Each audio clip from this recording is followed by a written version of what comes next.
The manhwa begins in a frozen wasteland where monsters roam, a white serpent that devours glaciers, a gray bear causes the earth to quake, and a vile rat poisons the seas. But an emperor, who once returned alive from that icy hell, claimed that the real threat wasn't the beasts at all.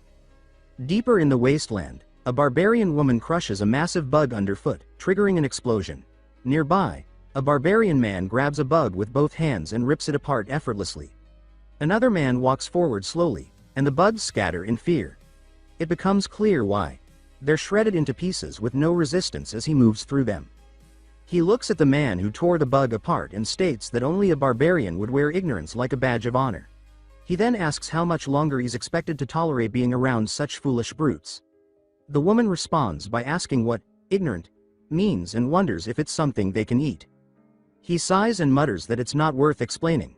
As they begin roasting the insects they've just killed, he reminds them that he specifically told them not to eat those, warning that the bugs are lethal. Realization dawns on them as he glares. He remarks that it's been less than a week, and they've already consumed the entire stock. The woman tries to defend their actions, saying it was the noblest of challenges.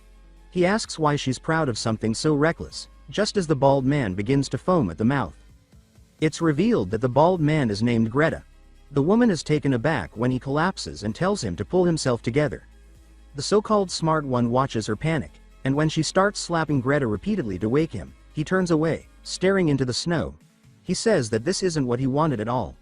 In a world full of magic and wonder, he had quit his job and set off on a journey.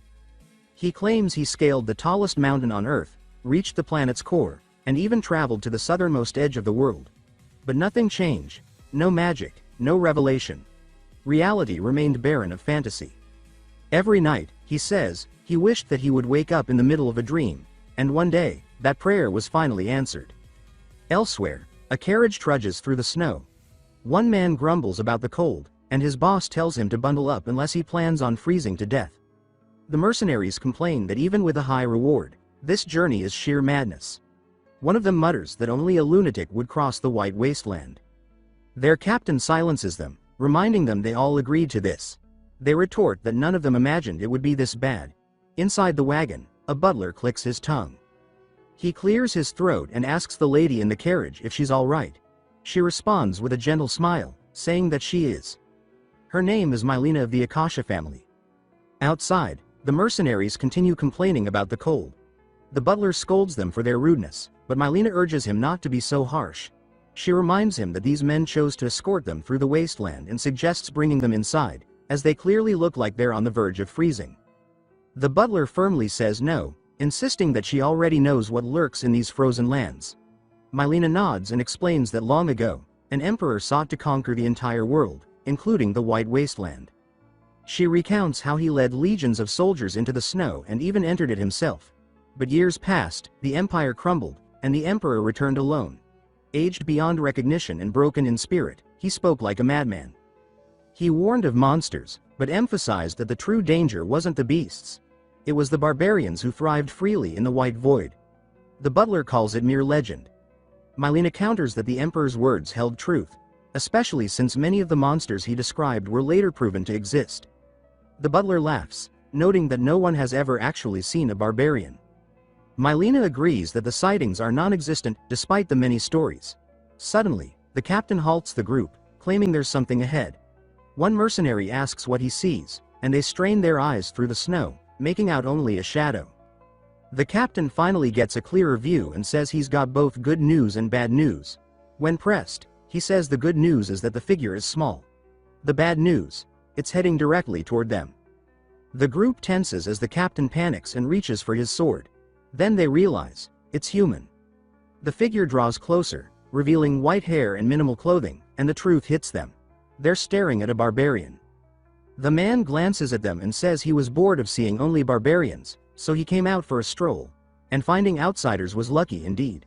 He smiles and adds that he hadn't expected to encounter anyone out here. His name, he reveals, is Kettle, an Ashen barbarian.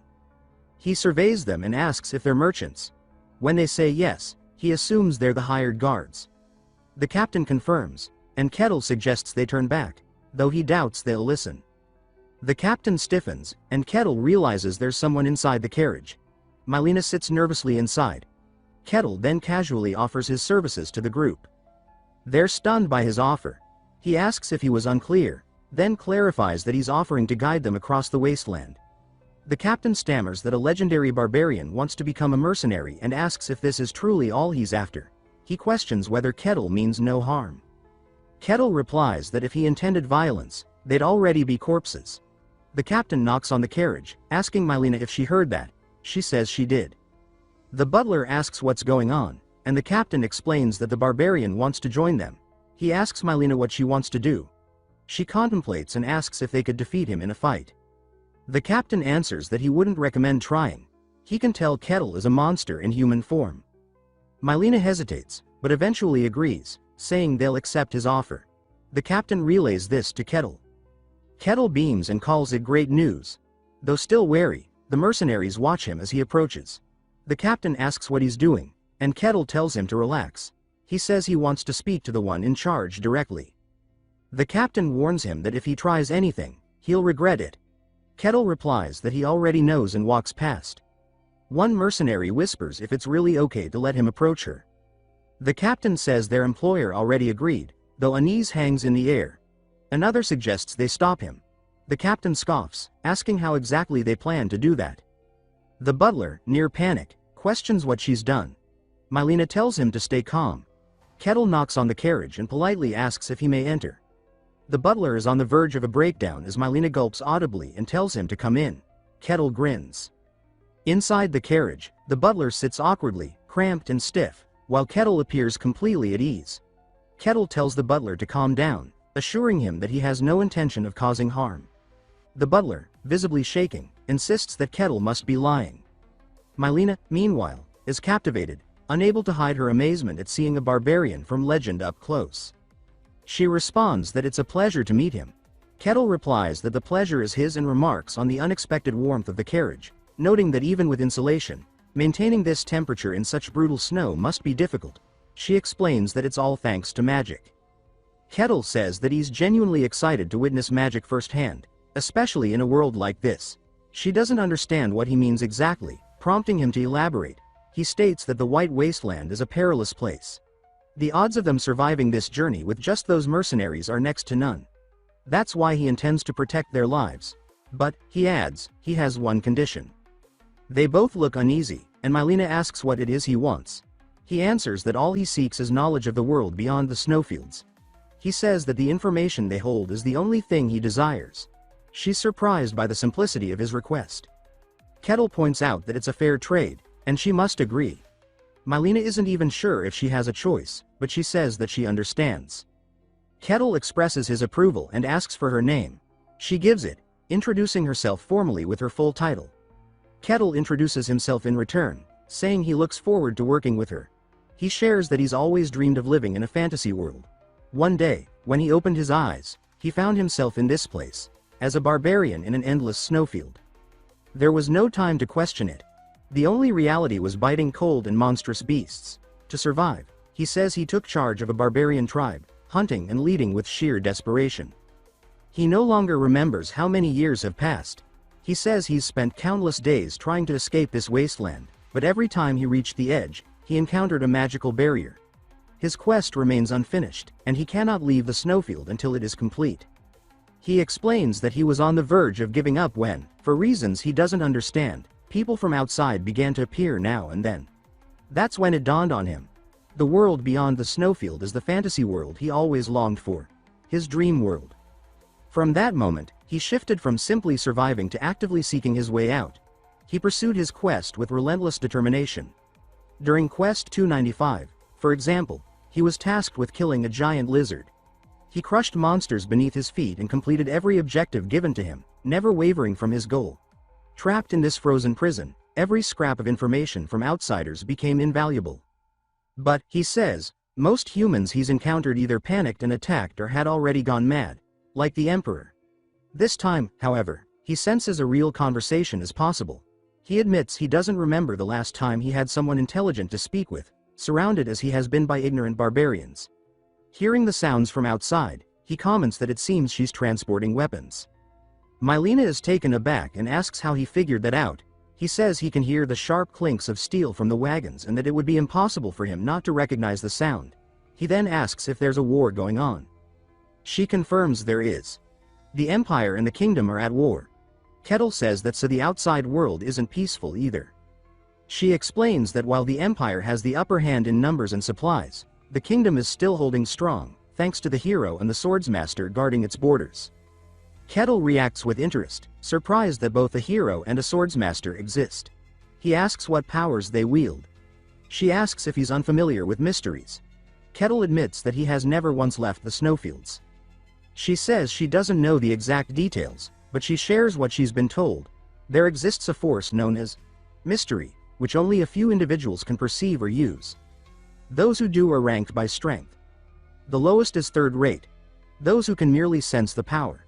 Second rate refers to those who can actively use it. First rate are individuals who can manifest it into reality. Mystery, she explains, is akin to mana or aura. Typically, knights, mages, and spirit summoners fall into these ranks. But beyond those, the hierarchy becomes meaningless. Some have transcended all limits. The transcendent are beings who can dominate mystery completely, with powers capable of splitting the heavens. The swordsmaster is said to be one of them.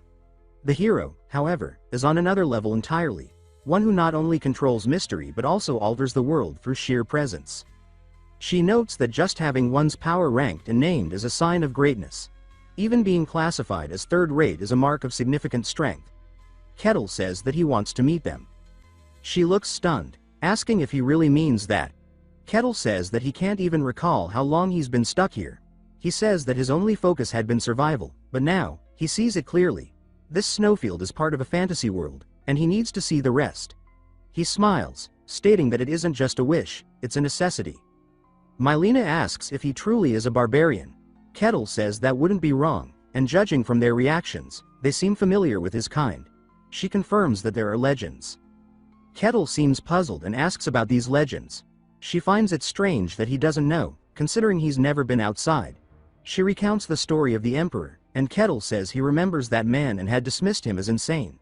When she asks what he means, Kettle quickly says it's nothing, but acknowledges that her legends are probably accurate, as he's met people like that before. He then shifts topics and comments on the number of wagons, noting that she seems to be moving a large quantity of weapons. He asks why she's crossing the snowfield. She hesitates, then admits they're in a dire situation and she needs a great deal of money. When he asks why, she tells him her family has long been in commerce. They amassed wealth over generations, but jealous rivals sabotaged them, leaving them deep in debt. This mission is her last hope to save her family. Kettle says that in that case, she must be trying to sell weapons to the kingdom. She asks how he figured that out, and he reminds her that she already told him the Empire has no supply issues. Therefore, the weapons must be for the struggling kingdom. He says that even though he doesn't know much about the outside world's values, transporting this quantity of weapons must be worth a fortune, enough to justify the risk of crossing the wasteland. He then guesses that the only reason they would go through the snowfield is if the kingdom's territory borders the Empire. She seems amazed by how quickly he deduced all of that. She adds that according to legend, barbarians are supposed to be ignorant savages, and now she wonders who Kettle really is. Just then, the carriage abruptly stops, startling her. The butler also asks what's going on. A piercing screech echoes outside. Kettle comments that it sounds like they've got some unwanted company. Beyond the carriage walls, a massive creature appears. It looks like it's melting. The captain is panicking. Mylena recognizes it immediately and says it's a black slime. Kettle repeats the name and asks if that's what it's called. She says yes, and explains that it's a monster well documented in the records. He asks what records she means, and she explains that many powerful warriors once tried to conquer the White Wasteland. Most died, but the few who survived wrote books describing what they saw. Of all the monsters mentioned, the black slime appears most often. She then asks if Kettle also knows of them. He says of course he does. They're chewy and taste pretty good. He calls them his snack of choice. Mylena recoils in disgust, asking if he's serious. He says that if she's curious, she should go catch one and try it. She quickly refuses. The carriage shakes violently as the black slime charges toward them, screeching. The captain shouts in panic, and Mylena begs Kettle to do something. Kettle doesn't move. She demands to know why he's just sitting there. Kettle calmly states that he made a contract with her, he promised to protect their lives, and he won't act unless there's actual danger. She asks what he means, and he answers that the mercenaries can handle this one. The black slime surged forward, and the captain barked at his men to raise a shield. They did, but it barely held. The force knocked the captain backward, sending him crashing into the snow. Another mercenary rushed forward, screaming with his axe raised high, but the creature flung him like a rag doll into the side of a carriage. Dazed, the man dropped his weapon and shouted in confusion, asking what the hell was happening. The slime then turned toward the captain. He shouted a warning to his troops, explaining that the monster only moved in straight lines and ordering them to scatter and coordinate their attack. The mercenaries acknowledged the command and repositioned. One lunged from the side and managed to slice into its face, causing it to shriek and release a blast of purple goo. The mercenary raised his spear and hurled it directly into the slime's head. It pierced through, and for the first time, the group saw a clear result. Encouraged, the captain called out for them to keep going. He charged in himself, his sword glowing with green aura, and slashed deep into the creature's mass. He told them that ordinary attacks were useless. They had to strike the core hidden within. Working in unison, the mercenaries pressed in. The captain leapt and drove his blade straight down, shattering the core. With that, the black slime collapsed, defeated. The mercenaries stood frozen, then broke into triumphant cheers, chanting in disbelief that they had won. Mylena was elated, marveling aloud that they'd actually done it. Kettle, on the other hand, looked unamused, his expression more annoyed than impressed. They continued forward until they had to stop again. This time, a giant wolf blocked the path. The mercenaries launched their attack without hesitation, focusing on its throat. With coordinated strikes, they opened deep wounds across its neck until the beast finally bled out, collapsing. One mercenary remarked that the snowfield wasn't as terrifying as people claimed, saying the stories must be overblown. The captain warned them not to get careless. They were barely halfway through. Another mercenary began to question Kettle's strength, saying the barbarian hadn't done anything impressive so far. He speculated that the stories, just like those about the wasteland, might be exaggerated, and that Kettle could be nothing more than a leech riding on their effort. He suggested that they test Kettle's skills at the very least. A knock came on the carriage. Mylena asked aloud what it was. Kettle looked out without saying a word. One of the mercenaries approached and said he needed to speak to her, explaining that since they had a contract with her, it was their duty to ensure her safety. She thanked them, saying she was grateful they had accepted the job when everyone else ran from it. The mercenary nodded, but said there was one thing they couldn't ignore. Kettle hadn't lifted a finger during any fight. She tried to explain, but he asked bluntly if they were allowed to test whether Kettle truly deserved the special treatment he was getting. She looked toward the captain, who confessed that he had tried to stop them, but they wouldn't listen. Kettle grinned, saying that if they really wanted to test him, he didn't mind. But, he added, now wasn't the time. They asked him what he meant, and he said that they had incoming guests. The mercenaries scoffed, demanding to know what nonsense he was talking about. A guttural, mocking voice echoed through the air. A monster hissed that the fragile mortals had arrived, and that today would be a feast. It said it would savor their fear and asked them to struggle, saying their panic would be the seasoning. Mylena screamed and clutched her ears. The winds grew sharper, colder, howling around them. The mercenaries tensed, and Kettle stood calmly. He stated that this was enough. The people with him were his guests. He told the snake to turn back.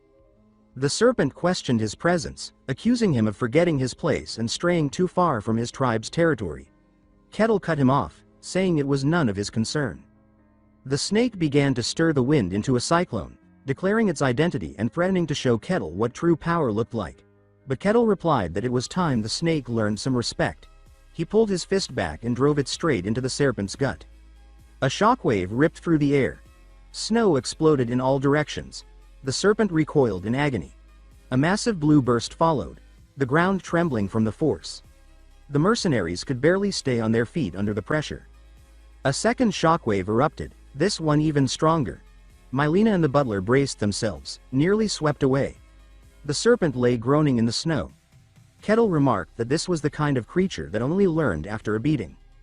Mylena called out his name, and he answered that he was finishing up here. He promised it wouldn't take long. With a stomp, he launched forward again. The serpent, not yet dead, reared up, only to be met with another devastating punch that triggered another violent explosion. Mylena watched in awe, stunned speechless. Sometime later, the mercenaries bowed their heads, trembling. They admitted they had sinned and begged for mercy. Kettle responded calmly, saying that he understood. It was only natural not to trust a stranger so easily. As they resumed their journey, the butler looked half frozen, shivering violently. Kettle glanced at him, then turned to Mylena and said that something about her puzzled him. He explained that from her manner of dress and her speech, she didn't seem like a simple agent of her family. He asked why she was risking her life on such a dangerous expedition. She admitted that he was sharp, then revealed her full identity. She said she was the first daughter of Lady Belyaka, concubine to Lord Kestak Akasha. Kettle asked if that made her mother the second wife. She confirmed it, explaining that her mother was brought in through a political marriage, only to be discarded. She described her mother as pitiful, powerless, and treated as little more than a servant within the family. She and her mother existed in name only within House Akasha. Realizing she was speaking too freely, she said aloud that Kettle's silence had drawn her into over-explaining. She then stated that she had volunteered for this trade mission herself. Even if the journey was deadly, someone had to take the lead, so she stepped forward. Kettle told her that she was smart. He said she had strong ambition, and that greed, in the right hands, was a virtue. She looked at him, caught off guard, about to respond when they were interrupted by shouting outside. They both turned as Mylena's eyes widened. The captain shouted that they had made it. Before them, grass poked through the snow. They had crossed the white wasteland. The mercenaries celebrated, offering heartfelt thanks to Kettle. He asked them how they planned to handle the return journey. Mylena replied that by then, she could travel through the empire without issue. Kettle nodded, saying that made sense. Once she'd sold the weapons and returned empty-handed, crossing borders would be no problem. Mylena then asked him about something he'd said earlier, about her being intelligent and ambitious. She wanted to know what exactly he meant by that. Kettle said he meant exactly what it sounded like. He explained that while she was clearly intelligent, her ambition stood out even more. Her family, once powerful, was now on the verge of collapse due to financial ruin. And even though she was only a concubine's daughter, the fact that she herself chose to act while others stood frozen in crisis would not go unnoticed. He concluded that, in times of downfall, people would naturally rally behind the one brave enough to lead. Her intent is clear. She wants to take control of her family. She asks Kettle if he disagrees with her assumption. Kettle responds that it's a perfect answer. She admits that he's not wrong at all. Kettle then says that it all makes sense. A child born of a concubine stepping into danger to reclaim the family name is a tale as old as the concept of ambition itself. She reflects on Kettle's intellect, thinking to herself that he isn't like the arrogant fools who think themselves clever. He had defeated the white serpent without suffering even a scratch. She muses that if he were hers, everything would be different. She asks if he's ever thought about leaving the snowfields, and whether he'd consider joining her. He declines for now, saying that he still has unfinished business in the snowfields. She looks disheartened, but quickly recovers, realizing it might not be the end. She reaches into her belongings, pulls out a pendant, and offers it to him. She asks if he'll accept it, and if he ever visits the outside world and seeks out her family, to show them this as proof. He tells her that if it's a gift, he'll gladly accept it. She thanks him and says she hopes they'll meet again someday. Kettle echoes the sentiment. Their carriage drives off into the woods, disappearing between the trees. 5 years pass. At last, all conditions are met. Kettle has completed 784 quests, and the time has come. He is finally allowed to leave the snowfields. His face lights up with genuine excitement. He takes a deep breath and begins to savor the air. He says aloud that it's everything he missed. The scent of grass, the sound of water flowing, sensations utterly absent in the frozen wasteland. He turns back to the vast white plains and yells into the wind that he hopes he never has to return. He says that this strange, magical world, was the one he had dreamed of, even in sleep. It is a land of illusions, of mystery, of wonder, a world he thought he'd never reach.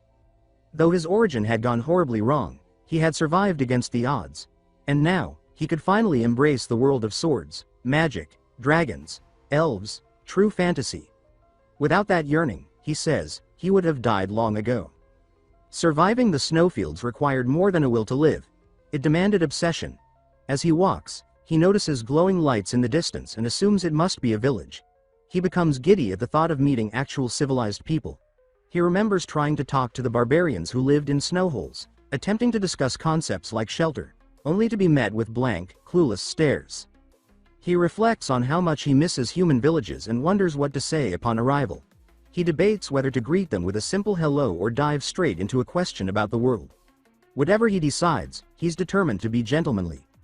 As he gets closer, he notices the trees. They're unlike any he's seen, distinct in structure, glowing faintly. Deep within the forest, an elf stretches out his hand and announces that this will be their new home. The other elves break into smiles and excitement, unloading their supplies. One of the younger elves, however, raises a concern. The elder asks what's troubling him. The younger elf says he's unsure whether the area is truly safe.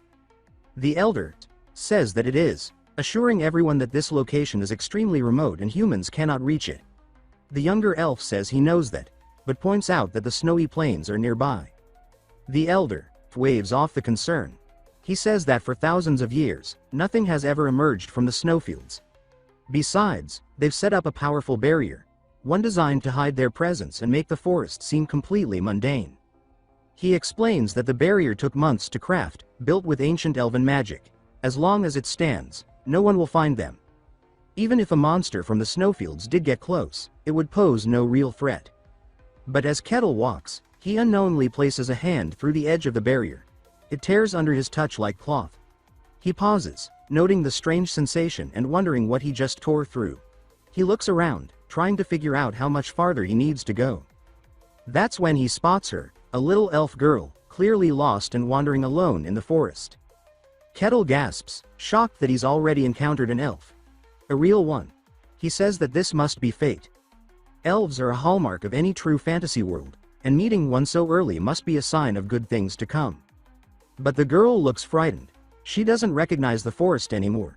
She's wandered too far. Then, she notices a shadow looming above her. Her eyes widen in terror as Kettle leans down and greets her with what he believes is a polite hello, though to her, it sounds like a threat. She freezes, then begins to faint. Kettle quickly catches her before she hits the ground and wonders what's wrong. He laments that he didn't even get a proper conversation in, and already she's collapsed. Given the situation, he decides he'll return her to her village. He remembers that elves are often portrayed as beings of peace, aligned with order and goodness. If he returns their lost child, perhaps they'll welcome him. He smiles at the thought, lifting the girl into his arms as he starts walking toward the direction she came from.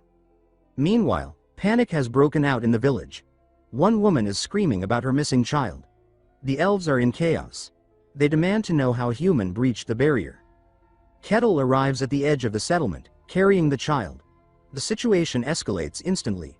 Her mother sobs with relief, but the others are in disbelief. The elder shouts in horror, asking how a human could possibly be here. He reiterates that the barrier should have stopped any outsider.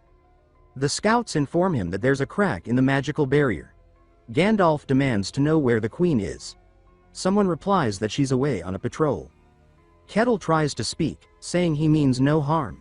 But the elves warn him that unless he returns the child immediately, they'll hunt him down. The elder mutters that the humans must have come prepared.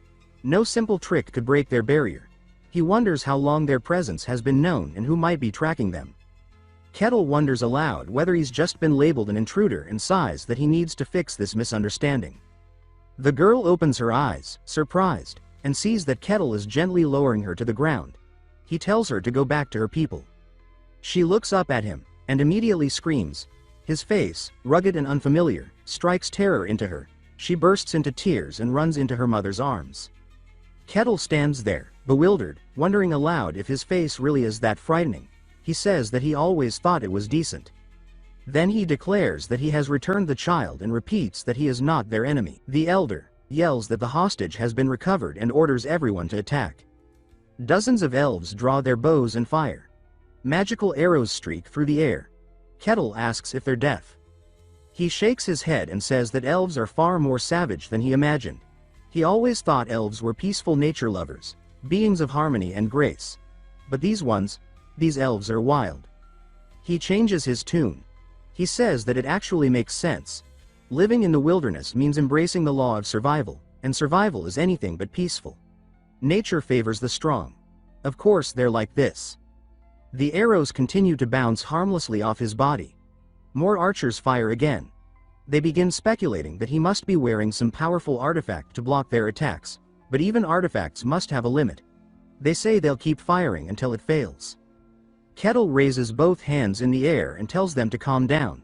Then, with a single motion, he claps. The resulting shockwave rips through the forest, a thunderous burst that shatters the silence like an explosion of raw power. The elves are nearly blown off their feet, stumbling back as they shout that the barrier needs to be deployed. But it's already too late. The shockwave that erupts from Kettle's clap launches them into the air like leaves in a hurricane.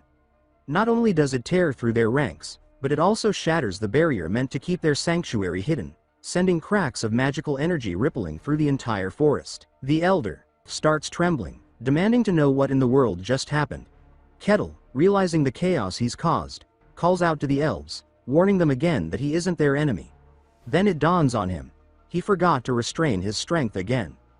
As he raises his voice to calm them, a fire arrow shaped like a bird arcs toward him from above. He looks up, watching as it soars, then detonates in a thunderous explosion. The smoke parts to reveal a woman standing on a rocky outcrop. Her presence stills the air. Gandalf and the others go silent, stunned as she appears. This is their queen, the legendary hero of EPI, and the ruler of the Leaf Clan, Marsilia Hussein Kharuja. Looking down at Kettle, Marsilia demands to know what's happening. The elder quickly tells her that a human attacked them. Marsilia narrows her eyes and says that if this is true, then even this secluded haven is no longer safe. Kettle brushes smoke from his face and speaks to her, asking for a moment to explain. He says he'd appreciate it if she would just listen to his words. Marsilia, stunned by the fact that he's unharmed, stares at him.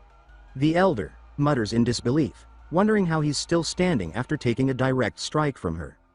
Marsilia glares at Kettle with growing disgust, asking aloud why someone as powerful as him would target them. She then declares with venom that she despises humans. She draws back her bow with precision and fury, announcing her name and her title as Queen of the Leaf Clan. She says he will pay the price for his greed in seeking them out. Kettle begins to wonder aloud if they're not hearing him or if the language is different, though it clearly isn't. He considers whether they're simply ignoring him, or if the relationship between elves and humans is just this broken. He shrugs, saying there's not much choice left. The one thing he'd learned in the snow plains, after all, was that people only start listening once you hit them. Marsilia starts merging elements into her attack. When it's ready, she releases it, a massive wave of water surging through the air with violent speed. Kettle steps into it without hesitation, rears his fist back, and smashes straight through the spell. His counterstrike follows the trajectory of the attack in reverse, exploding upward toward Marsilia. Kettle curses himself under his breath, realizing once again he forgot to pull his punch. All that's heard next is her scream as the blast lands. She's now collapsed on the ground, wide-eyed and breathless. Kettle looks on, wincing, wondering if he's made everything even worse. Marsilia trembles as she speaks, saying that from that single clash, she could tell, he wasn't just strong. He was far beyond the level of a transcendent. She asks aloud why someone of that magnitude would come here of all places. Then she yells to her people, ordering them to run immediately. The villagers call out her name, panicked, but she repeats her command, telling them all to flee now. As the elves begin their retreat, she turns back to Kettle and says that although she acknowledges his strength, he will never succeed in whatever goal he has here. Kettle groans and says he just wanted to have a conversation. He can't believe things have spun this far out of control. Marsilia closes her eyes and begins chanting a mantra. A red aura builds in her palms, swirling violently.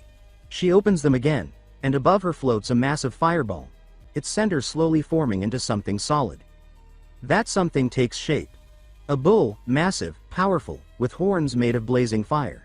Its name is Figo. Kettle lights up like a child, marveling at what he's witnessing. He exclaims that this is the first real summon he's ever seen. The creatures of the snowfields, he says, were grotesque, barely resembling anything magical. But this is a proper summon. It breathes life into the fantasy he's always dreamed of. Marsilia commands the spirit to annihilate the enemy. Figo groans and complains, saying that contracts are always more trouble than they're worth. He adds that this is a huge hassle, especially since he's a high-grade fire spirit. Marsilia snaps at him to be quiet.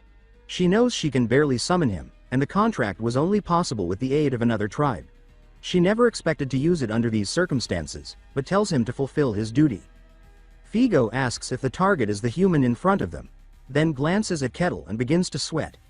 He asks if that thing is even a human, as Kettle stares at him with sparkling eyes full of wonder.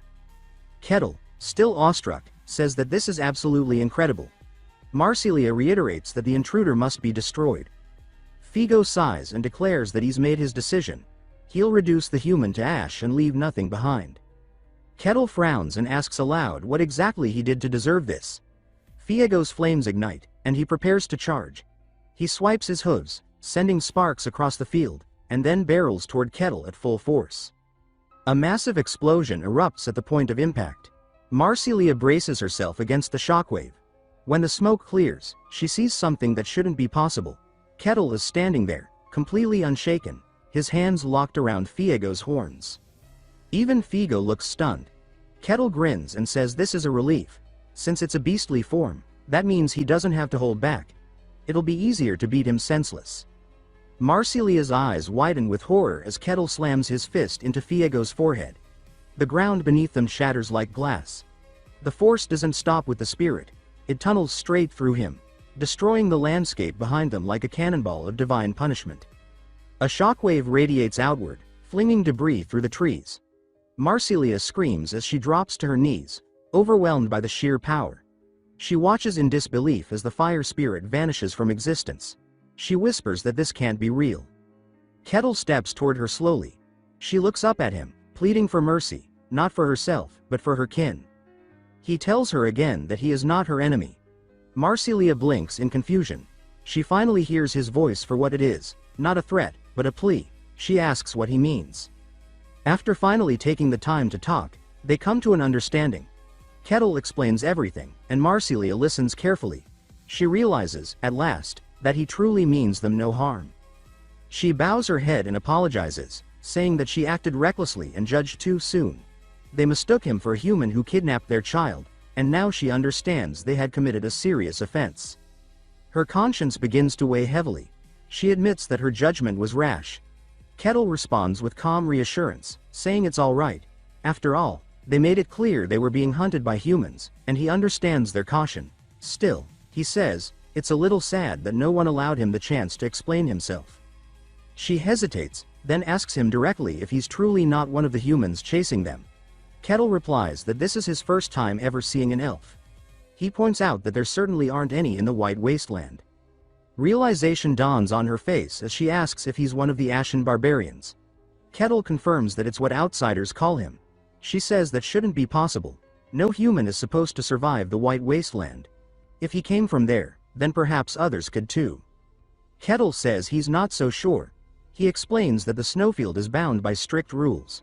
Even powerful creatures like serpents are subject to them. For some unknown reason, he was able to bypass those constraints under the conditions of a quest, but he believes that exception is extraordinarily rare. She says that's a relief. Then she asks if his summon, the fire spirit he defeated, is all right. He split that bull in half, so he's not so sure. She explains that spirits, as beings of nature, return to the spirit realm when forcibly unsummoned. There's no permanent harm.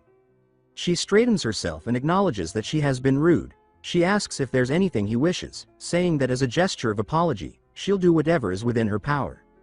Kettle, curious, asks about the spirit. He wonders if only elves can form contracts with such beings. She answers that while it's rare, there are some humans with a deep connection to nature who can form pacts. But for most, it's impossible. He asks if it's truly out of reach. She thinks for a moment, then says that if he's truly serious, he should go to El Pazagrado. Kettle asks what that is, and she tells him that it's the sacred land where the god of the elves resides. A place revered by all elves. There, perhaps, even he could form a contract. He grows visibly excited, asking if a human like him could even enter. She replies that normally it would be forbidden, but with her introduction, it might be possible. She offers to share the location, but he must keep it to himself. She warns him that El Pazagrado is a dream destination for every elf researcher. To elves, it's sacred beyond measure. No elf would ever willingly risk its discovery. But she says she wants to believe in him, and as a token of faith, she hands him a small item.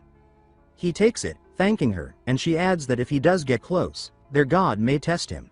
She believes he'll pass. She then formally introduces herself again as the queen of the Leaf Tribe and asks for his name. Kettle simply says he's just a barbarian. No titles, no grandeur. Sometime later, Kettle is seen stomping the ground beneath him as he races through the forest at full speed, moving toward the destination she provided. Each stride sends shockwaves booming through the trees. In a nearby city, a guard perks up, alarmed by the thunderous noise approaching. They're stationed at the border of Barkan territory, within the kingdom of Chant. The head guard shouts for everyone to prepare for combat. Whatever it is, it's coming fast. Then the booming halts. The sound of footsteps transitions into a slow, deliberate walk. Kettle steps out from the trees, and the head guard stares in stunned silence. Kettle greets them, asking if they're the guards. He smiles and says it's nice to meet them. They don't respond immediately, just eye him in disbelief. They notice his ash-gray hair and the large scar across his chest. Someone whispers that he must be the Ashen Barbarian. The rumors were true, though translations of earlier stories had made it hard to believe. As Kettle approaches, they shout at him to stop, warning that any closer and they'll attack. He raises his hands calmly, stating that he isn't their enemy. They ask him what he wants. Kettle points beyond the wall. When asked if he means to enter the territory, he replies that he just wants to visit, and if possible, stay a little while. He's unsure how long. The scene shifts to Kettle speaking with the captain. The captain asks his name, and Kettle provides it. The captain then asks for identification or some kind of proof. Kettle says he has none, but after a moment of thought, he remembers something. He pulls out the pendant Mylena gave him and asks if it's enough to verify him. The captain examines it, asking what it is. Kettle explains that it's the crest of House Akasha, gifted to him by someone of the bloodline.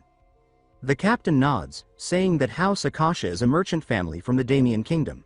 He confirms their rising prominence in recent years, ever since a new leader took over. Kettle asks if that means the pendant can confirm his identity. The captain says that while it's not conclusive, it appears legitimate and helps his case. He grants entry, but with conditions. Kettle asks what the conditions are. The captain explains that several other individuals with unclear status are attempting to enter the domain. To confirm their trustworthiness, all of them are to form a party and clear a nearby dungeon together. Kettle remarks that it's an easier condition than expected and accepts. The captain adds one more requirement: they must report everything that occurs inside the dungeon. Kettle quickly realizes the reasoning. By forcing unclear individuals to observe one another, the guards can identify suspicious behavior. He says it's clever. The captain smirks and asks again if he's truly a barbarian. Kettle confirms, adding that many still believe barbarians are mindless savages. The captain replies that he's the first barbarian ever to enter their domain and ends the discussion, telling them to move out. In a nearby staging area, an older man sighs. He mutters that even if the law demands it, dungeon crawling with thieves is intolerable. He introduces himself as a paladin, Alessandro Tyrannus. The rogue beside him, Cossin Hark, mocks his tone, accusing him of being bitter after getting conned by another thief. Alessandro fumes and draws his sword, shouting back. Cossin mocks his title, saying paladins don't dress like vagrants. He laughs at Alessandro's surname, calling it ridiculous. Alessandro responds by tightening his grip, and the two begin sparring, blades clashing, Cossin's tipped with poison. A woman sighs and asks them to stop. They glance her way as she mutters that she can't believe she has to explore a dungeon with these two. She is a cleric of Calicia, named Hayes. She says the minimum party size is 4, and the last member should arrive soon. Still, she feels uneasy about the entire setup. The door opens. The guard captain announces that the last member has arrived. Cossin hopes this one isn't insane. The door creaks open wider, and Kettle ducks through it. They all stare at him in shock. Kettle smiles and asks if they're his new teammates. The others back away slightly, stunned by his sheer presence. Cossin mutters in disbelief, overwhelmed by the aura Kettle gives off. Kettle introduces himself and asks them to do the same. Cossin says he's a thief. Alessandro introduces himself as a paladin. Kettle asks about holy power, and Alessandro says he's a special case. Who can't use it? Kettle nods. Hayes introduces herself as a cleric who serves Calathea, the god of lies and deceit. Kettle asks if her background truly makes her identity uncertain. She says yes. Her deity isn't well respected, so suspicion follows her. Later, The guard captain returns and asks if they're ready. Kettle nods confidently, while the others look less sure. Soon after, they reach the dungeon. Kettle looks excited, it's his first one ever. The captain explains that the dungeon has 3 floors and is filled with undead. They must clear it and return with proof. Kettle claps his hands together and tells them it's time to start. He asks Causen for the plan. Causen, nervous, calls him Sir, but Kettle says there's no need for formality, they're teammates. Causen clears his throat, explaining that he and Alessandro will take the front line. Causen will scout for traps, while Hayes supports them from the back. Kettle says it's simple enough and agrees. They begin their descent. Inside, the group moves cautiously. They glance around, tense. Hayes remarks that the darkness is unsettling. Causen agrees. The dungeon so far is too quiet, too normal. Suspiciously normal. Costin suddenly stiffens, raising a hand and telling the group to hold. He says there are monsters nearby. Kettle glances around and says he doesn't see anything. Costin points to the ground, noting the scattered bone fragments lying in a distinct pattern. He explains that these are skeletons, dormant until triggered. If they move too close, they'll animate and attack. Costin mutters that the guard captain probably knew all along. He says this dungeon wasn't just meant to verify their identities, it was designed to quietly eliminate unwanted outsiders. Kettle, eyes scanning the fragments, says he's never fought a skeleton before. Costin responds that they're no joke. Even when wounded, they keep moving. Their bones are unnaturally tough, granting them high defense. He adds that this dungeon is more dangerous than he originally thought. He instructs Hayes to prepare her magic, tells Alessandro to ready his shield, and advises Kettle to stay alert. Costin says he'll look for an opening during the fight and warns that simply damaging a skeleton isn't enough. He must aim for the neck, which is their vulnerable point. He adds that it usually takes multiple hits to break through. Kettle nods, saying Costin's leadership is impressive and that he understands the plan. Costin then signals the start. Kettle steps forward, slow and steady, as one of the skeletons begins to glow with mana, bones pulling themselves upright. Kettle watches in surprise as the figure fully forms and locks its gaze onto the group. Alessandro tenses. Hayes begins a chant. Costin slips into the shadows, ready to flank. The skeleton charges forward, blade drawn. Kettle rears back and swings, not with a fist, but with an open palm, and slaps the creature so hard it bursts into dust. He blinks, mildly disappointed, wondering aloud if they're really that weak. The others are left speechless. Alessandro is stunned, Hayes looks disturbed, and Costin stands frozen in disbelief. Kettle laughs and remarks that, as Costin said, once the head's gone, the skeleton stops moving. Costin stammers that this isn't what he meant at all. He explains that skeleton bones aren't ordinary. They're reinforced by dungeon mana, extremely dense, tough, and notoriously difficult to break. Even expert swordsmen struggle to sever them in one strike without the use of aura. Pulverizing them like that should be impossible. Costin admits he knew Kettle was strong, but not like this. He questions if Kettle is even human. The pile of dust before them leaves no doubt. Kettle annihilated the monster with ease. Kettle turns and calmly says they should keep moving. The others scramble after him without question. He tells them not to rush, but they say nothing, just trailing close behind, trying to hide their fear. Costin gives him a nervous salute. Hayes and Alessandro exchange anxious glances, both thinking the same thing. They really don't want to die. As they continue, Kettle stops abruptly. He's noticed something. Costin asks why, and then they all see it. More skeletons forming. Hayes shouts in alarm as the bones pull themselves together, and Costin and Alessandro ready themselves for a fight. But Kettle raises a hand and asks them for a favor. They pause, confused. He says he wants to fight them alone. There's something he wants to test. They agree, not entirely sure what to expect. Hayes gives a quiet nod. Kettle walks toward the rising skeletons, picking up a sword from one of the bone piles. The others watch curiously. Kettle examines the weapon and comments on how curious it is that these creatures can reassemble themselves. One skeleton lunges at him, sword swinging down. Kettle casually catches the blade between 2 fingers and snaps it in half. He grins, asking what the skeleton intends to do now.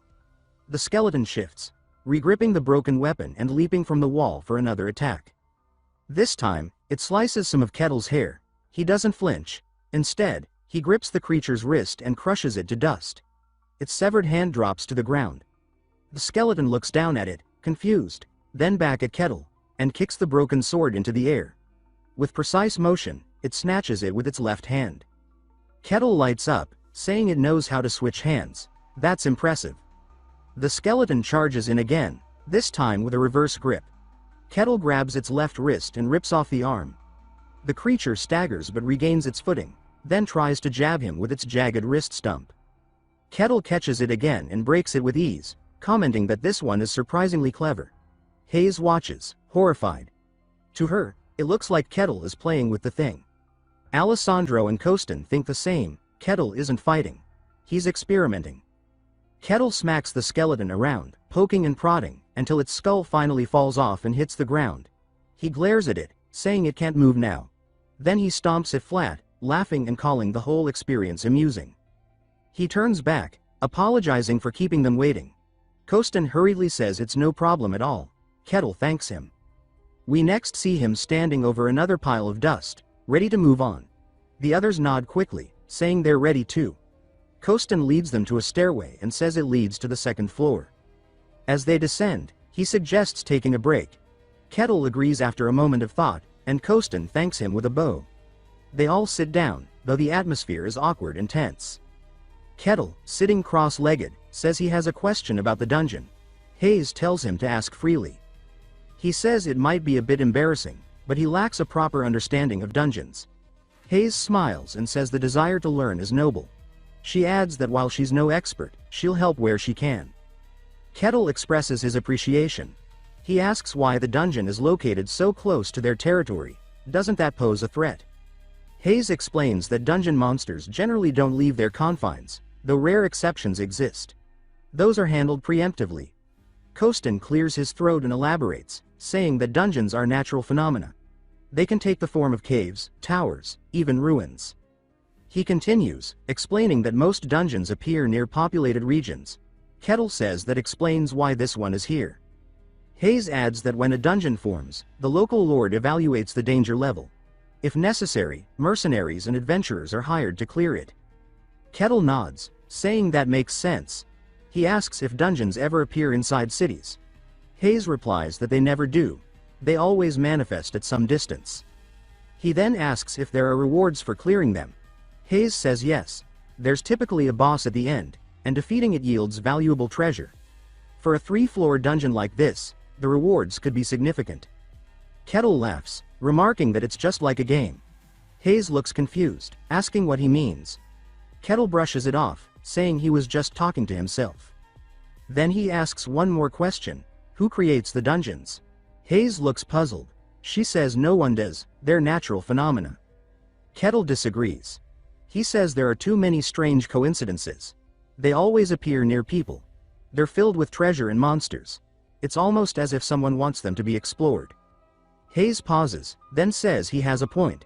She never questioned it before. It was just taken as fact. Even Kostin admits he never thought about it. It was just how the world worked. They all silently wonder how a barbarian, a man they assumed to be primitive, is questioning truths they've accepted their entire lives. Barbarians are supposed to be savage and mindless. That's common knowledge. And yet, Kettle doesn't fit that mold. Kettle says the world is full of mysteries, and that makes it fun. Kostin snaps out of his daze, and Kettle asks if everyone is rested. They all say yes. Kettle stands and says they should continue. They enter the second floor, where Kettle notices something: a treasure chest sitting in the open. He points it out, asking what it is. Kostin explains that it's likely a dungeon reward, but opening it is another matter. He says that to unlock a chest of this quality, they'd need a master-level rogue with exceptional lockpicking skills.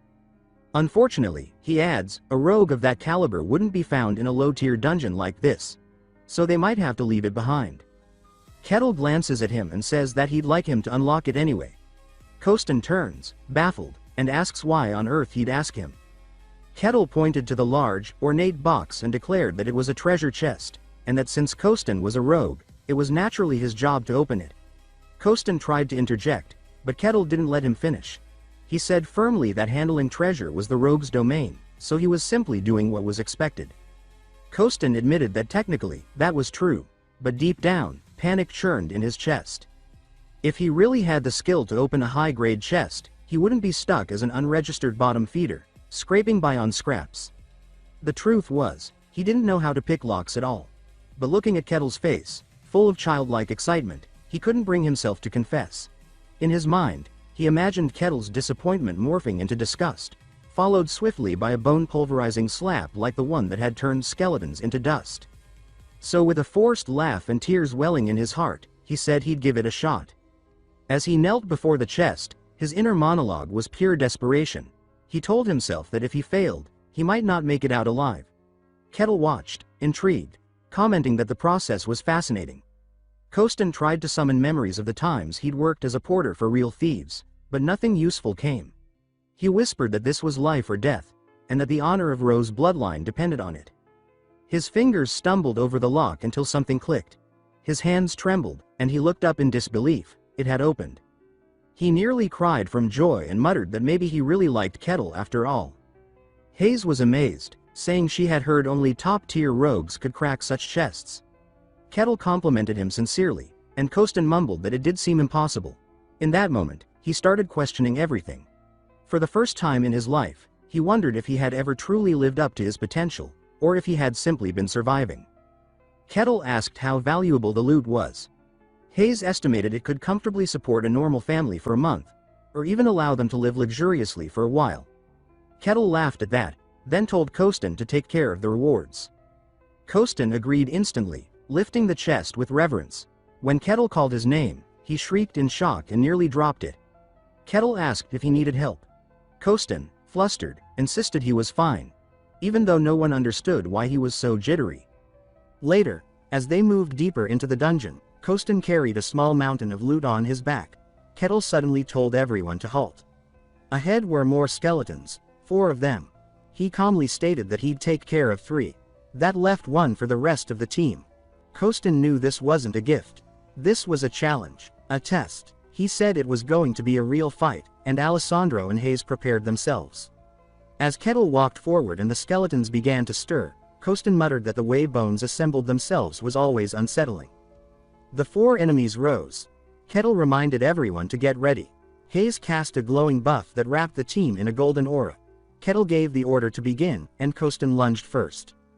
He aimed for the neck and struck cleanly, but it wasn't enough. The skeleton stayed standing. As the others moved to surround him, Kettle seized them and pulled them back, saying he'd already claimed those 3. He told the rest of the party not to interfere. This was their fight now. 1 skeleton swung downward, and Alessandro blocked with his shield, holding the creature in place. Kostin used the opportunity to leap off a nearby wall and strike its back. Hayes cast a disorienting spell, Shadow of Confusion, and bathed Alessandro in golden light. Empowered, Alessandro drove his sword toward the skeleton's neck. It cracked, but didn't fall. The skeleton laughed. So did Kettle. Having already dealt with the other 3 skeletons, he stood watching the final one stumble, saying it was genuinely enjoyable to see a team's dynamic in action. He crushed one of the fallen skulls in his palm, noting that with the real threats gone, he could finally enjoy the show. Realizing the fight was being observed, the trio pounced on the skeleton. It looked around, baffled and terrified, as all 3 of them attacked it like a cornered animal. They were sure Kettle would end them if they showed weakness. When the fight ended, the skull was shattered, and all 3 fell to their knees, drained. Kettle muttered that the ones who came with Mylena must have been strong. Reaching the 3rd floor, they encountered even more skeletons, but with Kettle leading, they pressed forward without much resistance. Eventually, they arrived at the dungeon's heart, a grand room with a skeletal figure seated upon a throne. It was a skeleton knight. Hayes couldn't believe what she was seeing. She explained that these creatures were elite, skeletons armed with longswords and shields. Only fighters of knight level or higher had any hope of defeating them. For anyone else, it was suicide. Kettle asked what would happen if they couldn't beat it and chose to retreat. Hayes replied that as long as they reported reasonably, it would be accepted by the territory. But Kettle just smiled and started walking forward. Hayes called out in confusion, but he said that beating the monster seemed like a more reasonable plan. The skeleton knight stirred. Its aura radiated power. Kettle noted how fascinating it was to see a skeleton that maintained its full form. It entered a low stance, preparing a wide-range attack.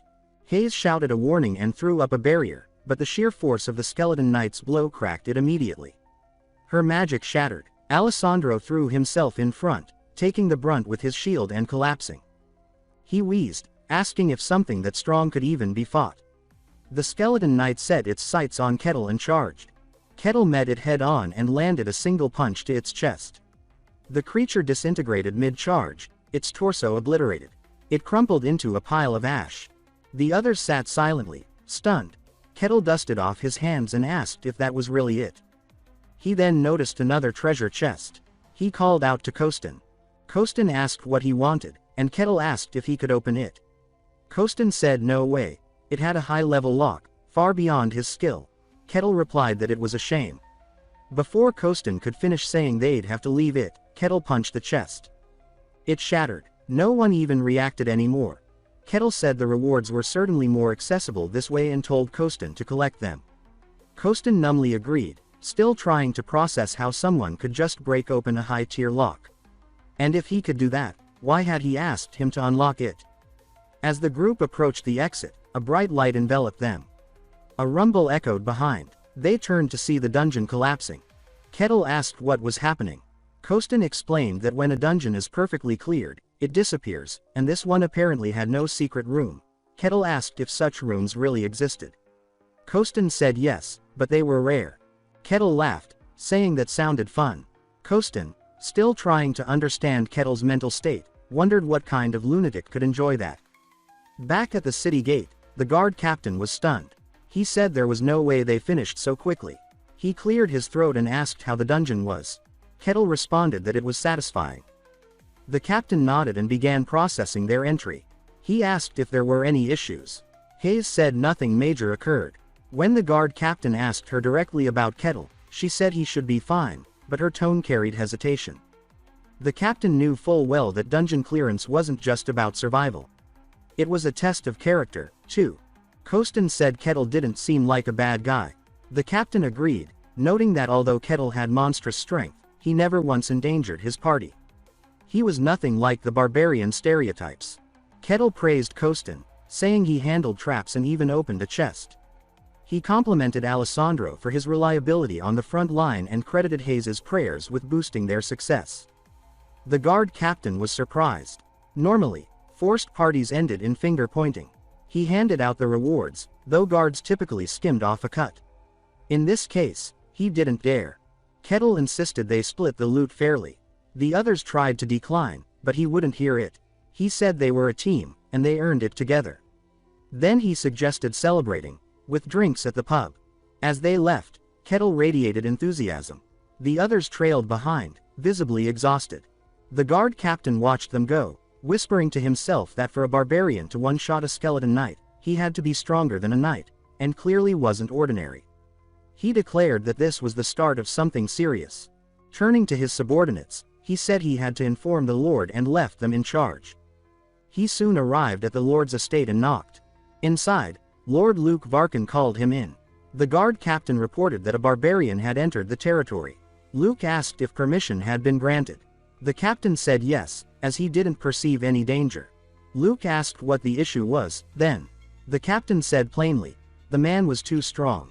Luke asked how strong. The captain replied that he had defeated a skeleton knight with a single strike.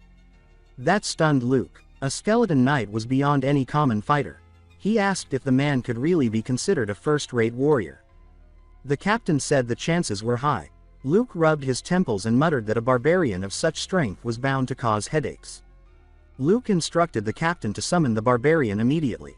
The captain hesitated, questioning if that was truly a wise decision. Luke replied that the mere presence of someone with such overwhelming power roaming freely in his territory was a source of instability, and he would rest easier after seeing the man with his own eyes. The captain cautioned him again, emphasizing the danger, but Luke waved off his concern, saying he need not worry, his knight was present. At that, the captain blinked, startled. He hadn't even noticed the knight's presence until now. Luke turned to the man and asked what he thought of the barbarian. The knight answered with cold certainty. He said that while the man might wield some crude power, he was still just a barbarian, an ignorant brute with no sophistication or skill. Against his swordsmanship, passed down from a master of the blade, the man would crumble. Luke nodded, then ordered the captain to summon the barbarian. He would speak to him personally. Meanwhile, at the pub, Kettle was devouring a mountain of food, chewing noisily with no regard for manners. The table creaked beneath the weight of empty mugs and half-eaten plates. The others watched him, all three visibly disturbed by how gleefully and sloppily he ate. Kettle slammed his ale down with gusto and announced that the food was amazing. He praised the atmosphere too, calm, relaxed, and perfect. He reminded them it was his treat and told them to eat as much as they liked. The others gave him stiff, awkward laughs. Kettle turned to Alessandro and asked if he really was a paladin. Alessandro confirmed it, and Kettle followed up by asking what kind of divine power he wielded, since he hadn't seen any miracles or holy spells during the dungeon raid. Alessandro sheepishly admitted that he was still in training, and his powers hadn't fully awakened yet. Kettle said that was unfortunate. He'd been looking forward to seeing some real holy power in action. Alessandro cleared his throat and looked away. Then Kettle turned to Hayes, asking about her god and whether there was a nearby temple. Hayes explained, slightly tense, that her deity, being the god of lies and deceit, was not a welcome presence in most lands. No temple would accept her here. The very mention of her god invited suspicion and scorn. After a short pause, she asked something bold, just how strong was Kettle? Costin and Alessandro perked up at that. Kettle didn't seem offended. Instead, he replied simply that he had only recently left his homeland and didn't really understand how strong he was compared to others. He added that he was curious, how powerful was the skeleton knight they'd faced? The others told him plainly, to defeat a skeleton knight, one had to be at least second-rate, if not first-rate. And to destroy one in a single blow, like he had, that was firmly in first-rate territory. Kettle blinked, surprised that such strength was considered second-rate. Before anyone could elaborate, a nervous waiter came by, saying it was time to close. Kettle apologized and stood up. He asked the others if they had plans. All three, in perfect synchronization, said they were incredibly busy and couldn't hang out any longer. Kettle nodded, saying that was a shame. He hoped they'd cross paths again. None of them shared that hope. In fact, they silently vowed to never be in the same room with him again if they could help it. Later, Kettle checked into a modest inn and collapsed onto the bed with a sigh of satisfaction. It was the first time he'd slept in a real bed since arriving in this world. The reward money from the dungeon had easily covered the cost, and compared to the harsh, frozen plains he came from, this was pure luxury. He thought back to the first time he awoke in the White Wasteland. It had taken him a long time to finally reach civilized land. Now, lying comfortably in a warm room, he wondered what he should do next. He wanted to experience more real adventure, to see the sacred land of the elves, visit the royal capital, maybe even climb the magic tower. All the legendary locations one would expect in a proper fantasy world. Just the thought made him excited. Morning sunlight poured through his window. Kettle stirred, wiped the drool off his cheek, and sat up just as a knock came at the door.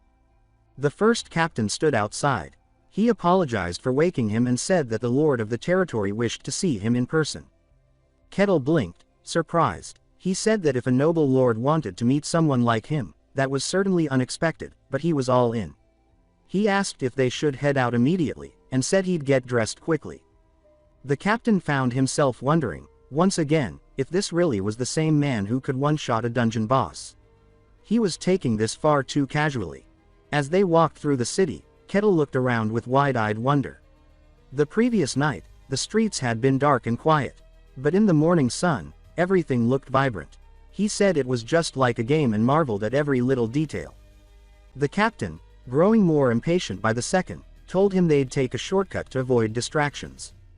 Soon they arrived. The captain announced that the barbarian had been brought. Luke gave the order to enter.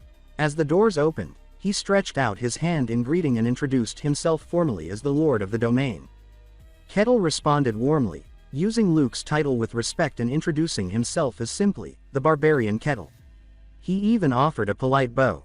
Luke was taken aback. Barbarians didn't bow. They didn't lower their heads. Their entire culture revolved around strength and pride. This one was already shattering expectations. Luke acknowledged that perhaps this barbarian had learned a thing or two, and invited him to sit. Kettle took his seat across from him, looking around the richly decorated room. He said, without restraint, that being inside a noble's castle was incredible. He'd always been fascinated by castles, and this one was beyond his expectations. His eyes landed on the knight standing beside Luke. He lit up, saying that as a child, he used to play knight games, and seeing a real knight like this felt like a dream. The knight narrowed his eyes. To him, that look was not admiration, it was pure killing intent. He bristled and thought that this man had made a grave mistake by bringing that kind of bloodlust into the presence of a lord. He judged that Kettle wouldn't be leaving alive. Luke, unfazed, began his questioning. He explained that the reason he summoned Kettle was simple. He had a few things he needed to confirm. Then Kettle could go free. Kettle smiled and said he was ready, he could ask whatever he wanted. Luke's first question was where Kettle came from. Kettle said that was a meaningful question, and answered clearly. He came from the coldest place in the world, a land blanketed in white. Luke and the knight exchanged looks. They realized at once what he meant, the white snowfield. And if that was true, then the man before them was the barbarian of legend. Luke admitted that his words were difficult to believe. Kettle replied that the place he described was miserable, and whether they chose to believe him or not was their decision. Luke nodded slowly and rephrased his next question. He said what mattered wasn't origin, but strength. How powerful was Kettle, really? Kettle looked him in the eye and said that was the wrong question. Because he had no idea how to measure strength in this land, not yet. Luke leaned back in his chair, gaze shifting toward his knight, a silent signal passing between them. Then he turned to Kettle and proposed a sparring match against his knight, promising a generous reward in return. He explained that it wouldn't be a battle to the death, just a measured exchange. He trusted that Kettle could keep it within reason. Kettle laughed in response, his tone cheerful and excited. Luke raised a brow at the unexpected reaction. Most would flinch or show concern when faced with the prospect of dueling a trained knight. But Kettle was grinning ear to ear.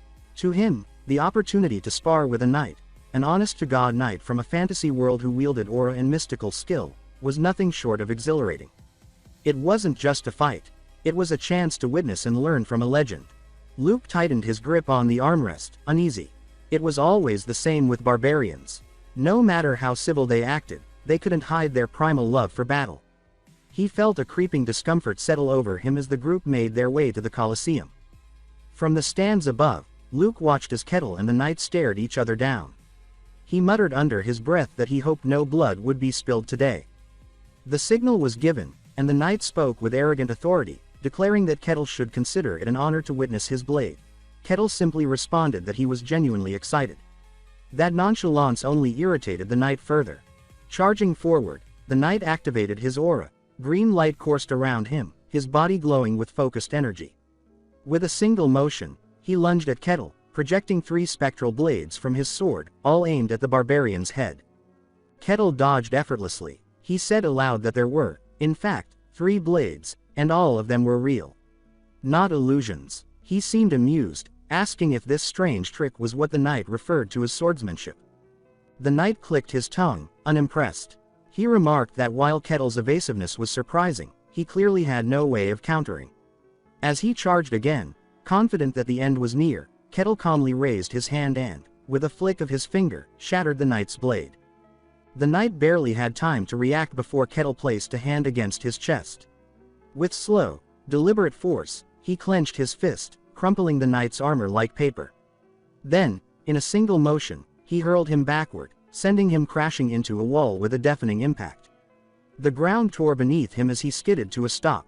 Luke's eyes widened. His knight, a top-tier warrior, had been dismantled in a single exchange. The arena bore the scars of the blow: a ruined wall, a cratered floor, and a knight collapsed in a heap. Kettle turned to Luke and casually asked if the match was over. Luke struggled for words. He forced a nod and croaked out a yes. Internally, panic took root. For a man to accomplish this in one strike, he had to be superhuman, and that was a conservative estimate. There was no telling how deep his strength ran. If left unchecked, he could very well destabilize the balance of the entire world.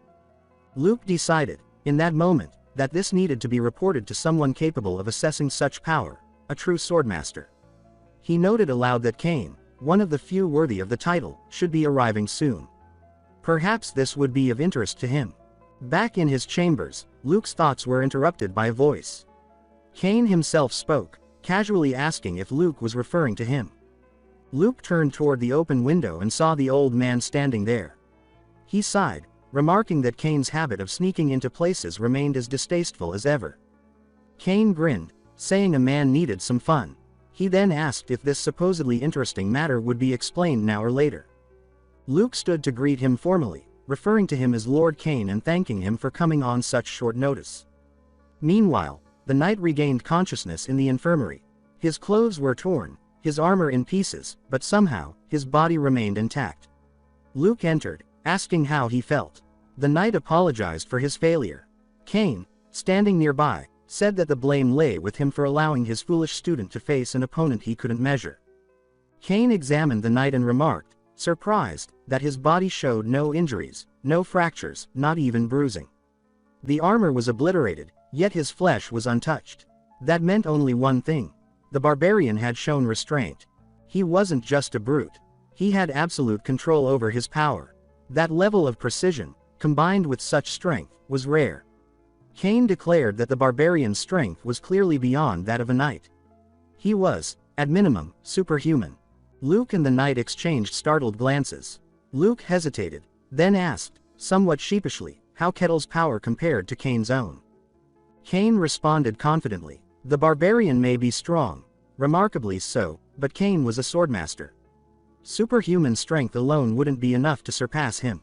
Luke let out a relieved chuckle, agreeing. But Cain added something more troubling.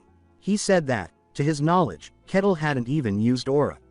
That level of destructive ability, without aura, was beyond reason. He wondered aloud if this was simply what it meant to be a barbarian from the White Wasteland. Luke admitted that he had been skeptical at first, but now, he fully believed it. Kettle must be the barbarian of legend. Cain mulled over the tale.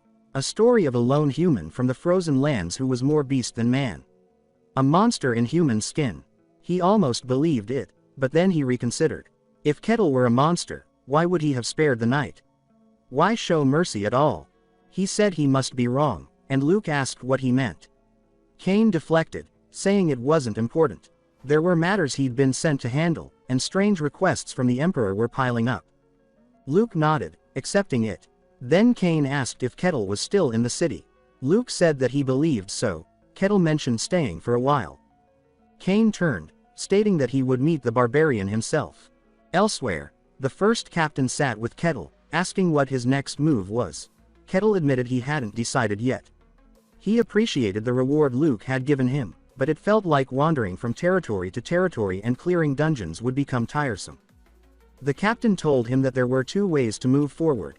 Either find someone with high status to act as his sponsor and vouch for his identity, or become a mercenary. Kettle asked for clarification, and the captain explained that mercenaries, after proving themselves through successful missions, could earn official recognition and status. But until they hit that mark, they were basically just disposable grunts. He added, with a hint of personal experience, that he had once been one himself. He then said that given Kettle's strength, getting a sponsor would be far easier. Kettle was surprised such a path even existed. The captain confirmed that mercenaries were monster hunters, errand runners, and everything in between. But sponsorship, that was a shortcut, if someone powerful enough vouched for him. Kettle asks what the other option is, and the captain tells him that he could become a mercenary. He explains that if Kettle builds up a track record and earns recognition from the guild, his status can be officially acknowledged. But, he says, unless a mercenary reaches a certain rank, they're basically treated like errand boys. He adds that back when he himself was a mercenary, it was the same deal. He tells Kettle that with his strength, going through a sponsor would probably be the easier route, but the mercenary path is still valid. Kettle seems surprised that such a path exists at all. He says that being a mercenary, someone who takes on requests to hunt monsters, sounds like the ultimate fantasy dream. In that case, he asks where he has to go to become one. The captain tells him that there's a guild hall. Kettle then says that he would appreciate it if the captain could show him the way. The knight captain, curious about why he wants to be a mercenary, says that he doesn't mind. Mercenaries are known to roam the world taking on various requests. Some people find romance in that kind of life, but the reality is far less glamorous. Mercenaries without recognized status are stuck at the very bottom of society. Even those who have some reputation often die trying to clear unidentified dungeons. They're often treated as expendable, used for the dirtiest of work. That's why the lower rungs of mercenary society are filthy, disgraceful, and loud. Inside the mercenary guild hall, someone gets punched square in the face and crashes to the floor. He gets up and asks the other guy if he wants to go another round. The other guy tells him to bring it on. The rest of the people just watch and start placing bets. Behind the reception desk, a woman lets out a long sigh as the commotion continues. A coworker calls out to her, asking how the new recruits are looking today. Her name is Rosa, and she replies that it's awful, nothing but weirdos. She says that one guy's some lunatic claiming to be a paladin. The others are rogues. Even the nun looks okay on the surface, but nobody trusts her because of the god she serves. Rosa seems completely defeated. Her coworker says that's disappointing. Rosa complains that not a single decent person has walked through the door. She adds that these muscle-headed mercs keep picking fights all day long and sighs that if only a handsome prince on a white horse would come rescue her from this desk job. Just then, the door swings open. Rosa's eyes light up as she looks up hopefully. She spots Kettle walking in. Kettle asks if this is the guild hall. The guy who was mid-fight stops, and everyone turns to look. They all start whispering, asking if a barbarian really just walked into the mercenary guild. Kettle looks thrilled to be there. He says that he's come to become a mercenary. Rosa, clearly intimidated, asks him why he wants to do that. He explains that he has several reasons, but mainly because he heard that working as a mercenary could help him get his status recognized. Rosa confirms that's true but tells him that in order for that to happen, he'll have to build up a lot of accomplishments. She asks if he's okay with that. He says that he is. She tells him the registration fee is 5 copper coins and asks for his name and age. Kettle gives her his name but admits that he's not sure about his age. She tells him she'll just put down something that seems reasonable. She then hands him his registration form and a mercenary badge. She tells him it represents his status and that he must not lose it. Kettle looks down at it and then picks it up, his eyes lighting up like a kid on Christmas morning. He asks what kind of jobs are available and if he can take one on right away. Rosa corrects him, saying they're called requests, not jobs, and she hands him the ones he's eligible for. He looks at the list and asks if that's really all there is: herb gathering, basement cleaning, sewer cleaning, street cleaning, and night patrol. She explains that as an F-rank mercenary, those are the only types of requests he can take for now. She also mentions that she's heard barbarians are proud and is worried he might get upset, but she adds that if he starts with simple jobs and builds up his record, he'll eventually qualify for more difficult ones. He says he'll take this one and points to herb gathering. She asks if he's certain. He says yes, that's the one, and he's fine with it. He then asks where he has to go to gather them. She tells him it's just outside the village and shows him a drawing of what the herbs look like. He says he'll head out now, and she says okay. Rosa is a little surprised by how calm he is, and just like that, he leaves. Her coworker, on the other hand, is freaking out. Kettle makes his way into the woods. He finds the herbs, which match the drawing, and says that they're good for treating wounds but look kind of odd. He takes off his shirt, mentions that he packed some UV protection gear, and announces that it's time for his first job as a mercenary. About an hour later, he returns with a whole bag full of herbs. He asks if it's enough. Rosa says that's a lot and wonders if he might actually be a criminal mastermind sent to destroy the entire herb field. Then she notices something. Every herb is in excellent condition. Most mercenaries just rip them out like savages, ruining their value. Kettle says that he may not look like it, but he's confident in his delicate touch. Rosa says she understands and thanks him for his hard work. She gives him the reward for completing the request: 1 silver coin. It's barely enough to buy the cheapest meal, but it's the first money Kettle's earned through honest work, and he's ecstatic. He immediately asks for another request. Rosa still can't believe how he's acting, especially since he's a barbarian. Kettle says that the sun is still high, so he'd like to get as much work done as possible. Rosa watches him, wondering why he looks so happy, and quietly concludes that this new guy is definitely a weirdo too. Kettle announces that he's going to take on the next job, mentioning the warehouse cleaning task. but it's clear from the request list that he's already completed several others. Rosa points out that, after gathering herbs, this is actually the third cleaning assignment he's chosen. She muses aloud, wondering if he has a thing for cleaning. She tells him that if he enjoys it so much, he should go right ahead. Kettle heads to the warehouse and steps inside. A woman looks up, surprised, and he tells her that he's here to clean. She begins to panic, visibly shaken, and he asks if she's the owner. She confirms she is, but then questions why a barbarian is standing in her warehouse. He later explains that the cleaning itself was straightforward, no need to move anything heavy. After that, he tackled street cleaning. He simply grabbed a broom and started sweeping. Controlling his strength at first was difficult, but with focused effort, he managed to keep from destroying the broom or the pavement. Someone is watching him. It's Kane, in a ridiculous disguise, peeking from a corner. He mutters to himself, baffled by what he's witnessing. Kane knows this man, Kettle, possesses a power vast enough to shake a kingdom.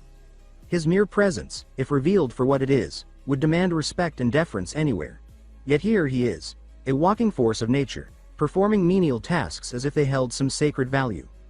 Kane stares in disbelief, unable to understand why someone like Kettle chooses to live this way. Kettle, however, is completely absorbed in the work. The next morning arrives with birdsong, and he stirs from bed. As he sits up, his eyes land on a pouch sitting on the bedside table. It's from the previous day's jobs.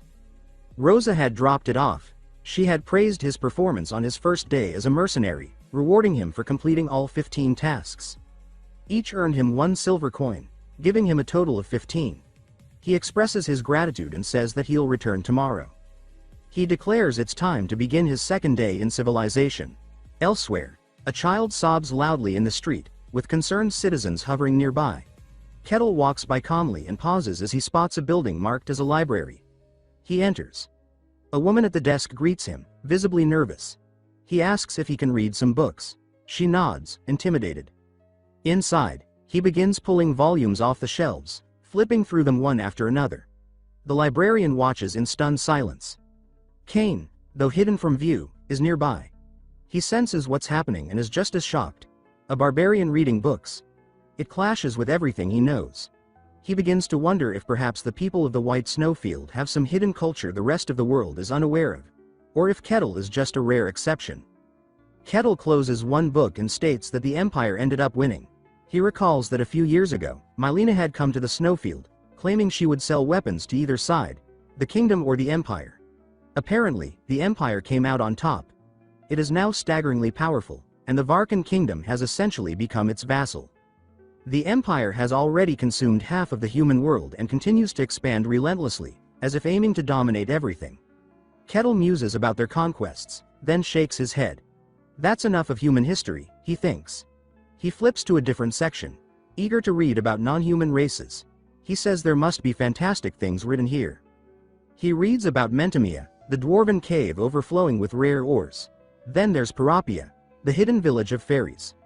Lega Maria, the floating city of celestials. And Marsilia, the elusive sanctuary of the elves.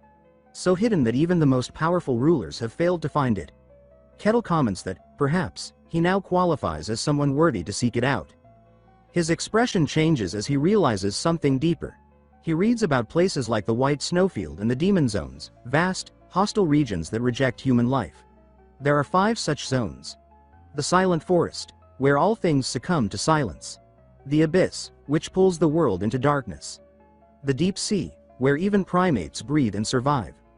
The Hollowing Pit, a place of absolute void. And finally, the White Snowfield itself. Within these regions dwell horrifying creatures known as aberrations. But these monsters never cross into the human world. Kettle contemplates the size of the world.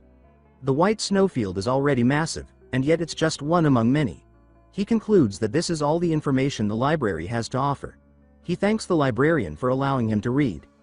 She nods and tells him it was no trouble. Kettle leaves and makes his way back to the Mercenary Guild. He approaches Rosa and asks what requests are available today. She jumps a little at his sudden appearance, then hands him the forms. He's visibly excited. Kane watches from afar and mutters to himself that Kettle is completely insane. He decides he needs to confront him directly. That evening, as Kettle walks home, he reflects aloud that he completed about a dozen more tasks today. Even the small ones add up, and the work feels fulfilling. At this pace, he says, it won't be long before he's officially recognized as a true mercenary. Just then, Kane steps out from behind a corner. Kettle notices him immediately and asks what's going on. Kane glares silently. Kettle says that he's known he's been followed all day. Kane is stunned. He had completely suppressed his presence. No one should have been able to detect him, not even the most perceptive. Kettle eyes him and wonders aloud if he's a bandit, quickly shifting to protect his coin pouch. Kane stares in disbelief at the accusation. Kettle then declares that, since Kane isn't responding, his guess must be right. He adds that even in a place with decent security, bandits still lurk around. Kane protests and mutters something about being a source master, though he doubts anyone would believe it. Kettle then shakes his head and says it's pathetic, resorting to robbery at such an old age. He remarks that the economy must be worse than he thought. He then considers that defeating Kane and turning him in might make a nice addition to his growing record as a mercenary. Kane finds himself baffled by Kettle's assumption that he's a bandit, but admits internally that this could actually work in his favor. If Kettle really believes that, then engaging him directly might be the best way to assess both his strength and his true identity. As Kettle begins walking forward, Kane feels a flicker of unease rising in his chest. Then, with no warning, Kettle's body starts to sway, and in the blink of an eye, he vanishes from sight. Kane blinks, confused, trying to register what just happened. Before he can react, Kettle reappears inches from his face, his hand stretching forward with intent. Kane recognizes immediately that if he stays frozen, Kettle will grab the back of his neck. He barely manages to dodge. Kettle steps back, intrigued. He says that wasn't bad at all, clearly impressed by Kane's quick reaction. Kane retorts that there's no way he almost got caught, but deep down he knows it was a close call. He admits to himself that had his reflexes been even a moment slower, he would have been snatched.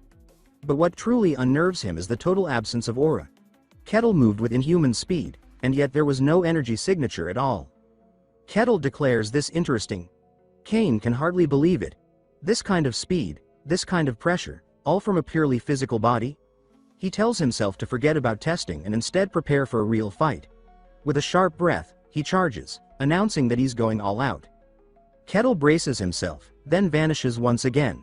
Before Kane can process it, a hand locks onto his arm. Kane says aloud that even after expanding his perception, he couldn't react. Kettle begins to twist his wrist, and Kane grits his teeth in pain. He compares it to being jammed into solid stone, with his entire body dragged along against his will. The pain shoots up his arm as he cries out, demanding to know what kind of monster possesses this strength. He declares that this isn't a fair contest in terms of raw power, and if that's the case, there's only one option left: unleash everything. Kane begins releasing his aura, a deep green energy erupting from within. Kettle notices immediately. As the mana radiates outward, he's visibly taken aback. The aura explodes in a wave of green light, forcing Kane to pull back. Kettle, however, stands still, holding a handful of the aura as if it were nothing. Kane stares, ready to fight again. Kettle remarks that bandits these days have all sorts of tricks up their sleeves. Kane is speechless. He still thinks he's a bandit. He tries to explain that what Kettle just witnessed is the manifestation of mana, a technique only the most elite warriors can achieve. He says that he's cloaked his entire body in it, something no bandit could possibly do, and he can't believe Kettle is still treating this like some petty mugging. Kane reflects on what just happened. He hadn't meant to, but he reflexively unleashed his mana in full. Manifested aura like that is capable of slicing through steel with ease. A normal human would have been torn apart just by touching it. But Kettle stood there, unaffected. He questions what kind of body could withstand manifested aura without any apparent defense of its own. Kettle, unfazed, says he doesn't understand the trick Kane just pulled, but it's time to end this. Kane reaches for his blade, but he freezes.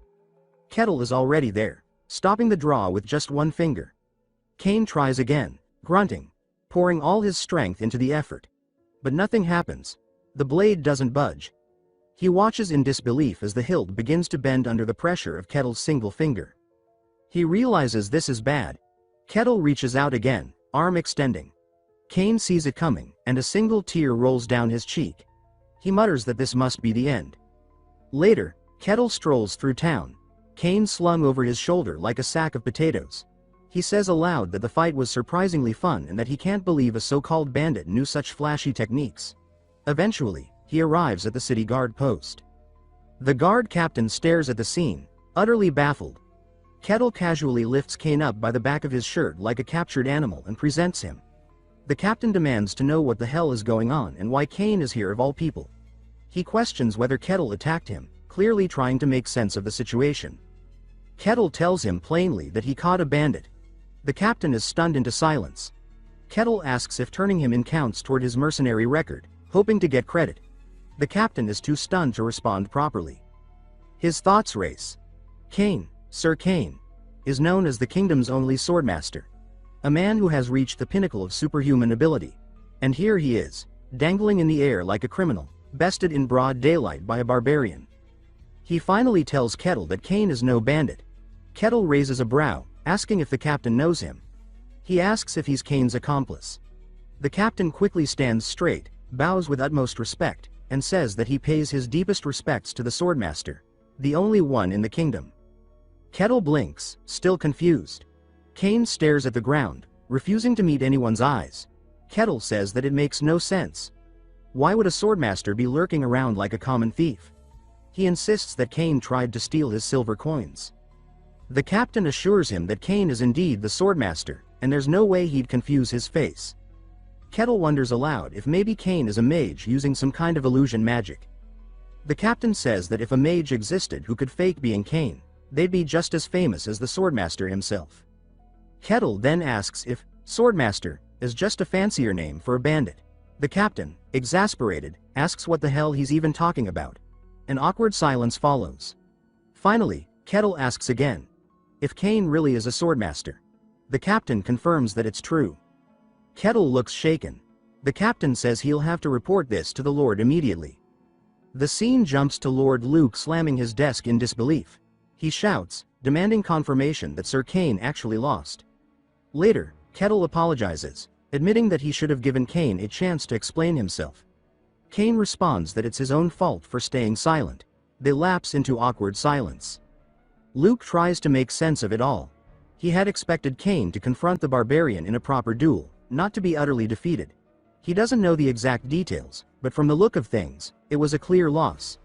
Which means the barbarian is stronger than the kingdom's only swordmaster. He considers the ranking of superhumans.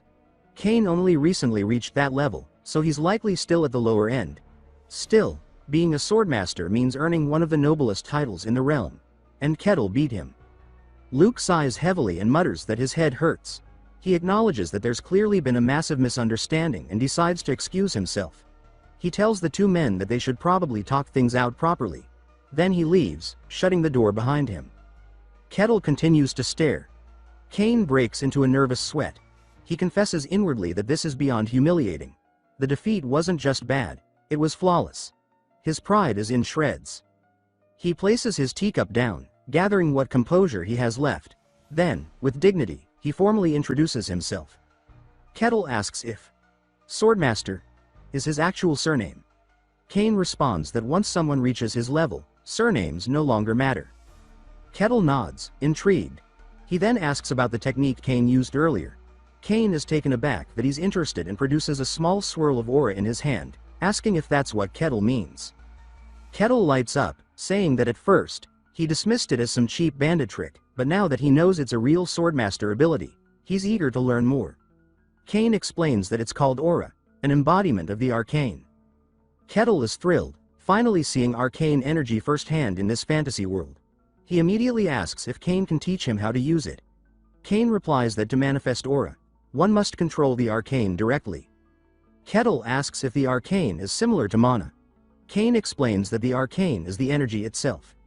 If you shape it as aura, you become a swordsman. If you channel it as mana, you become a mage. Kettle finds this fascinating. He asks again if Kane would be willing to teach him, admitting humbly that he's still lacking in knowledge and trying to improve. He even says, please. Kane agrees, but hesitates. He asks if Kettle really needs his guidance. After all, he's stronger. Kettle says that he knows nothing about aura or swordsmanship, and that up to now, he's just been swinging blindly. Kane asks if he's serious, but then collects himself. He affirms that he's a swordmaster, and while he may have lost, He never even drew his blade. He resolves to teach this barbarian the way of the sword and use it to reclaim his fractured pride. He declares that, without his sword, he is only half a man anyway. Kettle says that he figured as much, that Kane's weakness during their fight made more sense now, seeing as he never drew his sword. Kane, a bit deflated, admits that's exactly what happened. Kettle goes on to say that it felt off to hear someone of Kane's current strength being called a swordmaster, but that if he'd actually drawn his blade, he might have stood a chance at winning. Kane, however, isn't entirely convinced of that outcome. While Kettle is visibly eager to start their lesson, Kane can't help but reflect inwardly, wondering if this training is just going to chip away at his confidence even further. He worries that the more he teaches Kettle, the more insecure he'll become. Kettle tells him that, before arriving in this kingdom, he did study a form of swordsmanship. But what he's seen now is something entirely different. This is real fantasy swordsmanship. It manipulates arcane aura in ways his old training never approached, and it's that kind of power he wants to learn. Kane explains that his unique style centers around the embodiment of illusion into reality, and he asks if Kettle noticed that when he fought his disciple. Kettle responds that he hadn't realized that Knight was his disciple, but now that Kane mentions it, he remembers the Knight's sword splitting into three, all of which were real. He wonders aloud if this embodiment technique is based more on finesse than brute force. Kane confirms it. He explains that true swordsmanship is the fusion of blade and aura, an art that, when perfected, allows the wielder to harness the arcane. And at the end of that path stands the swordmaster. As he speaks, Kane draws his sword and channels aura through it. Kettle watches with wide-eyed excitement, exclaiming that it looks incredible. Kane agrees, though he's still having trouble processing what he's about to do. If he's going to teach this so-called barbarian swordsmanship, he says, he might as well go all out. He adds that embodiment of illusion into reality may sound abstract, so he'll demonstrate it instead. With a deep breath, Kane steadies his stance and swings his sword, its blade cloaked in surging aura. The ground shatters under the force of the strike, and then the attack fractures, splitting into 5 separate arcs that shoot across the room and leave destruction in their wake. Kettle is stunned. The trajectory duplicated itself 5-fold, reaching the far walls with frightening precision. Kane explains that many techniques use aura to create illusions, but his swordsmanship goes a step further.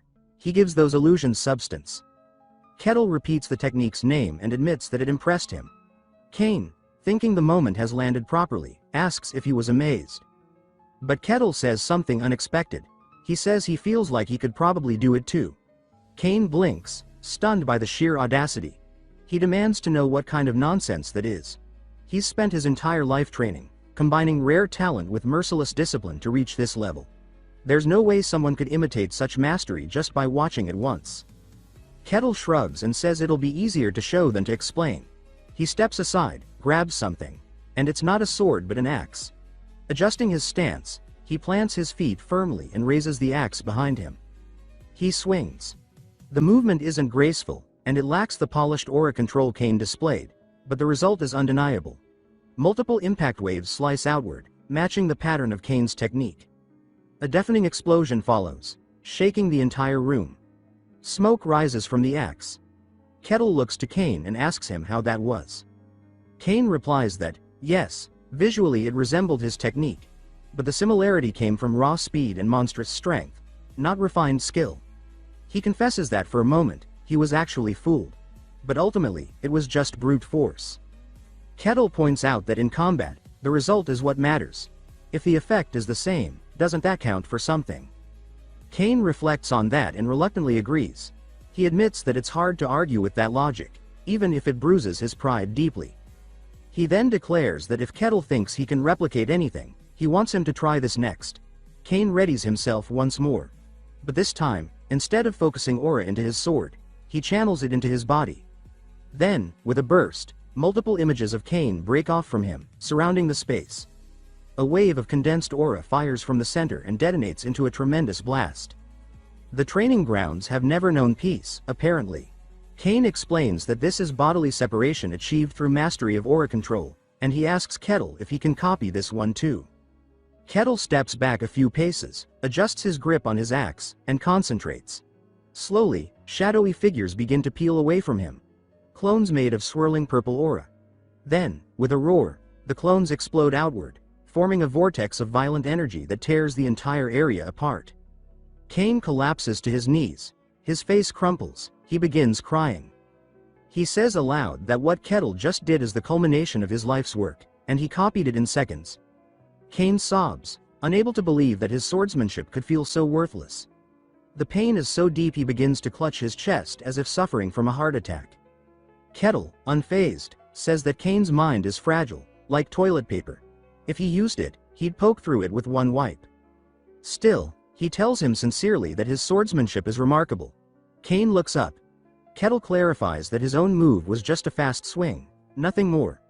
The technique Cain demonstrated was something real, something Kettle can't do. He admits he hasn't reached that level of arcane mastery. Cain steadies his breath, blinking back the rest of his tears. He nods, saying that Kettle is right. His swordsmanship does have value. He just needs to accept that the problem isn't his technique, it's that Kettle is completely insane. He wonders what kind of monster can move fast enough to blur without even using aura. That's something no human should be capable of. Kettle then asks if Cain can teach him the true meaning of technique. Cain takes a breath, realizing he let his emotions run wild, and apologizes. He explains that in order to use true technique, one must first master aura control.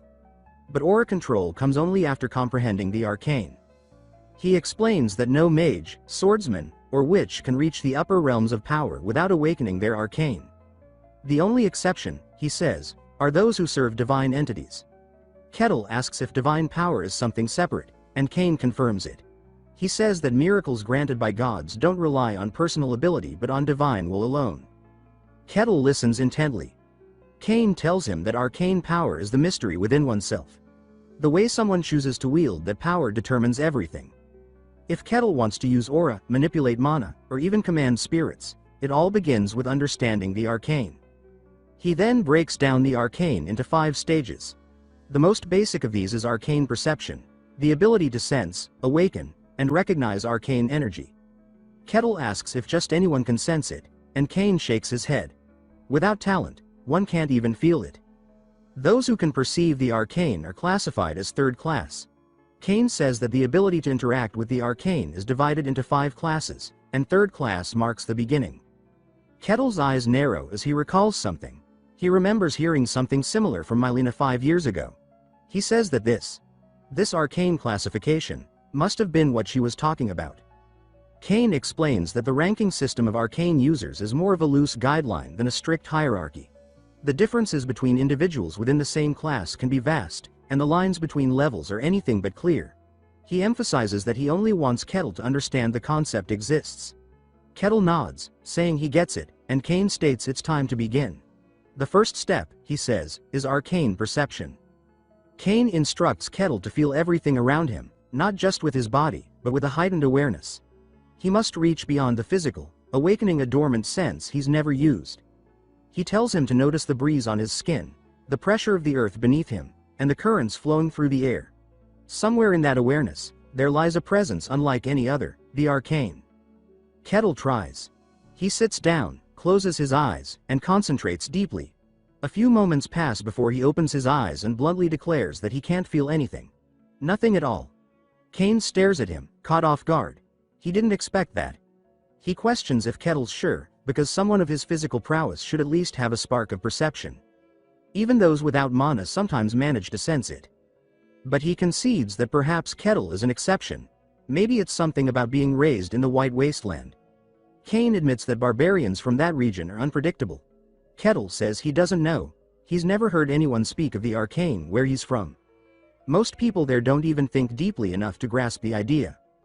Cain assures him that sensing the arcane is difficult even for trained individuals, and suggests they try something more direct. He wants to channel aura into Kettle to stimulate the arcane pathway. Kettle lights up, asking if Cain is going to transfer aura. Cain says it's something like that, and tells him to prepare himself. He instructs Kettle to relax, center his awareness, and focus internally, to feel the flow of energy Cain is about to introduce into him. As Cain places a hand on Kettle, he's immediately taken aback. He mutters to himself that Kettle's body is abnormal. It feels like carved stone. The muscle density alone is inhuman. He wonders if this man can even be called human at all. Kettle, noticing the silence, asks if something's wrong. Kane snaps out of his daze and says he's ready to proceed. He explains that the key to unlocking the arcane is finding the internal path where aura naturally flows. That's their goal, awakening that path. But as he begins the process, Kane feels something is off. He tries again and again, sending waves of aura into Kettle's body. Nothing. It's like swimming through an abyss, trying to grab at something that isn't there. The deeper he sends the aura, the more he feels the crushing pressure of resistance. Eventually, he pulls back and says it won't work. Kettle blinks, confused. He asks if this means he lacks the talent. Kane quickly denies that. It's not a matter of talent. The problem is that his aura can't reach far enough inside. To awaken the arcane, the energy must touch something deep, and in Kettle's case, it simply can't get there. Kettle asks if he's saying the arcane path doesn't exist within him. Kane says it's not that simple. He couldn't even verify whether it exists. Kettle presses further. What does that mean? Kane tells him his body is unnatural. The density, the way it's built, it's not compatible with standard aura transmission. It's like trying to pour light into a black hole. The aura doesn't travel, it gets swallowed. He theorizes that Kettle's raw physicality might be interfering with the process. Kettle sighs and asks if not even a swordmaster can help him unlock the arcane. Kane hesitates, then admits he's unsure. It's beyond anything he's ever encountered. He advises Kettle to seek out a swordmaster who specializes in aura or visit the mage's tower for further evaluation. Either way, he apologizes for failing to help.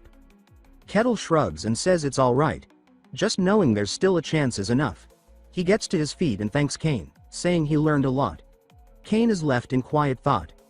Every barbarian he's ever encountered was a wild animal, drunk, violent, obsessed with destruction. Society had no place for them. But this one, this Kettle, is different. He turns to Kettle and asks if he would consider joining the kingdom. Kettle asks what he means. Kane explains that he wants him to pledge loyalty, receive a formal rank. With his strength, he could rise through the ranks quickly, and Kane himself would sponsor him. Kettle says it's an intriguing offer, but he declines. He values his freedom far too much. Kane realizes, almost with regret, that if they had someone like Kettle on their side, they could even begin to shake off the Empire's grip. Kane tries once more, asking if even a noble rank would tempt him. It's not an offer given lightly. Kettle thinks for a moment, then says that while it's tempting, he'd rather live life his own way. Kane accepts that. He nods and says he understands. Kettle thanks him again and promises not to forget his kindness. As Kettle walks away, Kane watches him go, talking quietly to himself. He says he was a fool to think he could control someone like that. It's not possible. Kettle moves on his own terms, and while he may work with others, he answers to no one. What goes on in his head is a mystery. One that might make him even more dangerous than the average barbarian. He reflects on the absurdity of it all. A being who seems like he came from the demon realm itself, walking the earth as a barbarian from the White Wasteland.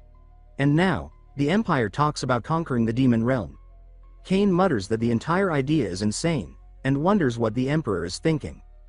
The scene shifts to Luke being briefed. He hears the latest report and scoffs, saying that it all sounds ridiculous. Kane confirms it's true. People are dying during reconnaissance missions. Luke asks if he's serious. Kane nods and says he is. He wonders aloud if perhaps this man is some reborn emperor from ages past. Whatever the truth, he says, it's a problem for another day. Humanity hasn't even finished conquering its own lands yet.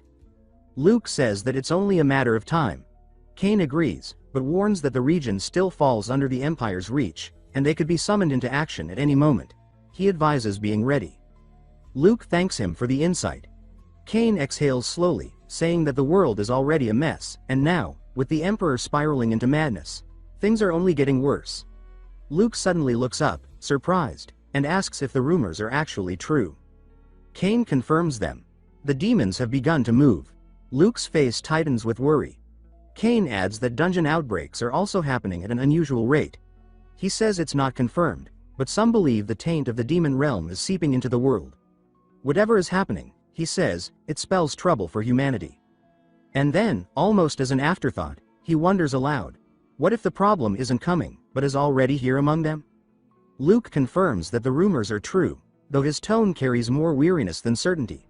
When Kane asks what he thinks, Luke admits that he doesn't know what to make of it. One thing is clear to him, though: Kettle isn't an enemy. But beyond that, he can't say where the barbarian stands. Back in town, Kettle strolls through the streets, but the reactions around him are anything but welcoming. A child shrinks back behind his mother, trembling. Another villager ducks into a building the moment Kettle walks by. Kettle notices, puzzled, and wonders aloud if it's his appearance that frightens them. He reflects on his current outfit, just a vest made of beast hide. He says that while it's perfectly fine by barbarian standards, it probably doesn't give off the most civilized impression. He decides that they must think he's insane or dangerous. He's wrong, of course, but it's enough for him to come to a decision. He announces that it's time to buy real clothes. He enters a clothing shop, prompting the shopkeeper to greet him, only to immediately recoil in fear. Kettle explains that he's looking to buy clothing. The man stammers out an apology and says they don't have anything in his size. Kettle tilts his head, finding that troublesome. He asks if there's truly no alternative. The shopkeeper quickly suggests that a custom order is possible, if Kettle is willing to wait. Kettle perks up and says he'd love that. The tailor nervously agrees and tells him they'll contact him when it's ready, all the while silently wondering if he'll survive the encounter should the barbarian dislike the final product. Later, while walking toward the mercenary guild, Kettle notices something glittering on the ground. He crouches down and picks it up. A small, smooth bead. He turns it over in his fingers and wonders why a gemstone would be lying in the street. It begins to glow faintly in his hand. Intrigued, he decides to ask Rosa about it. At the guild, he presents the orb to her, explaining that he found it on the way. Rosa studies it and says that it's clearly no ordinary gem. Kettle agrees. She notes that it doesn't even seem like a natural gemstone. Its surface is too smooth, too deliberate, clearly crafted by someone. Yet it bears no markings, no inscriptions. As she stares, her eyes begin to haze over. She mutters to herself, wondering if the orb holds some sort of value. Kettle snaps his fingers, and she jolts back to awareness. He asks if she's all right. She seems confused and says she doesn't know what he means. He tells her it looked like she had been entranced by the orb. She blinks, trying to recall, and says that he might be right. There's something strange about its energy, she says. She offers to have it appraised. Kettle declines, saying that figuring it out himself is part of the fun. He then asks what jobs are available. Rosa, trying to regain composure, grabs the request sheet and hands it to him. The list reads: street cleaning, sewer cleaning, weed pulling, potato digging. Kettle looks thrilled. That night, his reward pouch sits neatly on his nightstand. Kettle reflects on the day and says it was another satisfying one. Yet the orb still lingers in his mind. Rosa's reaction hadn't been normal, and he wonders what power the orb could possibly contain.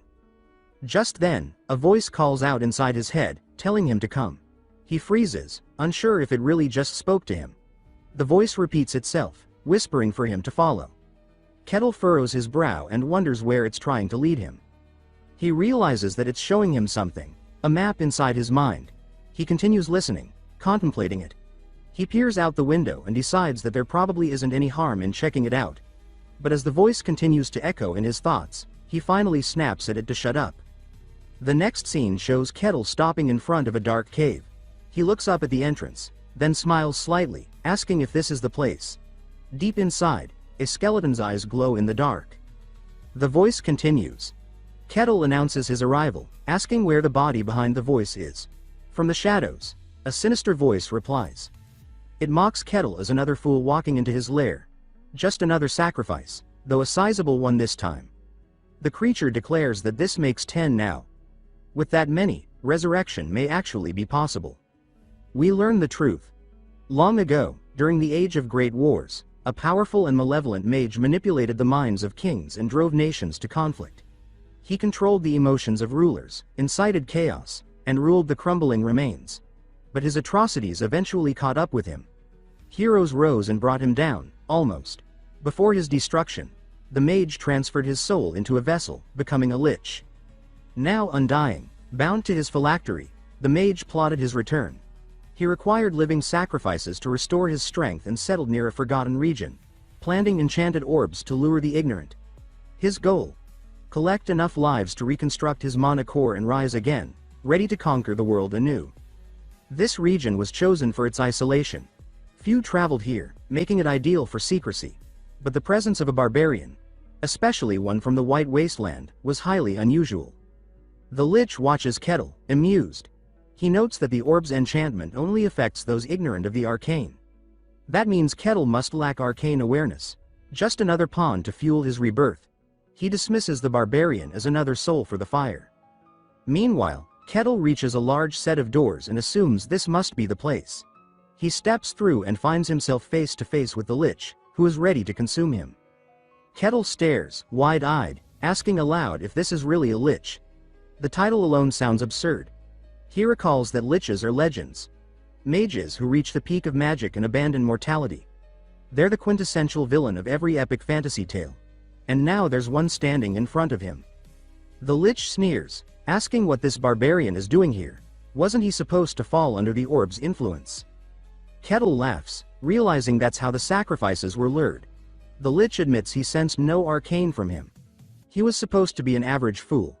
But now the Lich suspects the barbarian has some mental protection artifact. A powerful one, capable of resisting the orb's pull. He can't imagine how a barbarian got his hands on such an item, but luck must have been on his side. Kettle says he has no such artifact. The Lich scoffs, accusing him of lying. If he had succumbed quietly, he could have died painlessly. But now, he says, the barbarian will have to be crushed the hard way. He summons his undead servants. As the skeletons charge forward, Kettle grins and says that stumbling into a dungeon with a real Lich might be the best encounter he's had yet. The first skeleton leaps, and Kettle casually smashes its skull with one swing, reducing it to powder. The Lich watches in disbelief. Kettle remarks that the skeletons are flimsy, far weaker than he expected. The Lich scowls, threatening to rip off his limbs and keep him alive just enough for the ritual. He summons a dozen more skeletons and orders them to cut Kettle down. Kettle sighs and cracks his knuckles. As they rush him, he knocks one into the air, smashes another into the ground, slams a third with a high kick, and bulldozes through the rest with brute force. The Lich is frozen, speechless. Kettle casually observes that, just as Cawson once told him, destroying the head works fine. But still, for a Lich, he's disappointed. No Death Knight, no necrotic horrors, not even a summoned abomination. Just skeletons? The Lich, Kartos, seethes with frustration, muttering that he's had enough of playing nice. His staff begins to radiate with a fierce, unnatural glow, and the cavern trembles as he calls forth something stronger, something meant to end this nonsense. From the darkness, a heavily armored skeleton knight emerges, summoned by Kartos himself. Kettle's eyes widen slightly with recognition. He says that it's been a while since he saw one of these. But considering it was conjured by a Lich, he remarks that it might be a bit more dangerous and interesting. Kartos stretches his bony hand toward the knight and commands it to kill. The undead champion surges forward without hesitation, sword drawn, eyes glowing with magical fire. Kettle tightens his stance, muttering that a Lich-forged skeleton knight should be different, stronger. As the knight approaches, it raises its weapon for a cleaving strike. Kettle responds first, driving his fist straight into its torso. The blow sends the knight crashing into the far wall with such force that its armor explodes into shards on impact. Dust clouds swirl, and from the rubble, the skeleton knight drags itself back into view, crawling. Kettle, watching, admits it's tougher than the rest.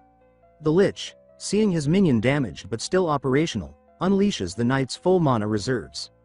Arcane power bursts around it, and the knight launches itself forward once more, now faster and more deadly. Kettle stands his ground. As it charges, he narrows his eyes and, unimpressed, comments that this is a bit underwhelming for Lich's creation. He steps into the attack and smashes the knight in the head, sending it hurtling backward again in another thunderous explosion. Kartos waits, watching the dust for movement, but this time, the knight doesn't rise. Kettle casually steps on its outstretched hand and declares that while unusual, it wasn't anything special in the end.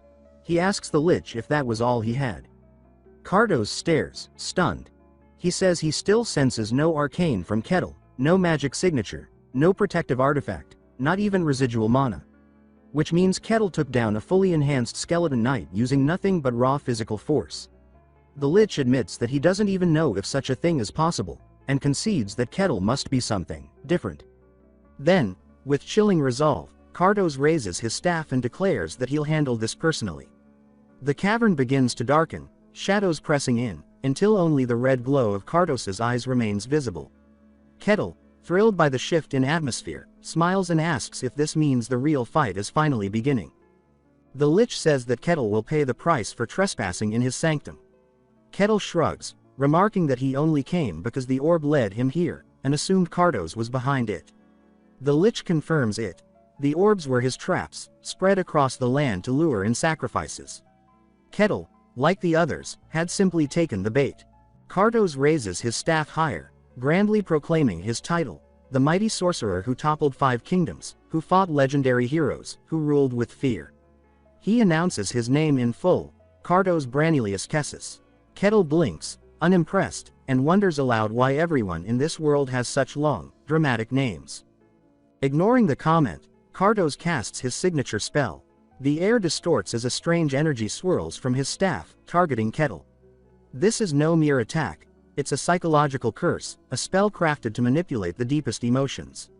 It surfaces a victim's darkness, traps them within it, and leaves them mentally paralyzed. A signature move from Cardos, honed to perfection over centuries. It consumes almost no mana and breaks nearly every mind it touches. Cardos laughs, stating that a barbarian without arcane resistance stands no chance. He plans to capture Kettle for study. The skeleton guards rise again, and Cardos commands them to seize the barbarian. But as the skeletons advance, Kettle steps forward, and his eyes are clear. Without hesitation, he kicks one of the skeletons into the air, shattering it into dust. Cardos stares, aghast, as another explosion rocks the room. He mutters that the spell should have worked flawlessly. Kettle turns to him and asks if he seriously thought he could trap him with that weak trick, and if he's really going to send more skeletons again. He says it's honestly getting boring. Cardos, desperate, insists that humans are driven by emotions. Even the strongest of them are haunted by some inner darkness. But this one, this barbarian, should not be immune. And yet, he is. Cardos watches as Kettle effortlessly walks through more skeletons, dismantling them with ease. Then Kettle asks if he knows how to cast something more exciting, like a fireball. The Lich bristles with rage. He declares that comparing his spells to basic magic is an insult. If that's what Kettle wants, then he will receive something greater. Cardos begins a deep incantation, summoning a dark entity within a glowing orb. He says this spell will engulf the world in chaos and unravel clarity itself. Kettle watches with admiration as the spell forms. When Cardos unleashes it, the energy roars forth and completely consumes Kettle. The Lich howls with victory. But then, his knees buckle. He collapses and coughs violently, purging some black ichor. He mutters that he's spent everything, his entire mana pool, all except what's needed to keep his physical form intact. Still, it was worth it, he says. The barbarian must be finished now. Then Kettle's voice breaks through the silence. He says the spell was impressive, and asks if that's all. Cardos stares, wide-eyed, as Kettle walks out of the swirling darkness, completely unscathed. He says that he didn't really feel anything from it, and if that was Cardos's grand finale, then maybe it's his turn now. He lifts his axe to his shoulder with casual confidence. Cardos begins laughing, manically. He says that now it's clear. Kettle must have known who he was from the start. The Empire must have sent him. Only they would go to such lengths to hunt him down. He praises their intelligence network for tracking him so quickly, but vows that he will rise again and rule once more. He claims to have heard rumors. Deep within the Empire lies a human breeding ground, a facility that produces elite warriors, each forged for a specific purpose. He says Kettle must be one of them, an assassin blade forged to kill him. Cardos shrieks that even so, he will defy fate. He will destroy the Empire, burn its armies, and reclaim his throne of darkness. As the final act begins, Cardos summons a spiritual artifact, a ghostly vase. It glows ominously, and he hurls it at Kettle, revealing that it is, in fact, his own soul. This is his final gambit. Cardos intends to possess Kettle's body, to devour his mind from within. Without becoming a lich again, this would trap him permanently inside Kettle's form, but he's out of options. He flies into Kettle, declaring that the barbarian's body will now be his. Kettle hesitates briefly, and everything goes still. Cardos's soul has entered. The possession begins. But something isn't right, something feels off. And Cardos, inside Kettle's mind, is about to find out just how grave a mistake he's made. Cardos begins laughing, triumphant, declaring that the body is his. But within the depths of Kettle's mind, something is terribly wrong. Cardos, now inside the barbarian's mental realm, stumbles in confusion. He mutters that he's never seen anything like this. Everything is warped, disjointed, hostile, unnatural. The very act of perceiving Kettle's inner world begins to fracture Cardos's consciousness.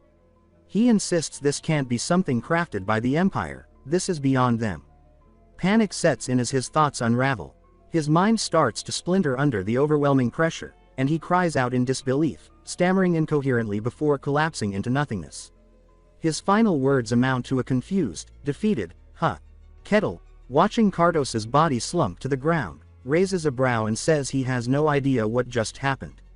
The Lich seemed to cast something on himself and then completely fell apart. That swirling black magic had looked cool for a moment, but beyond that, it was underwhelming. He remarks that if liches are supposed to be the pinnacle of magic, this one certainly didn't live up to the hype. He lets out a disappointed sigh, saying that liches in this world must not be very impressive after all. Still, the dungeon is cleared, so it's time to claim his reward. He picks up Cardos's staff, noting how it glowed during spellcasting.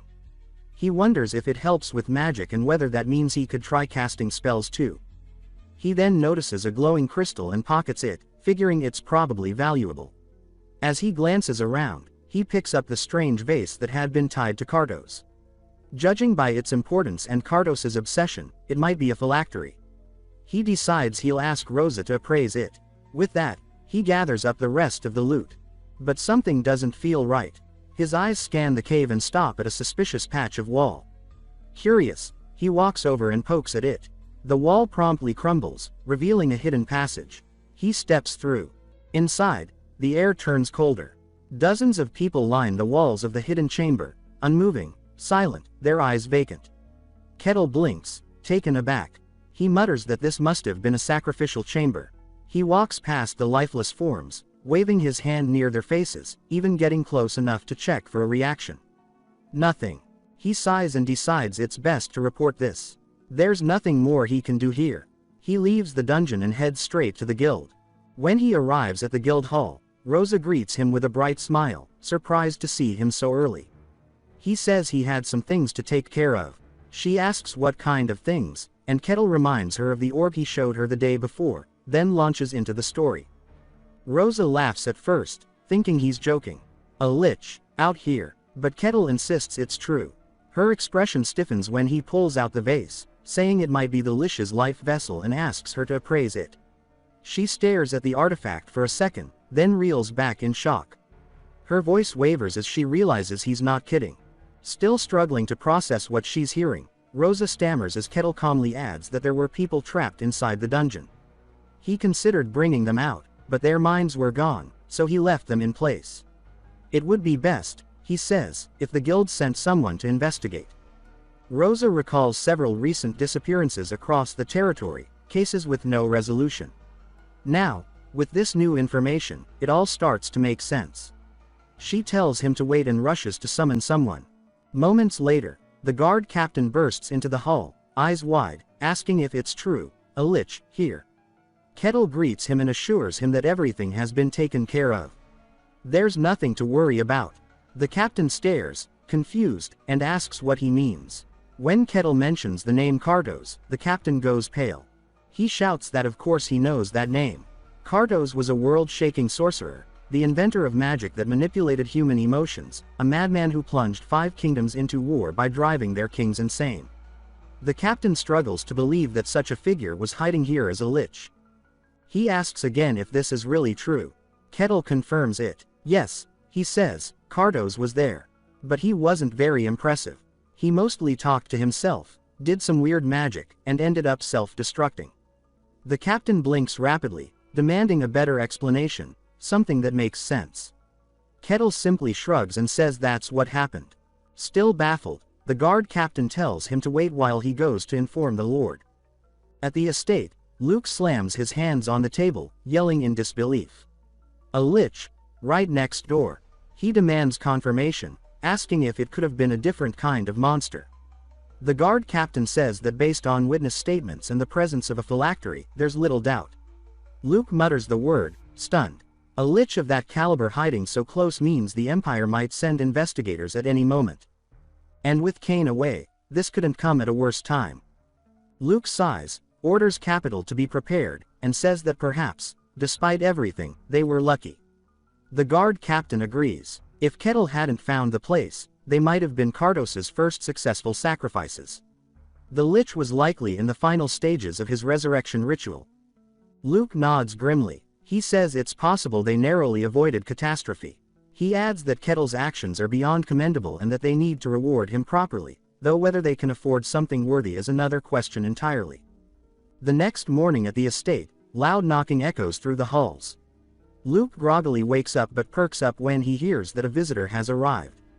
The doors swing open, and a servant announces that the Inquisitor of the Sun God, Lord Aquas, has arrived. Luke is stunned. A woman steps into the estate with quiet authority. He asks what someone like her is doing here, and why the Inquisition would appear at his doorstep. He leads her to the guest room and sits across from her, introducing himself with all the formalities due to her station. He thanks her for coming, even if the visit was unexpected. Aquas sits in silence before speaking. She introduces herself as an Inquisitor of the Sun God, the youngest to ever bear the title.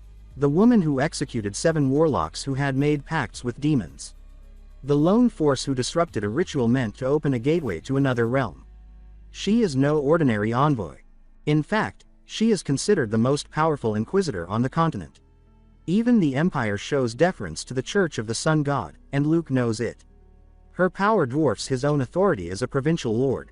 He listens closely, waiting to understand why someone of her magnitude is here. She says she's heard rumors. The estate, she says, has been unusually loud lately.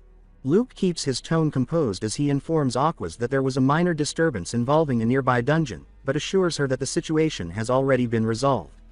He assumes that her presence has nothing to do with the lich incident and asks her purpose for visiting. Aquas calmly responds that she's here regarding a divine oracle. That catches Luke off guard. But before she shares the oracle's contents, she says she needs to hear everything that's transpired in recent days.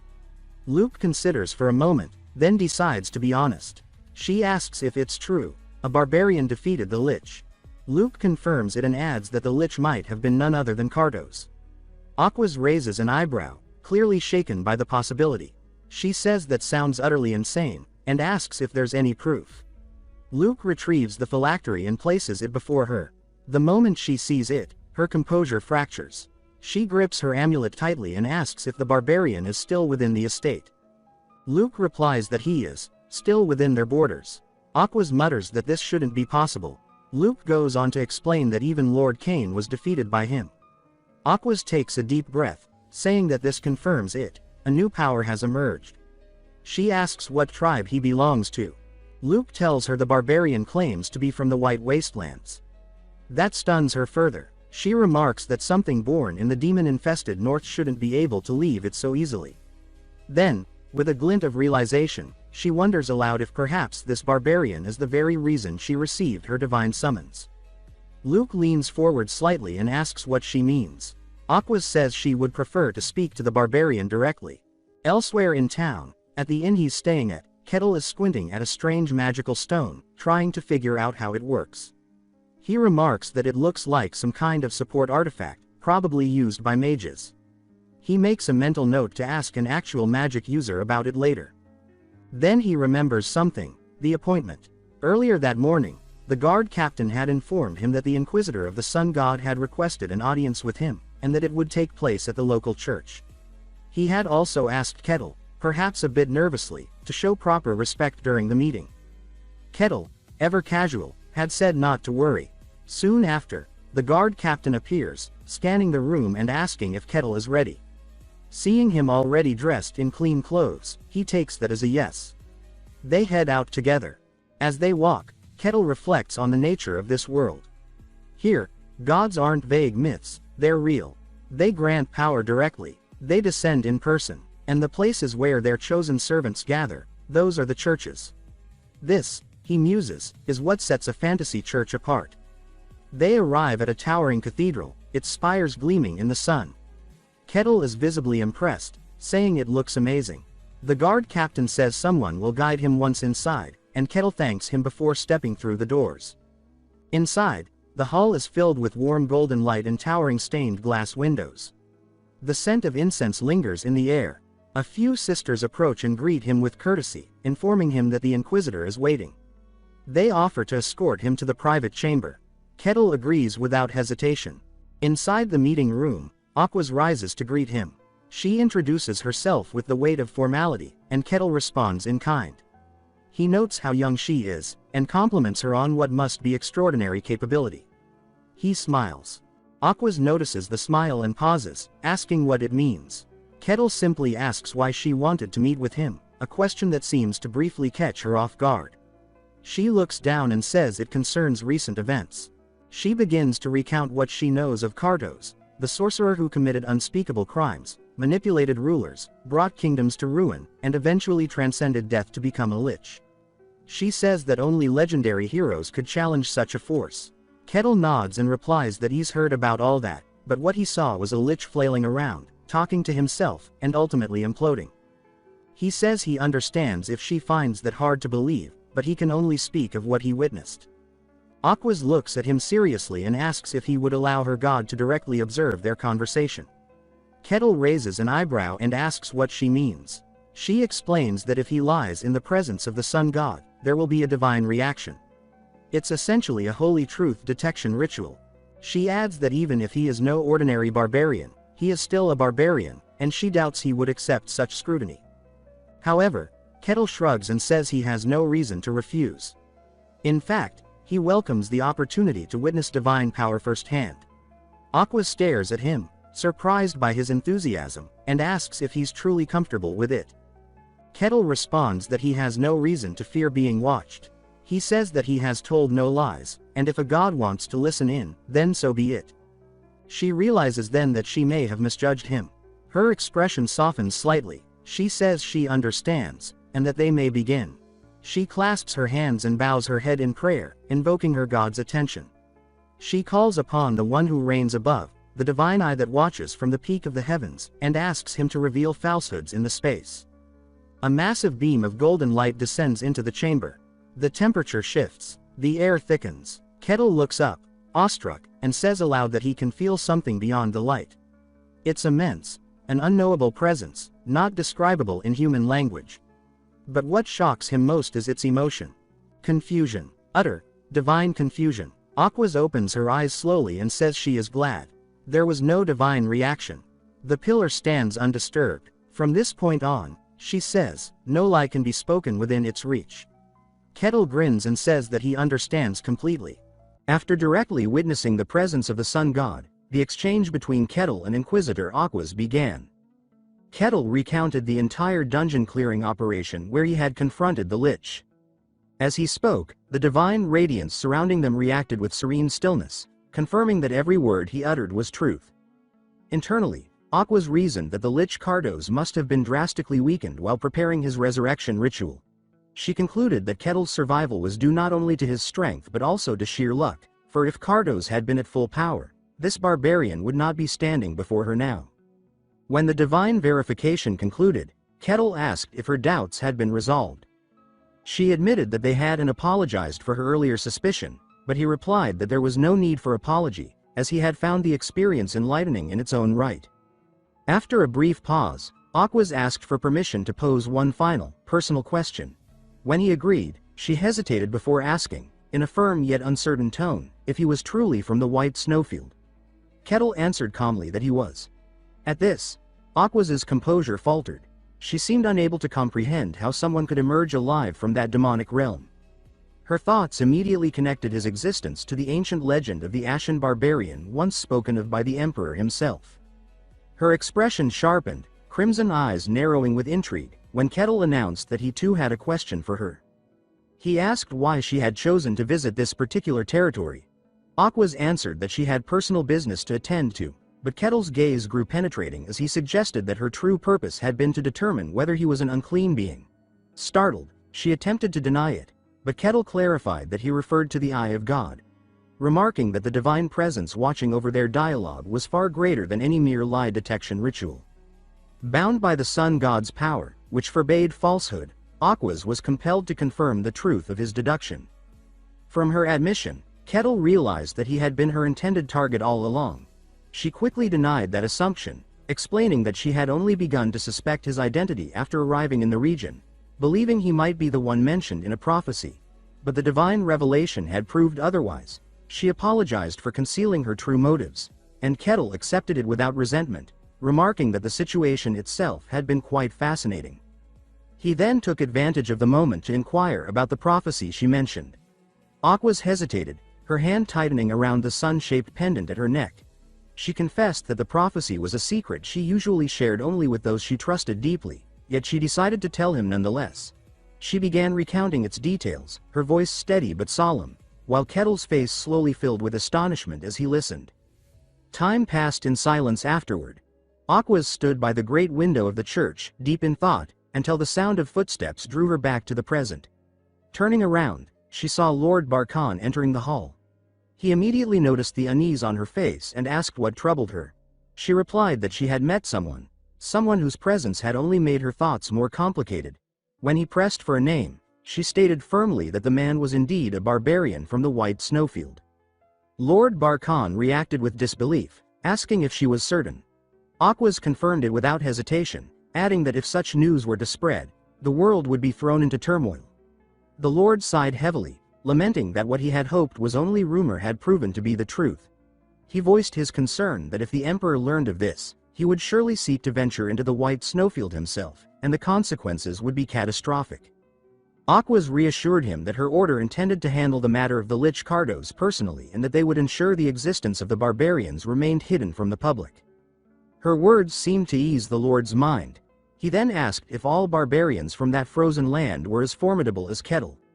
Aquas replied that they were not, explaining that if every one of them possessed such strength, they would have already descended from the snowfield to dominate the world.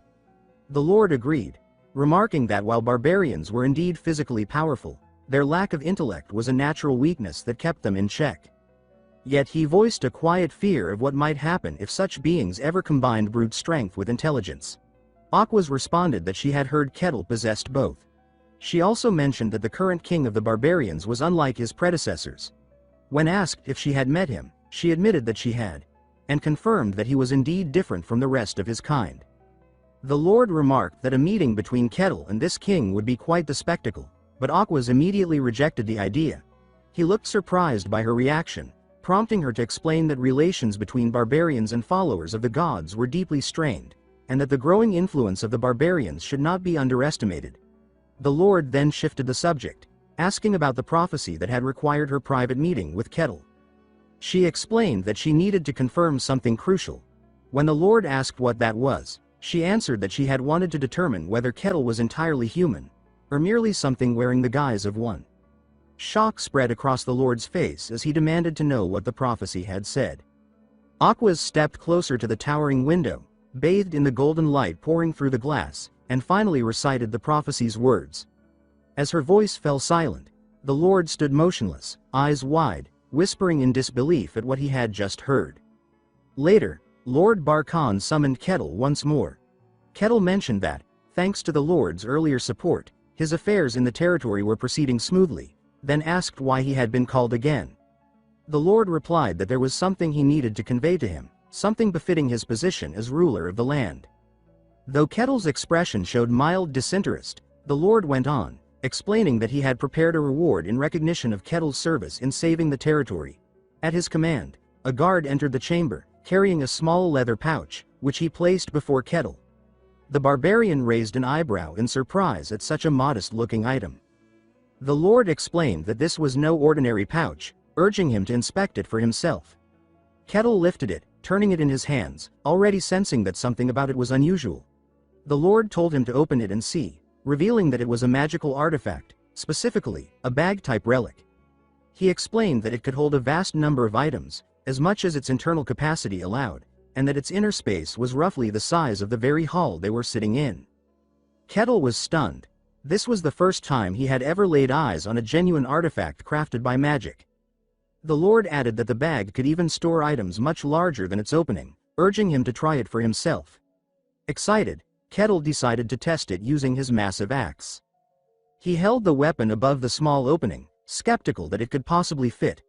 The moment the axe touched the rim, it was drawn completely inside with a flash of light, vanishing from sight. Kettle's astonishment was visible. The Lord explained that to retrieve any stored item, one only had to reach in and imagine it. Following the instructions, Kettle reached inside and immediately pulled out his axe again, amazed by the ease of it. The Lord said that this was his gift for saving the territory, hoping it would please him.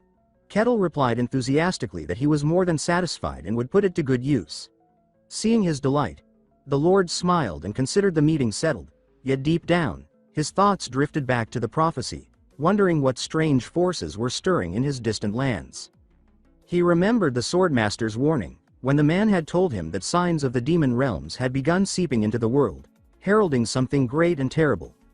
Linking that to the prophecy Aquas had shared, he recalled her words, that a great evil would soon descend upon his very territory and from there spread across the world. It was then that trouble began. Within Barkhan's domain, a network of small villages kept close contact with one another, until one day, one of them suddenly went silent. At first, the matter was dismissed as a trivial communication delay. But when a group from a neighboring village was sent to investigate and never returned, concern began to grow. Soon after, the Lord dispatched his own soldiers, only for them to vanish as well. That was when he realized something serious was happening. Later, at the Mercenary Guild, Kettle approached Rosa to ask about the day's available quests. She informed him that there was an urgent request issued directly by the Lord himself.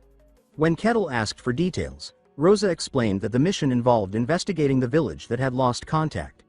All he needed to do was confirm the situation, though she noted that the payment offered was unusually high for such a seemingly simple task. Intrigued, Kettle decided to accept without hesitation.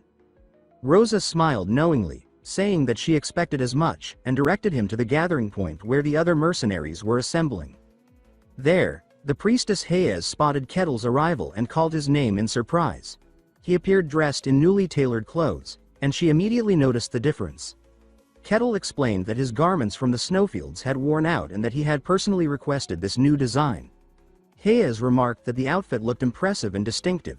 She asked if he had accepted the mission as well, to which he confirmed that he had, saying the task seemed too interesting to refuse. Hayes thought privately that he was unlike any mercenary she had ever met. Kettle then asked why she was alone and if her companions, Alexandro and Kassan, had chosen not to participate. Hayes guessed that they had likely turned down the request after learning its details. Kettle glanced around the gathering hall, noticing that fewer mercenaries had assembled than he expected. A mission offering such high pay should have attracted a large number of adventurers, yet fewer than 10 people were present. Hayes explained that despite the mission's simple description, it carried a hidden danger. Kettle remarked that it seemed straightforward enough, but Hayes pointed out that the reward was far too generous for an ordinary investigation. She revealed that rumors had spread about the Lord's guards never returning from that same village, implying that the mission was not as simple as it appeared. Kettle still found the turnout surprisingly low. Hesitant, Hayes said there was another rumor explaining why so few had volunteered. She revealed that it involved Lady Aquas. Kettle's expression shifted at the mention of the name. Hayes explained that the heretic inquisitor of the sun god, Lady Aquas herself, would be joining this mission, and that few mercenaries dared to work alongside her. With unease in her voice, Hayes confessed that she worried Aquas might strike her down on a whim. Kettle reassured her that such a thing would never happen, describing Aquas as a kind and courteous woman. Hayes was startled to hear that Kettle actually knew the Inquisitor. When she asked if it was true, he confirmed it calmly, even referring to Lady Aquas as his friend. Hayes stood frozen, unable to process what she had just heard. The idea of a barbarian befriending a heretic inquisitor defied all reason. Before she could dwell on it further, Kettle noticed Aquas arriving at the gathering point and greeted her warmly, saying it was good to see her again. Aquas replied coolly that she did not recall ever becoming his friend. Kettle laughed, brushing off her coldness with ease, and said that they might as well start being friends from that moment on. Aquas ignored his light-hearted remark and swiftly shifted her attention toward Hayes, who stood beside him. She asked if Kettle's companion was also a follower of another god. Kettle appeared mildly surprised that Aquas recognized Hayes at all. Aquas questioned why Hayes was there, explaining that, to her knowledge, followers of Lady Calusia were currently in a resting season and that only senior members were typically permitted to be active during such a time. A faint suspicion flickered across her face before she dismissed it, saying she must be mistaken since she could not possibly know every detail about every divine order. Before Hayes could respond, the guard captain arrived with his soldiers. Kettle immediately recognized the man and greeted him with his usual enthusiasm, commenting that it was good to meet again. Aquas remained calm and composed beside him, while Hayes watched them both with an uneasy expression, uncertain of what kind of bond existed between these unlikely individuals. The captain addressed all gathered mercenaries, welcoming them formally and confirming that all participants were present. Once satisfied, he announced that it was time to depart.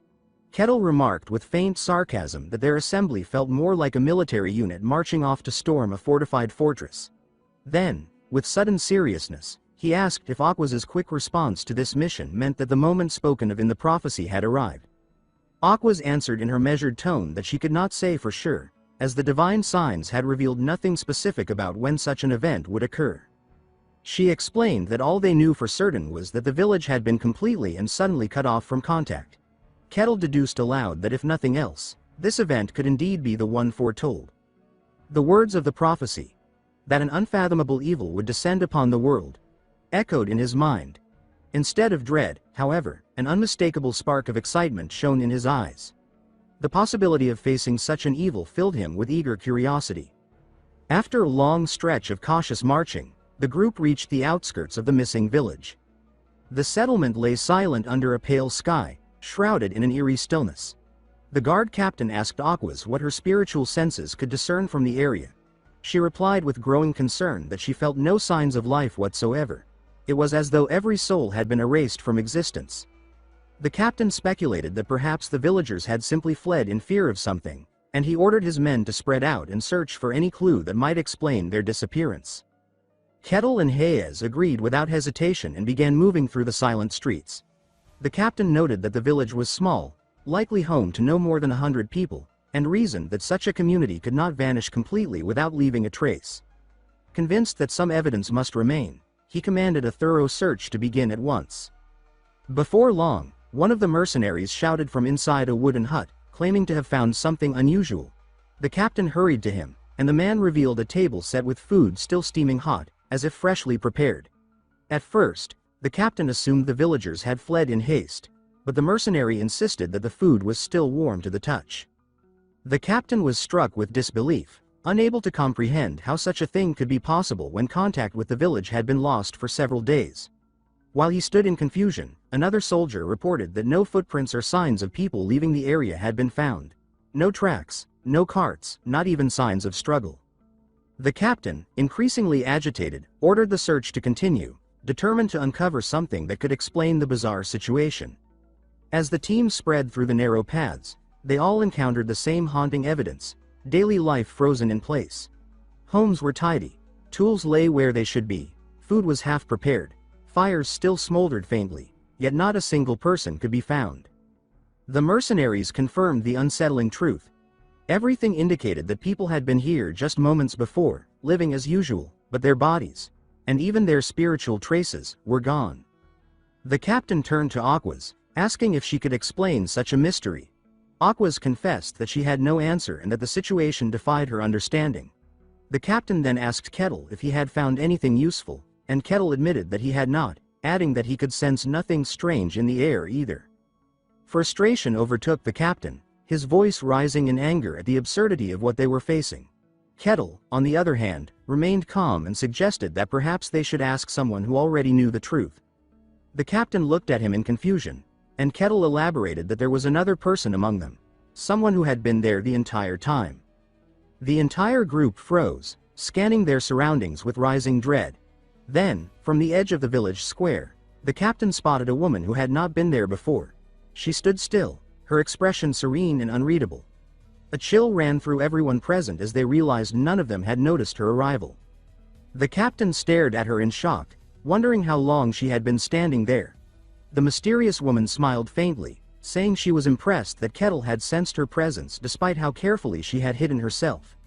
Kettle replied that it was only natural to notice a stranger suddenly appearing in a place like this, but the woman countered with quiet amusement, saying that most people never realized she was there until she wished them to. The mysterious woman scoffed at the tense gathering before her, her voice dripping with mockery as she remarked that even the great inquisitor of the sun god had failed to sense her concealed presence. Her sharp eyes lingered on Kettle, studying him with an amused expression. She thought to herself that he lacked any sign of awakened mystical power. Nothing about him suggested mastery over the deeper mysteries. When Kettle boldly demanded to know her true identity, she ignored his question entirely, viewing him instead as an unexpected yet useful piece in her own hidden design. The guard captain suddenly felt an ominous wave of killing intent radiating from her and shouted for everyone to retreat immediately. Panic rippled through the group. What truly horrified him was that even Aquas, the most powerful inquisitor of their order, could not detect the woman's aura, as though she were a ghost from beyond reality. The captain's mind raced to two dreadful conclusions. Either the stranger was not evil at all, or she was an evil so ancient and immense that her presence existed beyond mortal or divine perception. Then, with a cruel, blood-chilling smile, the woman announced that she had decided their fate. Her gaze fixed upon Kettle as she declared that he was quite the fascinating barbarian, and in a cold, absolute tone, she proclaimed that she would drag him to hell and make him her slave for eternity. In an instant, her form twisted grotesquely, revealing her true demonic nature. Her body radiated raw power as a sphere of pulsating purple energy formed in her palm. With a hiss, she hurled it toward the sky, and the air crackled with violent pressure as she levitated effortlessly, defying gravity itself. Kettle, Hayes, and Aquas stood paralyzed, their minds struggling to comprehend such overwhelming force. The guard captain screamed for everyone to flee, but before anyone could move, a translucent magical barrier shimmered into existence, trapping them all within its invisible walls. Desperation broke out as the mercenaries pounded and slashed at it in vain. Hovering above them, the demoness declared in a voice that echoed across the village that the entire place now belonged to her. None of them, she said, could escape her grasp. Licking her lips with predatory delight, she announced that they were now her prey. Terror spread among the mercenaries, and Hayes, trembling, cried out that this was no ordinary demon but a named one, among the deadliest of their kind. Falling to her knees, she began praying frantically for divine salvation. Kettle placed a reassuring hand on her head, his voice calm and steady as he told her to relax, promising that he would not abandon her. He then asked her what made a named demon so different from others. With shaking breath, Hayes explained that most so-called demons were nothing more than scattered fragments of magic and malice, weak shadows of true evil. But the named ones, she said, were original beings born in the abyss, ancient entities that chose their own names and wielded unimaginable strength. Even the weakest among them could destroy an entire kingdom and plunge nations into chaos. Kettle quickly understood that the creature before them was one of those legendary beings. Hayes confirmed this with despair, recognizing her by her distinctive curved horns. She was Ashtar, the demoness of gravity, a fiend said to have ravaged countless lands centuries ago. When Kettle asked if brute force could break the barrier, Hayes shook her head in hopelessness, explaining that the village had already become the demon's domain. The only way out was to defeat her, something she deemed impossible. Yet, when Kettle pressed his hand against the barrier, cracks spread through it instantly, causing both astonishment and confusion. He laughed quietly, concealing the break he had caused, and said that he would watch the situation a little longer for his own amusement. Hayes stared at him in disbelief, baffled by his composure, but he simply gestured for her to remain calm. Meanwhile, Ashtar turned her attention to Aquas and taunted her mockingly, asking whether the trap she had prepared had not been entertaining to investigate. With wicked delight, she revealed that the traces of life the group had discovered in the village, the warm food, the signs of daily routine, had all been illusions crafted by her own demonic power, a clever snare meant to lure them in. Aquas glared at her in disgust, condemning her scheme as vile and cowardly. Ashtar's words made Aquas think quickly. She knew that summoning a named demon into the physical world required an immense sacrifice of souls. An entire village might barely suffice. Moreover, to convert a region into a demonic domain without anyone noticing should have been impossible. The thought sent a chill through her. How had this demon entered their world unnoticed by divine watchers? When Aquas demanded an explanation, Ashtar laughed mockingly, saying that she would never reveal her secret. Aquas's composure broke as she shouted furiously, calling the demon a corrupt abomination that dared to defile sacred ground. Ashtar's laughter echoed across the empty village. She sneered, calling Aquas a loyal dog of the gods, and asked mockingly whether her so-called divine master could save her now. Then, with deadly seriousness, she told them all to listen carefully. She explained that the very fabric of this world was beginning to fracture, that the age of men and gods was drawing to an end. Long ago, she said, gods and humans had waged a great war against the forces of evil and had driven them into the deepest dimensions. But the seals were weakening, and the exiled darkness was returning. With pride gleaming in her eyes, Ashtar declared herself the demoness of gravity, boasting that she had waited centuries in hell for this moment. The day she would erase the shame of her ancient defeat and drown the world once more in shadow and ruin. Aquas, her voice burning with fury, declared that the world still belonged to gods and humans alone. She commanded the creature to return to the abyss and began invoking a divine ritual. A column of radiant golden light enveloped her, and her body began to change, encased in brilliant armor forged of celestial energy. Kettle observed the scene with quiet amusement, thinking that, as always, enemies never seemed to attack during transformation scenes. When the light faded, Aquas stood in full divine form, her armor shining like molten gold. Ashtar smirked, clearly entertained, and summoned a massive crystal scythe, its edge glowing with a sinister violet hue. She announced her readiness to begin the battle. Aquas called the demon arrogant and reckless, then lunged forward at blinding speed, her blade cutting through the air. The two forces collided with a thunderous explosion that shook the entire ground. Both were thrown back by the impact, dust and energy swirling violently between them. Ashtar rose first, laughing coldly. She said that combat should be carried out with honor and mocked Aquas, asking if divine hunters knew nothing of proper warfare. Aquas glared fiercely, declaring that she had no patience for her mockery and that she was ready to end her life. The battle raged on, fierce and unrelenting. Aquas charged again, her movements fueled by divine rage, while her holy aura illuminated the darkness. Yet in a sudden, ghost-like flash, Ashtar vanished completely, as though she had never been there at all. Before Aquas could even register what had happened, the demoness appeared behind her in a blur of motion, striking with a sound like the air itself was being torn apart. Aquas reacted with superhuman reflexes, twisting around at the last possible instant to block the attack. Yet Ashtar's clawed hand latched onto her divine shield, something no living being had ever managed to touch before. The contact sent a surge of shock through Aquas. Taking advantage of her opponent's momentary disbelief, the demoness delivered a devastating strike imbued with pure malice, sending Aquas crashing down into the ground with a thunderous impact that carved a deep crater beneath her. Without hesitation, Ashtar pressed her assault, unleashing a barrage of relentless blows. She had found a weakness in Aquas's defense and was determined to exploit it. The sky darkened as the two forces clashed, and Aquas struggled to parry the endless storm of attacks, her boots skidding backward across the shattered ground. Amid the chaos, she began reciting verses from her sacred scriptures, her voice ringing out with the weight of divine authority. With unshakable conviction, she declared that the radiant light of her God would never be defiled by the filth of darkness. As her proclamation ended, the heavens themselves answered, an immense pillar of holy light descended, engulfing Ashtar and forcing a shriek of agony from the demoness. Staggering back, Ashtar looked on in grudging astonishment. She noted that it was remarkable for someone so young to command divine scripture with such raw, destructive force.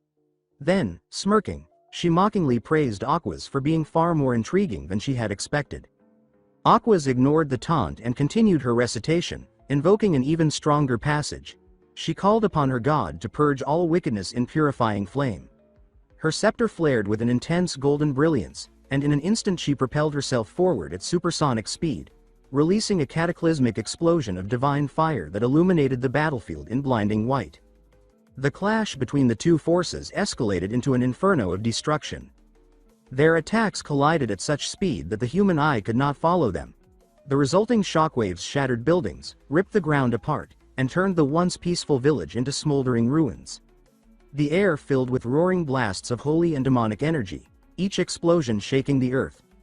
Terrified mercenaries and Hayes screamed as debris rained down around them, desperately seeking shelter from the chaos. Amid this apocalyptic battle, Kettle stood apart from the destruction, his hands tucked casually in his pockets. He watched the spectacle with wide eyes and an amused grin, remarking inwardly that it was quite an entertaining show.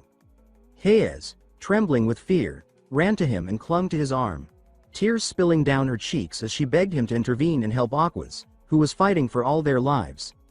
Kettle responded in his usual calm and detached manner, saying that he could help, but he questioned why he should. His cold indifference left Hayes speechless. He explained casually that he did not wish to ruin such a spectacular fight, adding that battles of this level were exceedingly rare. He admitted that he too wanted to face a demon someday, but for now, he would rather enjoy watching this one to its conclusion. Horrified by his words, Hayes stared at him as though seeing something inhuman. She thought that this man could not possibly be normal. Something about his way of thinking was disturbingly detached from reality. The clash above continued with devastating intensity. Energy sparks filled the air like a storm of shooting stars. Ashtar grudgingly acknowledged that Aquas was indeed a resilient and formidable opponent, worthy of the title of a divine hunter. Yet she also realized that in terms of sheer power and combat experience, she held the upper hand. However, deep within, Ashtar sensed that the longer the fight dragged on, the worse it would become for her. Demonic entities could not sustain prolonged battles against divine forces in the human realm. Slowly but surely, the brilliance of Aquas's holy energy was pushing her back. The demoness understood that continuing like this would only end in exhaustion or defeat. Her eyes narrowed, a cunning idea flashing in them. With a wicked smile, she darted at blinding speed, changing direction mid-air, and suddenly lunged toward the group of terrified mercenaries. Aquas's eyes widened in horror as she realized Ashtar's intent. Without hesitation, she threw herself between the demoness and the defenseless humans, raising her shield just as the blast of dark energy struck. Ashtar unleashed an unending torrent of demonic force, pressing against Aquas's barrier with overwhelming might. Cracks began to spread across the divine shield as the mercenaries screamed in terror, knowing that their lives depended on it holding. Rage burned in Aquas's eyes as she shouted at her foe, condemning her cowardice and calling her a creature without honor. Ashtar only laughed, her voice dripping with scorn, saying that it was absurd for a holy warrior to expect fairness from a demon born of chaos. Fury and divine light surged within Aquas as she invoked one of the most sacred verses known to her order, one that she reserved only for the direst of moments. She proclaimed the birth of the golden essence, the highest manifestation of holy energy. A blinding radiance exploded from her body, enveloping her in a celestial aura. The ground trembled as she formed a massive dome of light, a sanctuary that repelled the demon's energy. She ordered everyone to enter the holy refuge immediately. The surviving mercenaries, half in tears, obeyed without hesitation, stumbling into the radiant barrier that surrounded them like a divine fortress. They fell to their knees inside, overwhelmed with gratitude, thanking Aquas for saving them from certain death as the golden light continued to shield them from the wrath of the demoness outside. Ashtar laughed darkly, her voice echoing through the ruined village, mocking Aquas for wasting such sacred and rare divine scripture merely to protect a group of fragile mortals. Her words dripped with venom as she questioned whether the life of a few weak humans was truly worth such a sacrifice. Aquas, filled with fury, commanded her to be silent, but the demoness only smiled wider, saying that this was exactly the kind of answer she expected from an enraged holy warrior.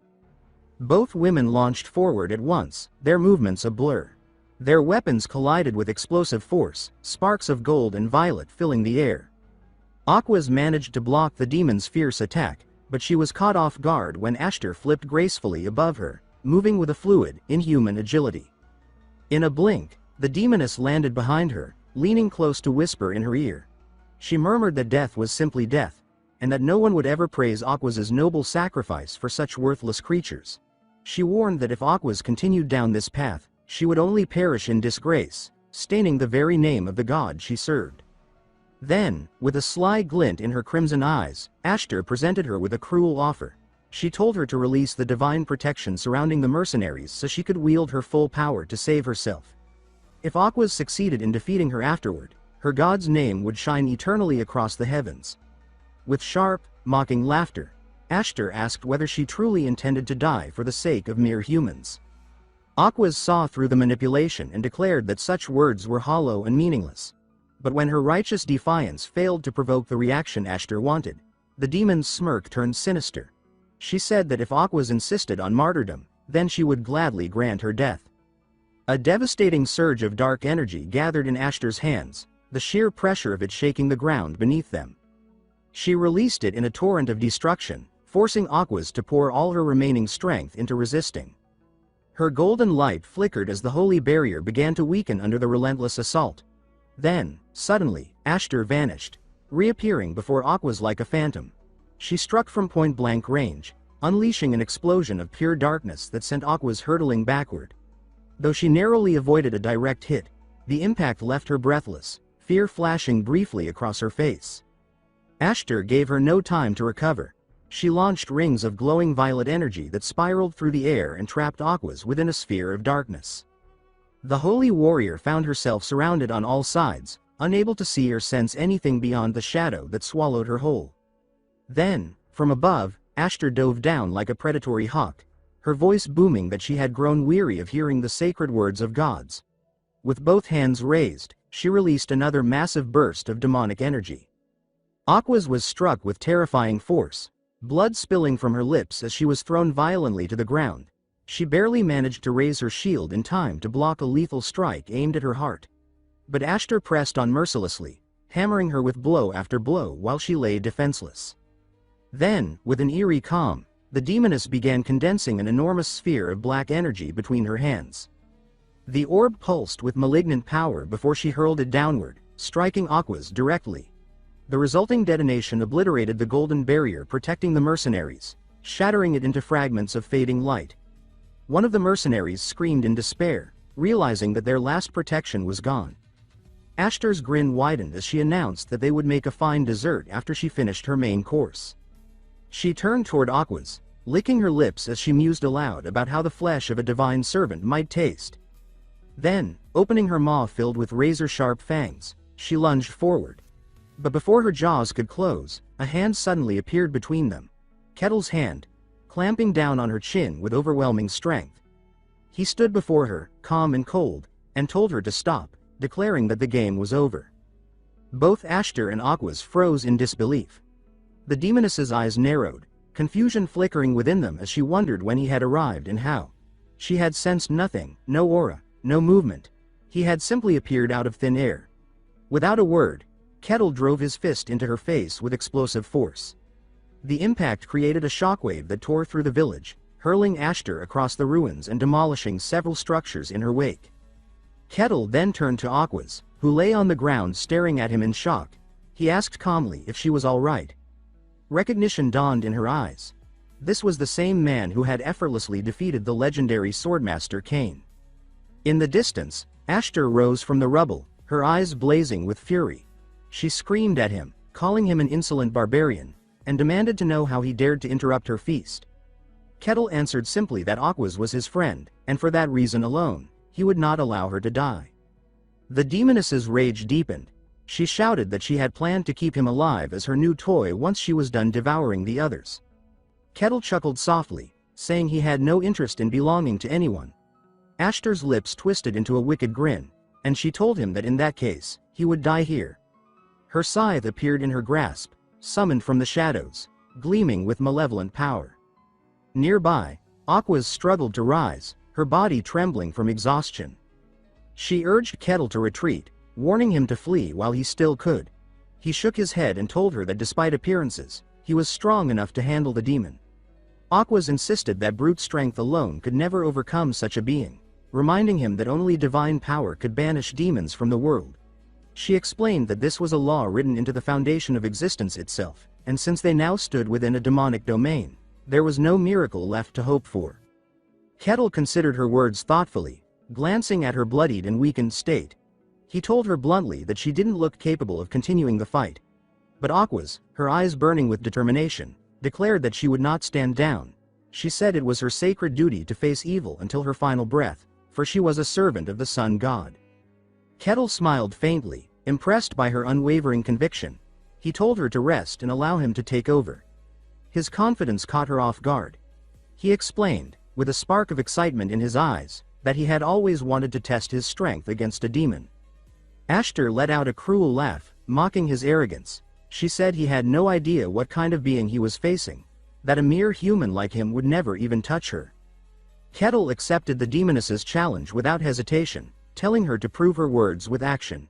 Ashtar's tongue slid across her claws in delight as she promised to enjoy watching the light in his eyes fade while she tore him apart piece by piece. Her laughter echoed through the ruined village as she gathered her power, summoning a spiraling vortex of shadow that consumed the air around her. In an instant, she shot forth from the heart of the vortex, her speed so great that even Aquas, still recovering on the ground, barely saw her move. Fear seized her as she realized the barbarian stood still, utterly unguarded. But before Ashtar's claws could reach him, Kettle's fist flashed upward. With absolute calm and frightening precision, he delivered a single punch that connected squarely with her face. The impact thundered through the air like a cannon blast. Ashtar's skull shattered instantly, her head exploding under the sheer force of the blow. Her body was flung backward like a rag doll, and the resulting shockwave split the ground beneath them. Aquas froze in disbelief. Her lips parted, her breath caught in her throat, as her mind struggled to comprehend the sight before her. A mere human, barehanded, had just crushed the head of a high-ranked demoness as though smashing a piece of fruit. She whispered to herself in terror, wondering if such power could truly exist within mortal flesh. But the momentary silence was shattered by the roar of dark energy. From within the dissipating smoke, a swirling storm of black mist reformed itself. The demoness's body began to mend, bones and flesh twisting back together in grotesque fashion until her head was whole again. Kettle observed the process with detached curiosity, noting with a faint smirk that her regeneration was remarkably fast. Ashtar's eyes burned with hate and disbelief. Her voice trembled between fury and confusion as she demanded to know who, or what, he truly was. Kettle replied with unbothered calm that he was nothing more than a simple barbarian.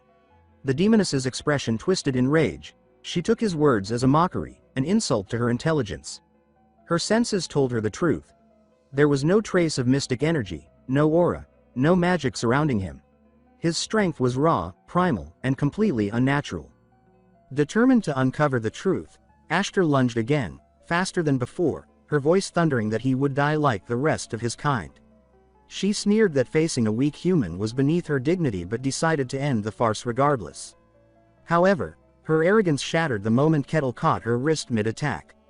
His grip stopped her movement cold, his expression utterly indifferent, as though halting her assault had required no effort at all. Before she could react, his other fist slammed into her chest. The blow detonated like a cannon shot, sending her body soaring backward as she coughed up black blood, the pain unlike anything she had felt before.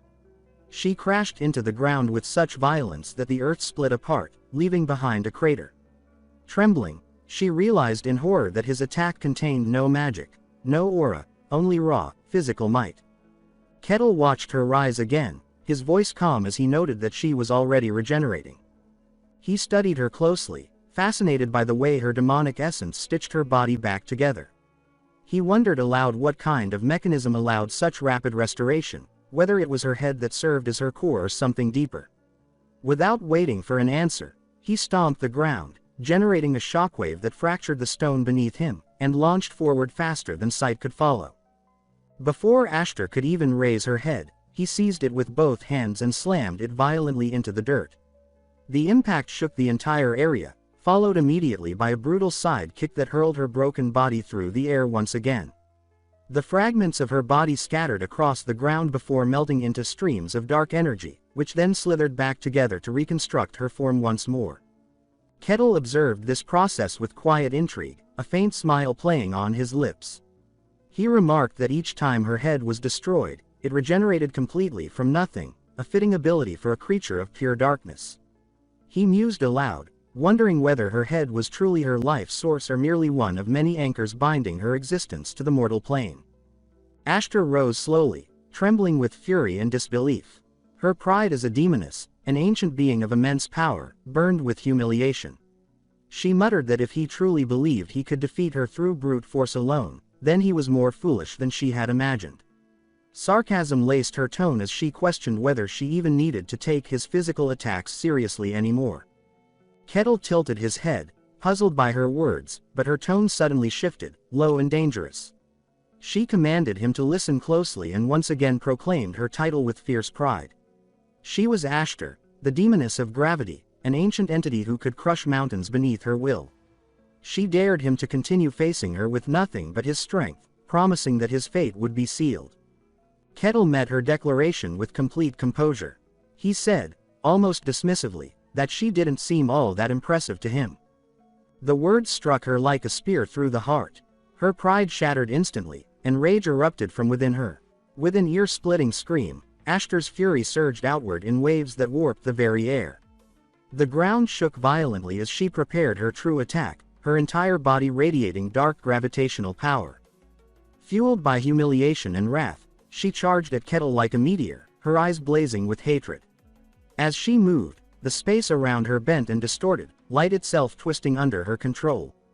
The demonic energy condensed before her, forming into a massive warhammer, forged from the essence of black gravity, each swing radiating enough weight to crush the earth beneath it. The demoness swung her massive weapon with earth-shattering force, the air trembling as the blow descended upon Kettle. The impact could have crushed a mountain, but he met it head-on, catching the enormous hammer of condensed gravity with his bare hands. The sound of the collision split the air, yet Kettle stood unmoving. Then, with a casual motion, he clenched his fist and struck once, shattering the weapon born of her demonic power into fragments of dissolving black energy. Before Ashtar could even react, his next punch landed squarely against her face. The strike's power sent her body spiraling through the air, her skull bursting apart once more in a spray of dark mist. For the third time, her head was obliterated. She crashed to the ground, her body twitching, but as the black aura gathered again to rebuild her form, disbelief clouded her expression. Her mind raced as she considered the absurdity before her. As the demoness of gravity, she possessed the power to focus the mass of a castle wall into a single swing, yet this barbarian, this supposedly ordinary man, had caught her weapon barehanded and destroyed it as though it were made of glass. The logic of such a feat was impossible, incomprehensible. Overcome with fury, she screamed that it could not be real.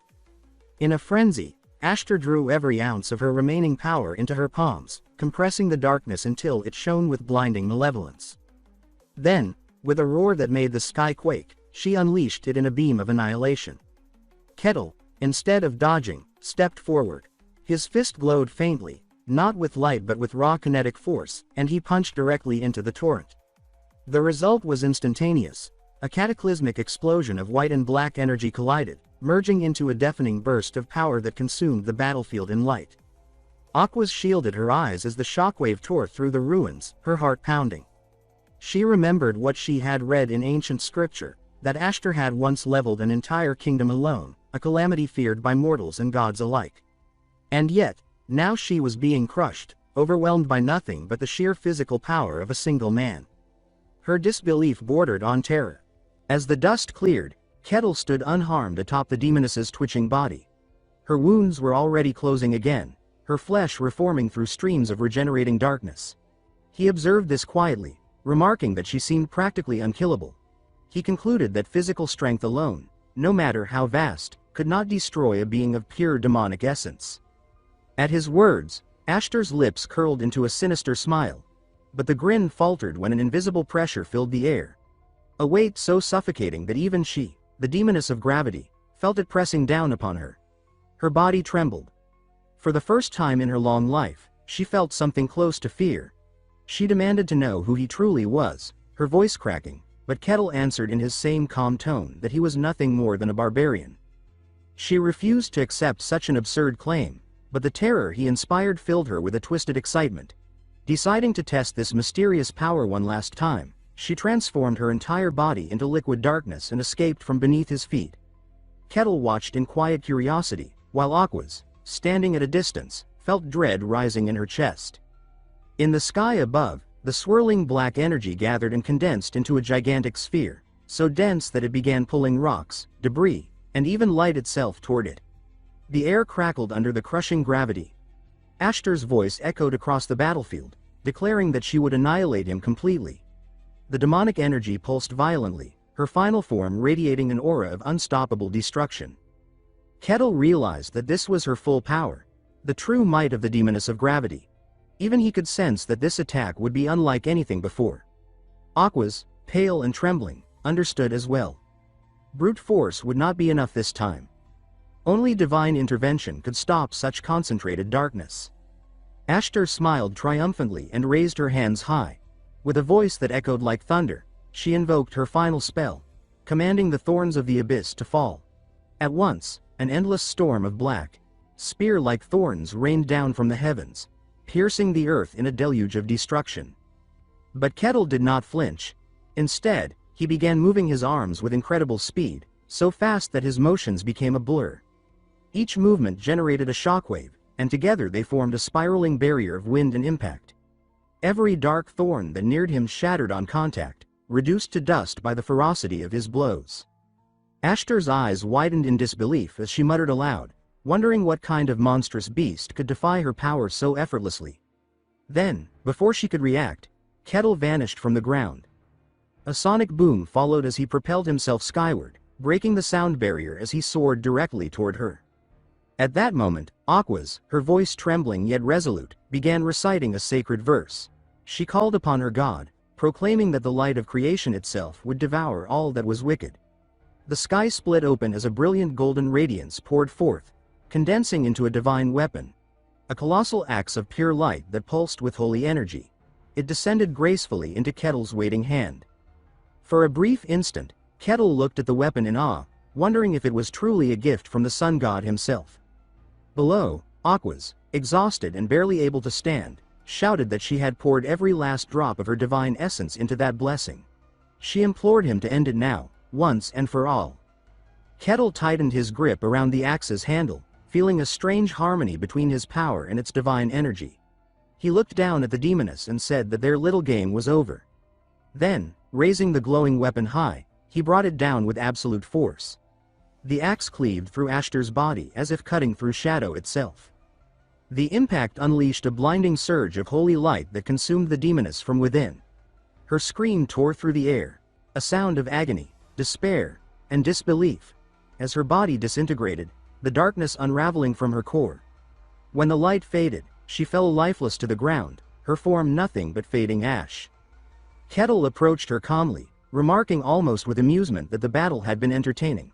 Ashtar, broken and dying, muttered weakly that it was a shame to be dragged back to hell in such disgrace. Still, she said, it had not been a total loss, for now she knew that a being like him truly existed.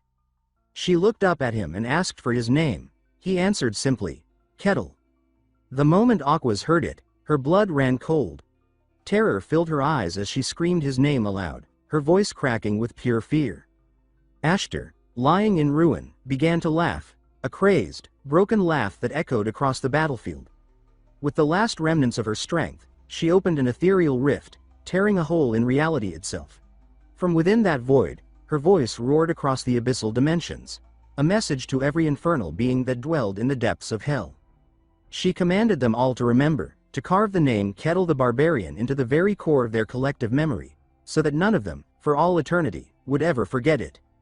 Aquas let out a final cry of despair as the dying demoness raised her clawed hand toward the sky, commanding her unseen followers to devour her memories and extract all knowledge of the being named Kettle. Ashtar's final laugh echoed across the battlefield, triumphant even in death, as she declared that the barbarian's existence now belonged to them all. At that moment, invisible presences, dark, ethereal entities, descended upon Kettle, piercing through his mind and forcing their way into his consciousness. Kettle froze for an instant, his expression shifting into mild confusion as he wondered what exactly was happening to him. Then, within the vast inner space of his mind, he witnessed the intruders take form. Gigantic, worm-like demonic beings materialized, slithering through the void of his consciousness, their monstrous eyes burning with greed and hunger. Yet before they could even move, his manifested will, the reflection of his inner self, obliterated them effortlessly, crushing their cosmic forms into nothingness. In the physical world, Kettle blinked once, then looked down at his own body with faint curiosity. He dismissed the event as inconsequential, his face calm and expressionless. Turning toward the dying demoness, he asked what she had just done, mentioning that he had felt something strange attempt to enter his body moments earlier. Ashtar stared at him in disbelief and terror, realizing with a dying gasp that the demonic corruption meant to consume his soul had completely failed to take hold. The impossibility of what she had witnessed left her speechless. Without another word, Kettle lifted his foot and brought it down upon her still regenerating remains. The impact crushed her body and erased her existence from the material plane, scattering the last traces of her dark essence into the air. Aquas and Hayes screamed in utter shock as the ground trembled beneath them, unable to comprehend the cold finality of his action. When the thick purple mist that lingered from the demoness's death finally faded, Kettle stretched casually, as though waking from a nap. A faint smile tugged at his lips as he asked Aquas if their mission was now complete.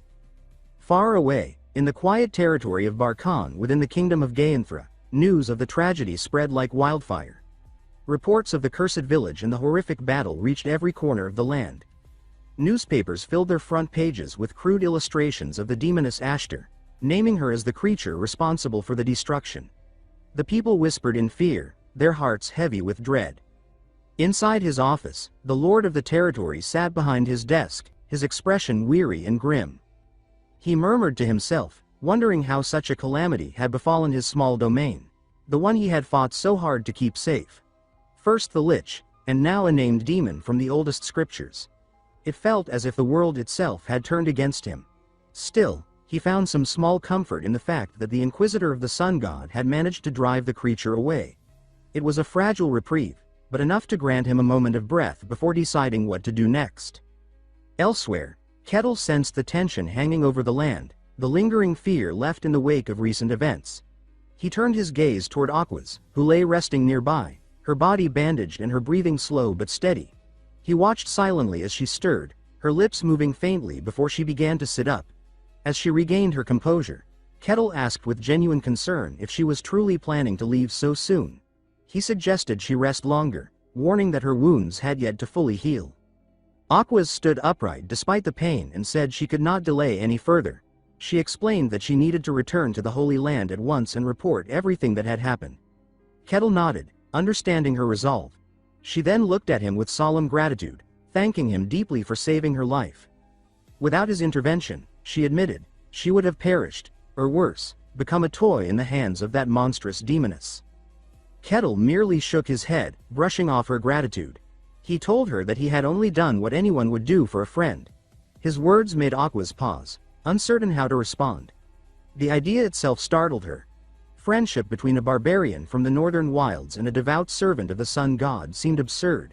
She reminded him of her station, saying she was an inquisitor of divine law, and asked if he still considered her a friend despite that. Kettle responded simply, asking why that should matter.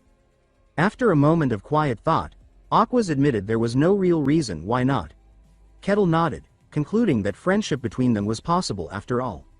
A faint, rare smile appeared on Aquas's face as she agreed. Then Kettle, his curiosity piqued, asked her about something he had heard before, the warning never to share one's true name with a demon. Aquas confirmed this was indeed true, explaining that demons practiced a dark art known as marking. By learning a person's name, a demon could inscribe an invisible sigil upon that person's soul. This mark acted as a beacon, calling other demons to the marked individual and turning them into perpetual prey. In ancient times, she explained, those afflicted by such a curse were forced to undergo sacred baptisms and purification rituals to remove it. Without them, they would eventually be hunted down and destroyed by demonic forces. Kettle asked quietly if this meant he had been marked as well. Aquas quickly reassured him that he was not. The demoness had failed to leave such a mark on him, though his name, his very identity, was now known in the infernal realms. She warned him that while the demons could not locate him without the mark, his name alone would attract attention should he ever cross paths with them again. Kettle listened in silence, his face thoughtful. He then remarked with genuine curiosity that, despite all his power, he had been unable to kill the demoness through physical force alone. Aquas nodded and explained that such was the nature of demons. They were not creatures of this world but entities born of another realm entirely, spiritual beings that could only be destroyed by divine energy. She told him an ancient story, one passed down through the oldest temples.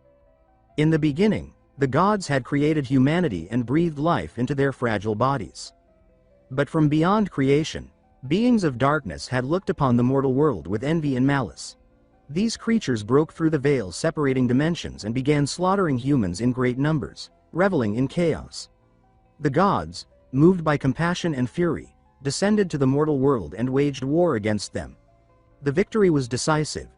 The invaders were banished, sealed away in deep dimensions, and branded forever with a single name: demons.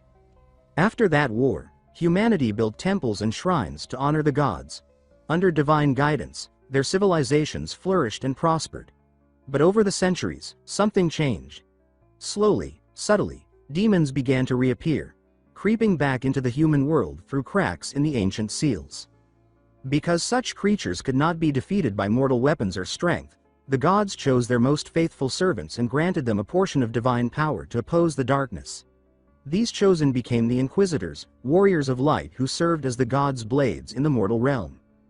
Kettle reflected on her words, concluding that demons could not be destroyed by physical force because they did not belong to the world of men. Aquas confirmed this, adding that they existed outside the world's natural order, their presence a constant threat to the balance of existence. Kettle frowned, noting that if such beings continued to appear more frequently, it would spell disaster for everyone. Aquas agreed softly, her voice heavy with exhaustion. The age of peace, she said, was beginning to crumble, and neither gods nor mortals could afford to ignore the signs any longer. Aquas reassured Kettle that beings like Ashtar, high-ranking named demons, could not manifest in the mortal realm easily. Such occurrences, she explained, required immense energy and elaborate rituals. However, her tone darkened as she revealed that something deeply abnormal had been happening lately. The cycles of dungeon appearances across the continent had become unpredictable and erratic, as if the barrier between worlds was beginning to weaken. She said that the sealed realm of demons seemed to be exerting influence over the mortal world, slowly seeping into it. Reports of strange entities and unnatural phenomena had been increasing, and according to the records of the church, these anomalies had started exactly 1 year ago. Those words made Kettle pause. His mind drifted back to his own past, to the exact moment he had completed his final mission in the boundless white snowfield, 1 year ago to the day. The coincidence struck him deeply, though he kept his thoughts to himself. After their long conversation, Aquas thanked Kettle once again for everything he had done. She said that she had to return to the Holy Land immediately to deliver her report to the Saintess, but she promised that he would always be welcome in her order's temple should he ever wish to visit. Kettle smiled faintly and said that he would like that someday. Later, as her carriage rumbled away along the dirt road, Aquas sat quietly inside, her hands clasped in her lap. Her body was still weak, but duty demanded she move quickly. She thought about the demoness, about Kettle, and about the unanswered questions that haunted her. It troubled her that no prophecy, no divine vision, no holy omen had mentioned his existence. She could not understand why the sun god, who saw all, had remained silent about this mysterious and terrifying man. Far away, in the imperial capital, Swordmaster Cain trudged through the long marble corridor of the royal palace, his face weary after hours of exhausting discussion with the emperor. He exhaled heavily, muttering to himself that he had not endured such a tedious meeting in years. The grandeur of the place, with its jeweled columns and painted ceilings, did little to lift his mood. Then, from the dimness of the corridor, a shadow detached itself and took shape, a tall figure with long black hair and a faintly amused smile. The newcomer commented lightly that Cain seemed to be suffering from the strain of court life. Cain instantly recognized him, the master of the magic tower, one of the most powerful and enigmatic figures in the entire world. The tower master asked what had brought Cain to the palace this time.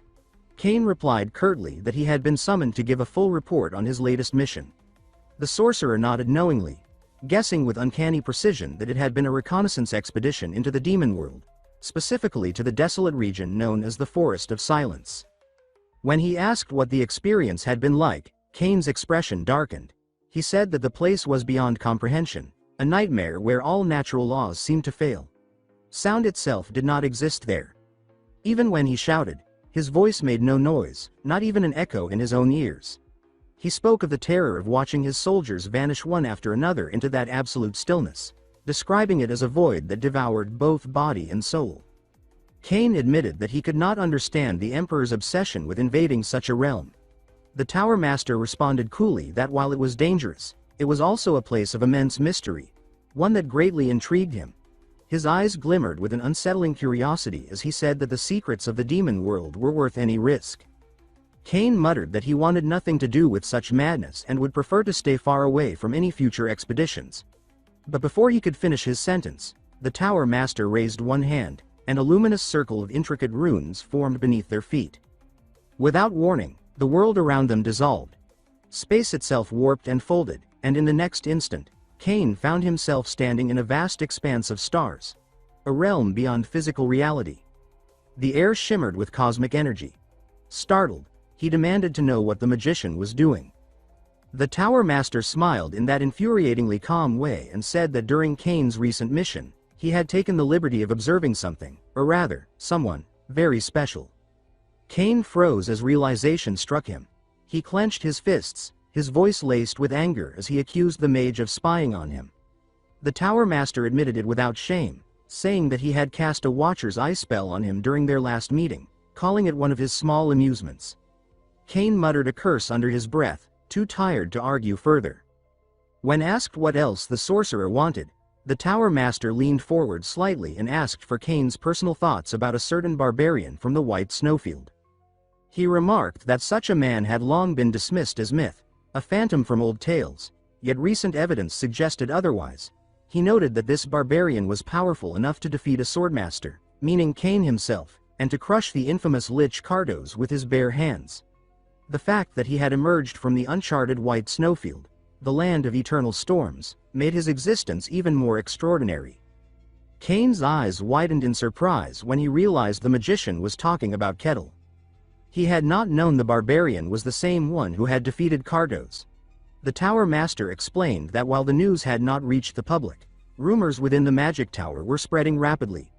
Cardos, the ancient sorcerer who had once terrorized the continent, had apparently failed in his attempt at resurrection.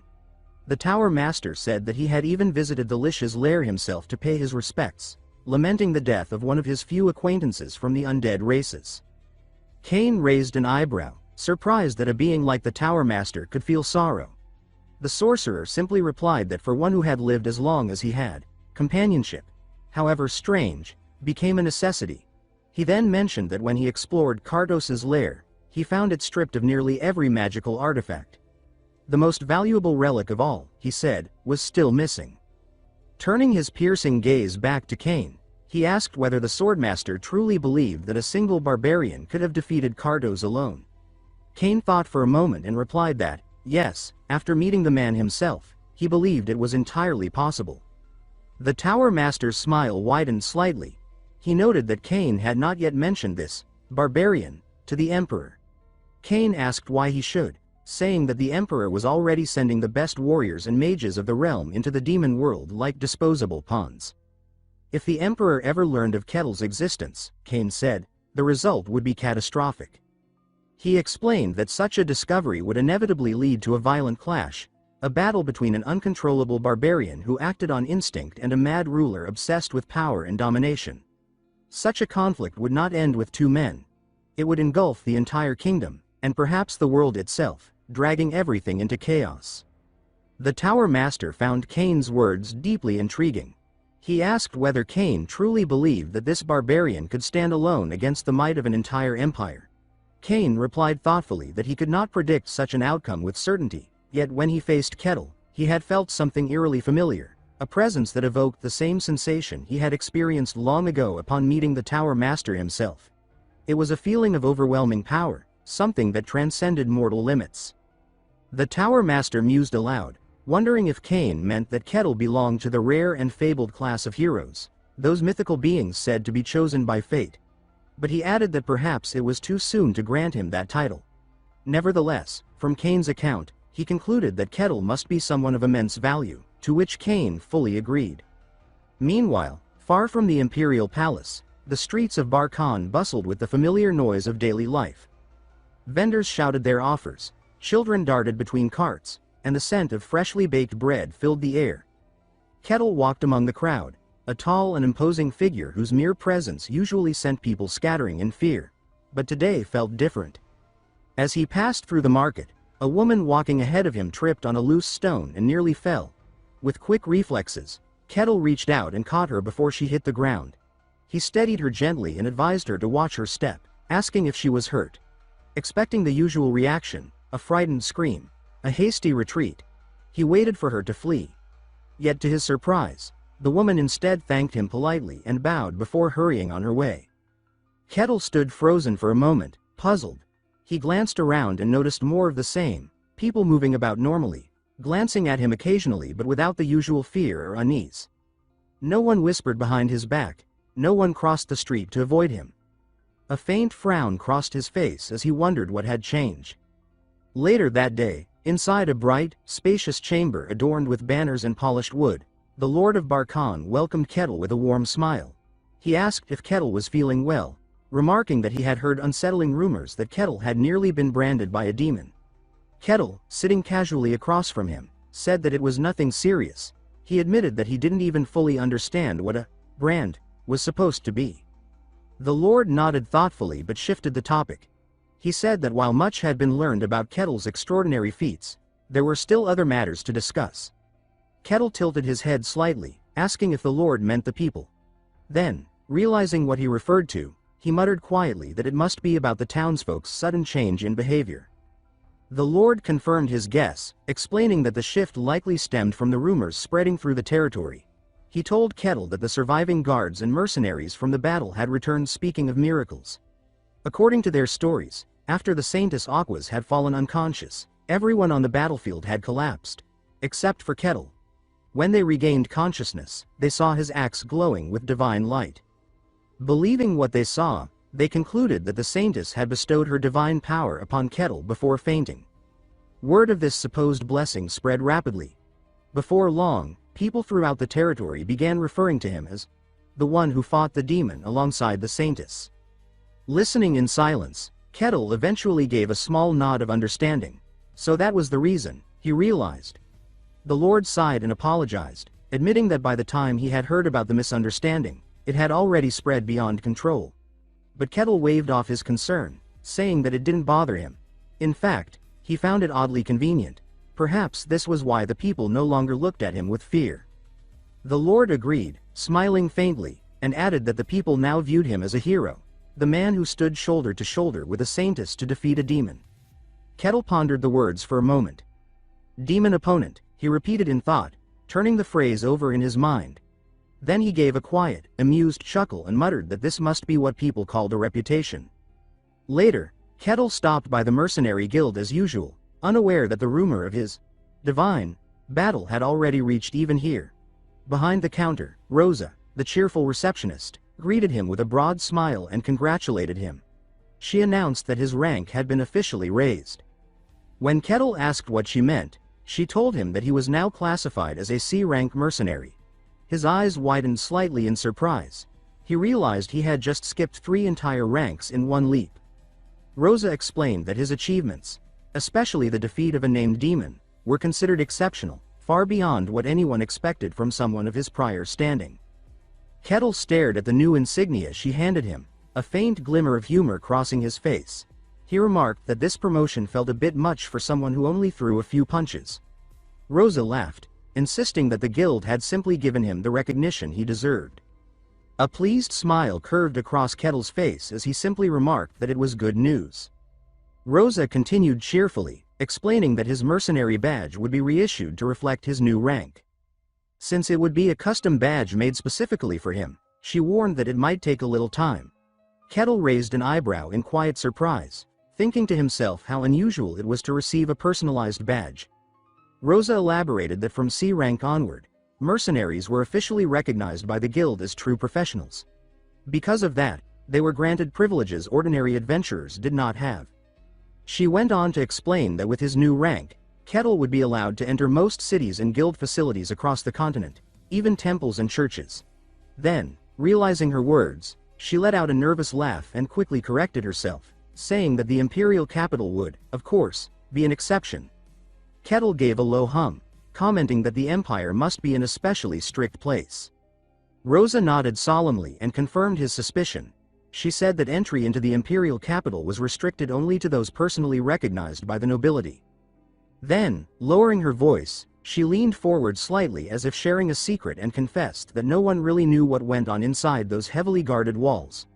Rumors circulated constantly, dark, unsettling stories about what the empire was hiding. She admitted that, disturbingly, even the demon realm was better understood than the capital itself. Kettle frowned at this revelation, muttering under his breath that things must be truly bad if even the Empire's own people avoided discussing it. Rosa cleared her throat, brushing off the gloomy topic and quickly changing gears. With renewed enthusiasm, she told him that as a newly promoted C-rank mercenary, he now had access to nearly every available request on the board. She added that he could even participate in A-rank dungeon expeditions, so long as he joined a registered party. At that, a wide grin spread across Kettle's face. He commented with quiet excitement that this opened many new opportunities for him. The thought of entering an A-rank dungeon stirred his curiosity: stronger creatures, rarer materials, and perhaps challenges that could finally make him feel alive again. Elsewhere, in a bustling tavern filled with the noise of laughter and clinking mugs, Alessandro Tyrannus, an older knightly man with a neatly kept mustache, took a swig of his drink. Foam clung to his lip as he muttered that he hadn't expected things to turn out this way. Across the table sat Kettle, along with Kassan Hark and the priestess Hayes. Alessandro asked whether everything had been resolved. Kettle nodded casually, explaining that the demon had been defeated and that the Inquisitor had confirmed all was well, so the matter was settled. Alessandro exhaled in relief, saying that it was good news. Kassan, with wide eyes, remarked that it was incredible that the Sun God's Inquisitor had been able to defeat a demon of such power. Those words made Hayes stiffen. Her lips pressed tightly together, and her eyes darkened as anger and disbelief stirred within her. Inside, she screamed that this was completely wrong. She remembered that day clearly. She had not lost consciousness. She had seen everything. She alone had witnessed the barbarian's terrifying strength, seen him crush a named demon with his bare hands, while even the saintess herself had been left powerless before him. Her memories flashed like lightning. Kettle standing over the broken figure of Aquas, his presence towering, his expression calm yet inhumanly detached. Hayes thought bitterly that the saintess had merely finished what he had already done. The victory everyone credited to her was his, and no one knew it. Oblivious to her inner turmoil, Kassan turned to Kettle and asked what his plans were now that he had reached C rank. Kettle replied simply that nothing would change. He would continue doing his work as usual. Kassan found this answer admirable. He thought to himself that such humility was rare, especially from someone who had faced a demon and lived to tell the tale. In his eyes, Kettle's calmness only made him seem even more formidable. Hayes, however, felt panic rising in her chest. Her mind screamed that they were all being fooled. She told herself that this creature sitting across from her wasn't human at all. Kettle then turned the question back to them, asking what each of them planned to do next. Kassan scratched his head and admitted that as an F-rank mercenary, his options were limited. With a sheepish grin, he confessed that he had been living aimlessly, just scraping by, but now he felt inspired to do better, to live fully, like Kettle did. Alessandro rolled his eyes and made a dry remark about how typical it was for a bottom feeder to have such a late epiphany. The two began to bicker lightly, glaring at each other across the table. Ignoring their squabble, Kettle turned to Hayes and asked what she intended to do. She snapped out of her anxious thoughts, startled, and tried to compose herself. Kettle then mentioned that followers of Kolosia were supposed to be on break right now, except for high-ranking members. His words made her flinch visibly. She stammered in denial, insisting that Aquas must have been mistaken, and claimed she was just an ordinary priestess. Kettle regarded her with an unreadable expression and said calmly that if she insisted, he would take her word for it. Hayes forced a nervous laugh, but sweat trickled down her temples. Her mind raced in terror. He knew. She was certain he knew. The thought gnawed at her as she wondered whether he was toying with her or simply waiting for her to admit the truth herself. Later that night, the mercenary guild had grown quiet. Rosa sat behind the counter, neatly organizing stacks of papers, humming softly as she prepared to finish her shift. With a satisfied sigh, she thought to herself that it was finally time to go home. But just as she began to gather her things, the creak of the front door froze her in place. Her eyes widened when she saw a figure step through. A hooded man with a long white beard. He announced in a low, calm voice that he had a request. Rosa's heart sank. So much for going home on time, she thought bitterly. Suppressing her frustration, she forced a professional smile and asked what kind of request he had in mind, though her tired eyes betrayed her exhaustion. The old man cleared his throat and said he needed an escort mission for 2 people, himself and a young girl. That made her snap back into focus. She began typing on her machine and asked for the destination. The man replied that their destination was the kingdom of Danian, its capital city. Rosa froze mid-motion. Escorting 2 travelers across multiple territories to a royal capital was an enormous task. She studied the man carefully, noting the strange contrast between his fine speech and his worn, travel-stained robe. She thought to herself that he looked like someone deliberately hiding his identity. Despite her suspicions, Rosa nodded and began drafting the paperwork. She said she would accept the request and prepare the documentation, her tone shifting back to formal professionalism. Once everything was ready, she looked up at the mysterious man and asked if he had any form of identification to register the mission. The hooded man rubbed his chin thoughtfully. After a short cough to clear his throat, he slipped a silver-etched tag from his sleeve and placed it on the counter, telling her to use this. Rosa narrowed her green eyes as she caught sight of the crest, instantly recognizing it. She said aloud that it looked like a mercenary guild token, her tone sharp with surprise. Straightening, she handled the tag gingerly, remarking that such an item was not easily obtained. After a brief inspection, she set it back down with a measured tap, confirming that it was genuine and that she would now collect the commission fee. The man fell silent for a moment, then reached into his robe and produced a coin, saying he would pay with this. The gold piece hit the tray with a clear, ringing sound. Rosa leaned closer, eyes widening as she identified it as pure gold. She estimated the value quickly and said that this would be enough to hire 1 person. The man froze, disbelief coloring his tone as he repeated the number in question. Only 1. He tried to reason with her, gesturing nervously that it was merely a bodyguard escort request. Rosa kept her professional calm and explained that the mission involved a full journey across territories, meaning the mercenary would accompany him the entire way, which made the risk significantly higher. The distance to the kingdom of Danian, she added, could take a month or more depending on circumstances, making it a far more expensive undertaking than an ordinary request. The man sighed in defeat, agreeing reluctantly but pleading to find a way to include 2 people instead of 1. Rosa tilted her head, saying that it was possible but would require lowering the mercenary's rank. She advised that if he wanted reliable guards, he should hire at least a D-rank mercenary. The man immediately agreed and asked for someone skilled, to which Rosa replied that at that price, 1 mercenary was all they could provide. Still desperate, he leaned forward and asked again if there wasn't any alternative. Her eyes narrowed slightly at his insistence.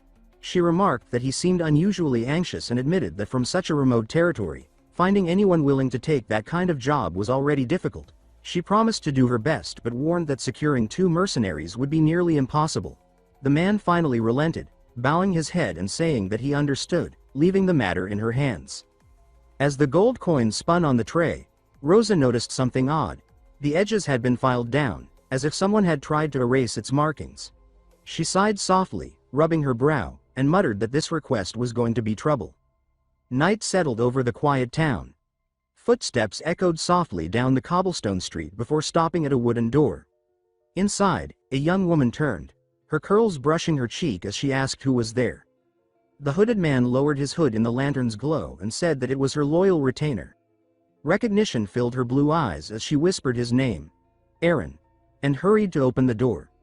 Composing herself with a polite dip of the head, she invited him inside. Aaron stepped into the modest room, the hem of his robe brushing against the floorboards. The woman, still tense from worry, asked how things had gone. He replied that the guild had accepted the request. She exhaled in relief, thanking him, but quickly asked how many mercenaries they could afford. After a hesitant pause, he admitted that only 1. Her smile faltered. He apologized, explaining that their funds were simply too limited. She sighed, saying it could not be helped. He muttered that if only he hadn't been so careless when he was scammed. Ellen shook her head and reassured him that it wasn't his fault. Anyone could have been deceived in such desperate circumstances. They stood in uneasy silence until they broke. In a burst of emotion, they started bawling their eyes out. They only stopped when their neighbor shouted at them to shut up. When the quiet returned, she lifted her face and asked how long it might take to find someone. Aaron rubbed his temple and said he didn't know, explaining that it depended on how long it took to locate a trustworthy mercenary.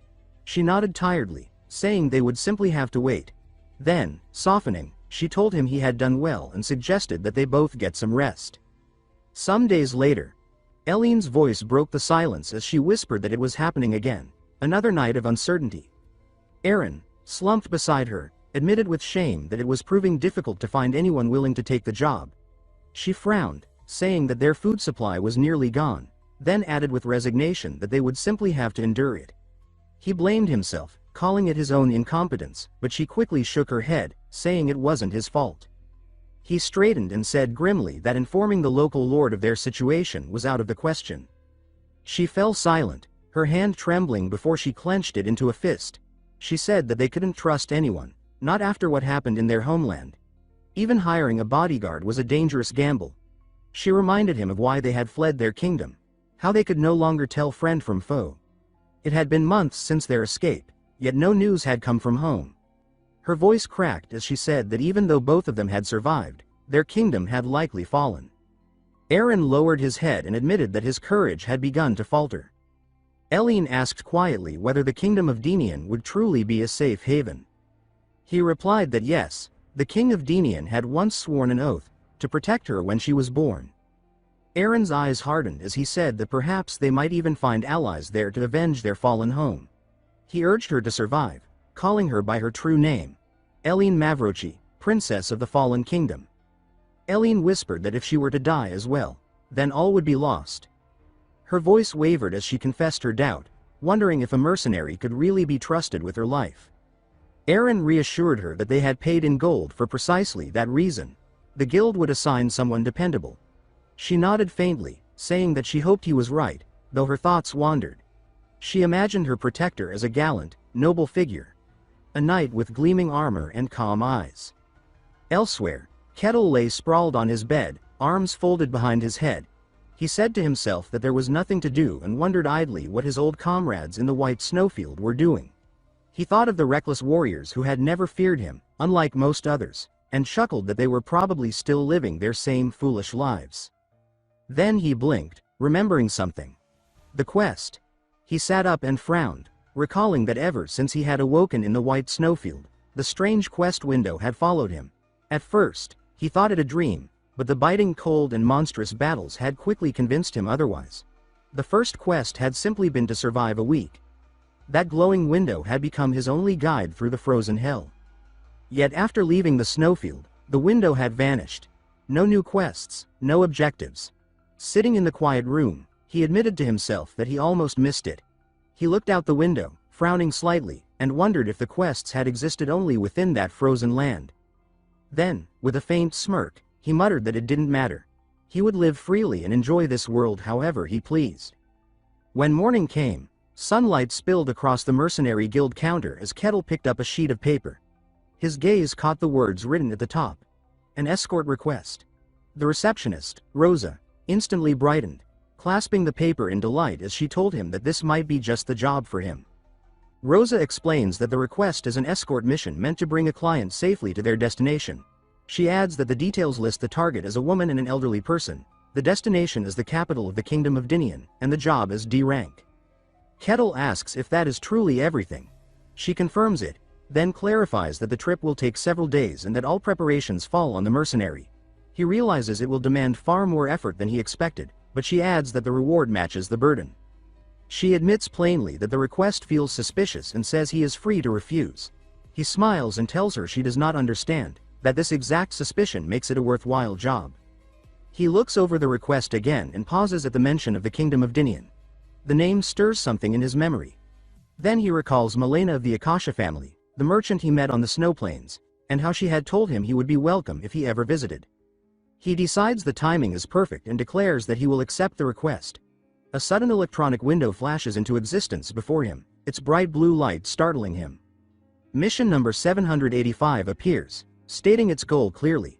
Escort the client to the Kingdom of Denian. He freezes, confused by the sudden appearance of the mission window. Rosa notices his odd reaction and calls out to him with concern. The scene shifts to Eileen. She hears hurried footsteps, then a sharp knock. She wonders who could be there. The door opens and Aaron rushes in, panting. She calls his name and asks what has happened, fearing the trackers have found them. He smiles and tells her that the request has been accepted. She is confused, so he explains excitedly that the only C-rank mercenary in the region has taken their job. Her eyes brighten as she asks happily if he truly means a C-rank mercenary. He confirms it, tells her the meeting is set for tomorrow, and asks her to rest well tonight. She agrees with relief. Meanwhile, he keeps glancing at the mission window that has appeared before him, numbered 785, repeating its single task. Escort the client to the kingdom of Dinian. He sits deep in thought, wondering why the missions are appearing again after so long without a single notification. He questions whether the missions were supposed to be limited to the white snowfield and senses something hidden beneath all of this. As he considers it, thunder rolls across the sky outside. That night, Eileen and Aaron sit quietly inside the mercenary building. She cannot sleep. She keeps thinking about the mercenary, imagining what kind of person he might be. She wonders if he will have sharp features or be covered in scars. She blushes at herself, unsure why she keeps assuming he might look impressive. Footsteps echo toward them. She stands to greet whoever is approaching.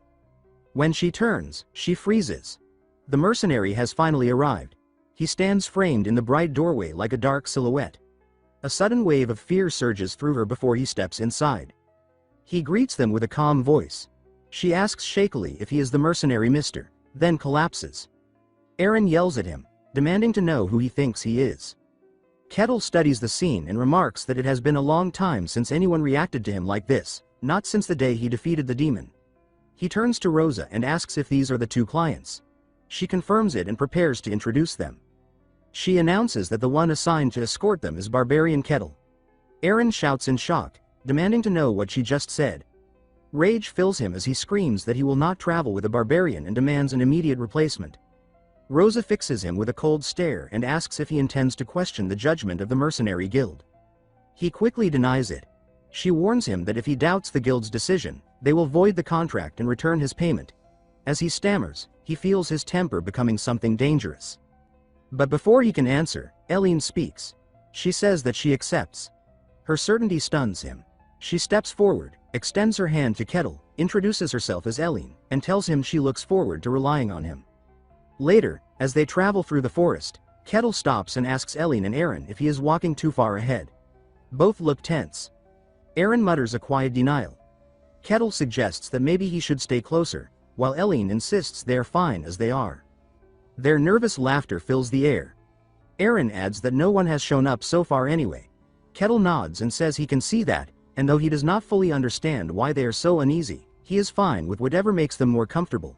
He moves ahead again, keeping a large distance, while the two follow behind, watching him in wary silence. Eileen studies his back, thinking that things have finally reached this point. She remembers what happened at the mercenary gathering, how Kettle had shaken their hands, introduced himself, and told them they could depend on him from now on. She wonders if everything will truly be all right. She recalls his words asking them to trust him and leave their safety to him, saying they would be protected as long as he was with them. She had agreed then, though with great tension. Now she watches him again, worry still tugging at her thoughts, unsure if this was truly the best choice. After a long stretch of travel, Kettle stops and announces that they will have to spend the night at this spot. Eileen and Aaron are both startled by Kettle's sudden decision, so he turns toward them to ask if they are all right. He explains that it has already grown late and the darkness makes travel unsafe, adding that this is normal since they left at dusk because of their own request. The two nod reluctantly, clinging to each other with clear unease. Kettle thinks to himself that the fear of barbarians seems to run deeper than he expected. He turns his back and reflects that this tension will likely continue for a while. Then he states that he will prepare a place for them to sleep. He pulls out a small magical tool that expands in an instant into a full tent, leaving Eileen and Aaron speechless with their mouths hanging open. Aaron exclaims that it must be an artifact and wonders aloud how a barbarian could possibly own something so valuable. Kettle looks at them in confusion and explains simply that he received it as a reward after completing many requests. They are stunned once again. Kettle points out that there is only one tent and tells them they will have to share it, asking if that is acceptable. Eileen asks nervously what he plans to do, and he replies that he does not mind staying outside. He adds that he is used to sleeping in the open anyway, saying that this situation is paradise compared to the nights he had to bury himself in snow just to rest. He continues by saying he will keep watch the entire night, recalling that there was a time in the snowfields when he did not sleep for an entire month while being hunted by monsters. He smiles, admitting that this was admittedly too much, and asks them to rest without worry, assuring them he will take care of the rest. But Eileen refuses, insisting there is no need for him to exhaust himself and suggesting they take turns standing guard. Aaron agrees wholeheartedly, confirming that neither of them minds. Kettle falls silent, then accepts, saying that if they insist, he cannot argue. He sighs inwardly, thinking it is a shame. He had hoped to use this opportunity to earn their trust, but instead he realizes they are more afraid of what he might do while they sleep. The next morning, Eileen steps out of the tent feeling as though she might collapse, her sleepless night weighing heavily on her. She notices Aaron looks just as miserable, and her stomach aches with hunger. Kettle suddenly asks her if she is hungry, and she answers with a nervous tone. He comments that it is only natural since she has barely eaten and tells her to wait a moment. He then declares that he will cook something for them, leaving Eileen completely confused. He begins preparing the meal, pouring oil into a hot pan over the fire and adding ingredients one by one. Eileen and Aaron watch in stunned silence, and Eileen wonders to herself how strange this sight is. A barbarian cooking. They stare, overwhelmed, and Aaron asks him in horror if he has actually learned to cook. Kettle replies calmly that it is merely a hobby. He explains that the people of the snowfields never cooked because they were so focused on survival that they would tear into the monsters they hunted and eat the flesh raw, but he, unlike them, would cook the remains when he could. He admits that the ingredients in the snowfields were foul and dangerous, and he nearly died from them more than once. After countless attempts, he eventually mastered the skill.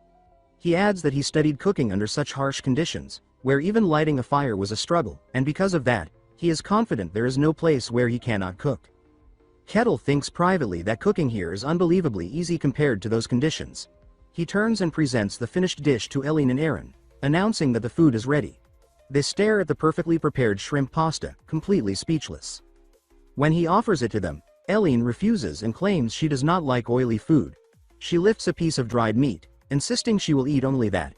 Aaron, sweating with tension, immediately follows her lead and says he will also stick to the jerky. Kettle shrugs and asks if they prefer dried meat. Then he comments that it is unfortunate he will have to eat such a delicious meal alone, and begins eating with enthusiasm. Eileen watches him, torn between hunger and fear, thinking that she wants to eat too but cannot bring herself to trust food made by a barbarian. She decides she simply cannot bring herself to eat it. Days pass, and on the third night of the journey, Eileen is tossing and turning inside the tent, groaning in exhaustion and hunger. Aaron watches her from the entrance and asks anxiously, calling her Your Highness, if she is all right. He laments their situation, pointing out that this is the third day of their journey without proper food. He thinks that this must be especially hard for someone raised in comfort and blames himself, wishing he had been more careful. Eileen gives him a faint smile and reassures him that she is fine, apologizing for troubling him. He lowers his head in shame, muttering that she has no reason to apologize. She then asks how he is doing, noting that he must be completely worn out from keeping watch. Aaron tells her he is fine and jokes that old men do not sleep much anyway. She thanks him softly.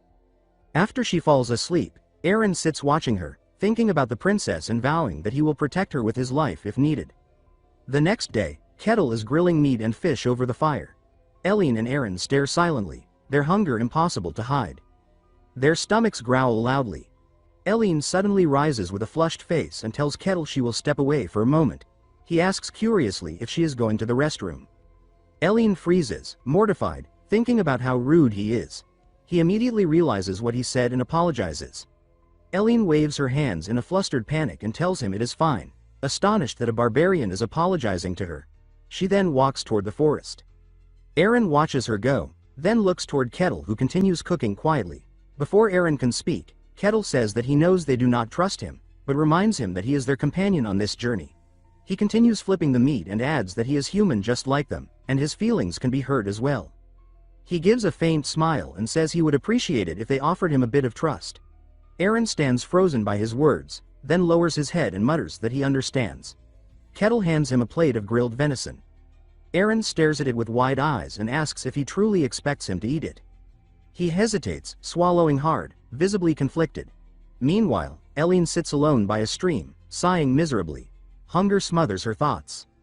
She hugs her knees and feels the ache in her legs, nearly collapsing from weakness. She forces herself up, thinking she must bear it and that Aaron must be suffering even more. But when she returns, she is stunned by what she sees. Aaron and Kettle are sitting together, eating the meat Kettle prepared. Eileen stops in disbelief, muttering Aaron's name. Kettle notices her gaze. Aaron leaps to his feet in panic, dropping the meat and shouting "Princess," insisting that this is all just a misunderstanding.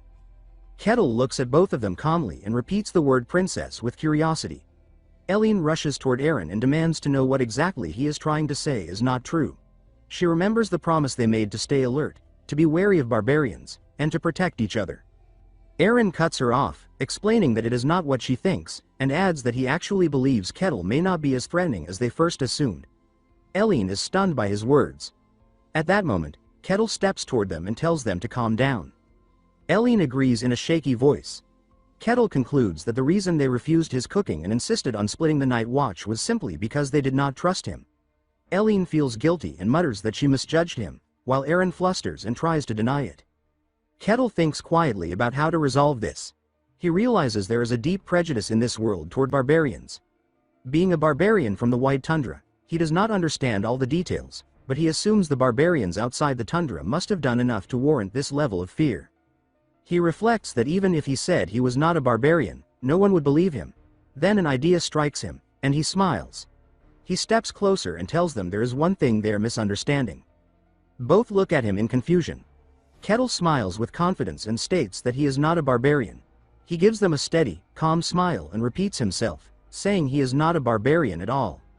Eileen freezes, then replies quietly that she understands. Kettle adds that, to be precise, he was born a barbarian, but he was not raised as one. Eileen and Eren stare at him, lost. Kettle goes on, explaining that a week after he was born, his entire tribe was annihilated. He says that an adventurer found him afterward and raised him. In Eileen's mind, an image appears of a tall adventurer carrying a small infant Kettle. Then he admits privately that this story about being raised by an adventurer is something he made up on the spot, but insists aloud that it does not matter. He thinks that even lies can be medicine when used correctly. He concludes that although he is technically a barbarian by blood, he was raised as a civilized man. Eileen tries to absorb this, responding hesitantly that she sees. Kettle continues gently, saying he knows it is difficult to believe, but he hopes they understand that he is no different from them. He adds that he wants them to see that.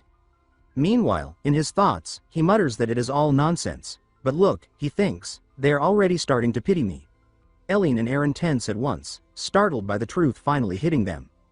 Eileen suddenly understands. Her eyes widen as she realizes the source of her fear.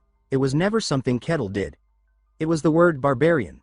That single word made her stiffen, even though he had shown them nothing but kindness. She recalls how he cooked for them, protected them, respected their space, and still she could not trust him. Shame covers her face as she admits softly that she is sorry, and that she could not trust him until now. Kettle does not become angry. Instead, he smiles gently and says that it is all right. He understands why she felt that way.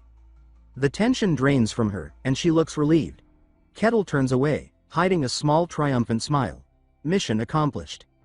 She mentally reproaches herself for doubting someone like him and feels deeply embarrassed. Then Kettle raises his hand slightly toward her and says he will be counting on her from now on. Eileen freezes, startled by the gesture. Her eyes soften, and color rises in her cheeks. She clasps her hands together, shy yet pleased. A faint red aura flickers around them.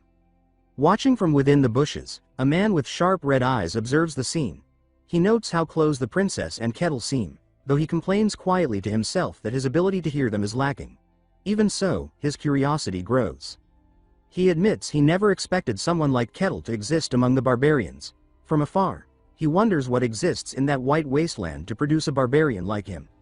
How could someone born in that place be more refined and composed than the barbarians outside it? He even appears more civilized. The thought unsettles him, and he moves forward quietly, hoping for a better vantage point. But the moment he shifts, Kettle suddenly turns his head, his eyes narrowing with an eerie glow, staring directly toward the hidden figure. The watcher stiffens, unsure whether Kettle truly saw him or if he imagined it. Eileen notices Kettle's sudden change in expression and asks if something is wrong. He responds calmly that someone is nearby. Shock spreads across her face as he instructs her to stay where she is. He steps forward with a sharp, focused gaze, ready to confront whoever is watching them. In the next moment, he slams his foot into the ground. The force cracks the earth beneath him as he launches himself forward like a projectile. Dust erupts behind him as he disappears, leaving Eileen startled. He speeds through the forest, trees blurring past him, his senses locked onto the presence he detected. Ahead, the hidden man flinches. He looks around, unsettled by the pressure closing in. Before he can react, Kettle descends from above, a fierce blue arc slicing downward. The eavesdropper's eyes widen. He thinks, what? He manages to throw up a fire barrier, but Kettle lands directly where he stood, the impact tearing the ground apart and sending debris flying. Inner panic fills him. He thinks, this is impossible. He tells himself he clearly cast the barrier. It should have held. A ward strong enough to endure a ballista should not break so easily, yet it failed completely. Kettle grips the man's head and forces it down toward the ground, warning him sharply. He says that the man would do well not to attempt anything reckless, and adds that if he shows even the slightest suspicious sign, he will snap his neck on the spot. Kettle's grip tightens, but before anything else happens, Patrick suddenly blurts out that he admires him, calling him Sir Kettle with startling sincerity. Kettle pauses, confused, and asks why he is saying that. Patrick answers firmly that he means it. Kettle then asks for his name, and Patrick responds by introducing himself as Patrick. Patrick's expression shifts as a thought strikes him. He wonders if this was what Kane meant. The princess then asks Sir Kettle who exactly this stranger might be. Kettle replies with a steady tone that he has no idea.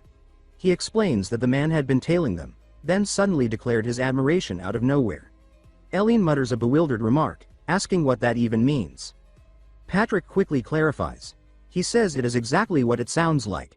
He explains that he has always wanted to be a powerful adventurer and that someone like Sir Kettle, who aided the Inquisitors in defeating demons, is his ideal and his goal. Kettle falls silent. Patrick, flustered by the lack of reaction, scratches his cheek and admits that he may have exaggerated. He adds that since getting close to Kettle was his true objective from the start, he figures he has already succeeded halfway. Kettle then asks if Patrick followed him for that reason alone. Patrick snaps upright and declares that yes, he admired him so much he simply could not stop himself. Kettle lets out a quiet sigh and says that even so, he cannot just let him go. He warns that there is still no concrete evidence that Patrick is harmless. He thinks for a moment. Then his expression shifts.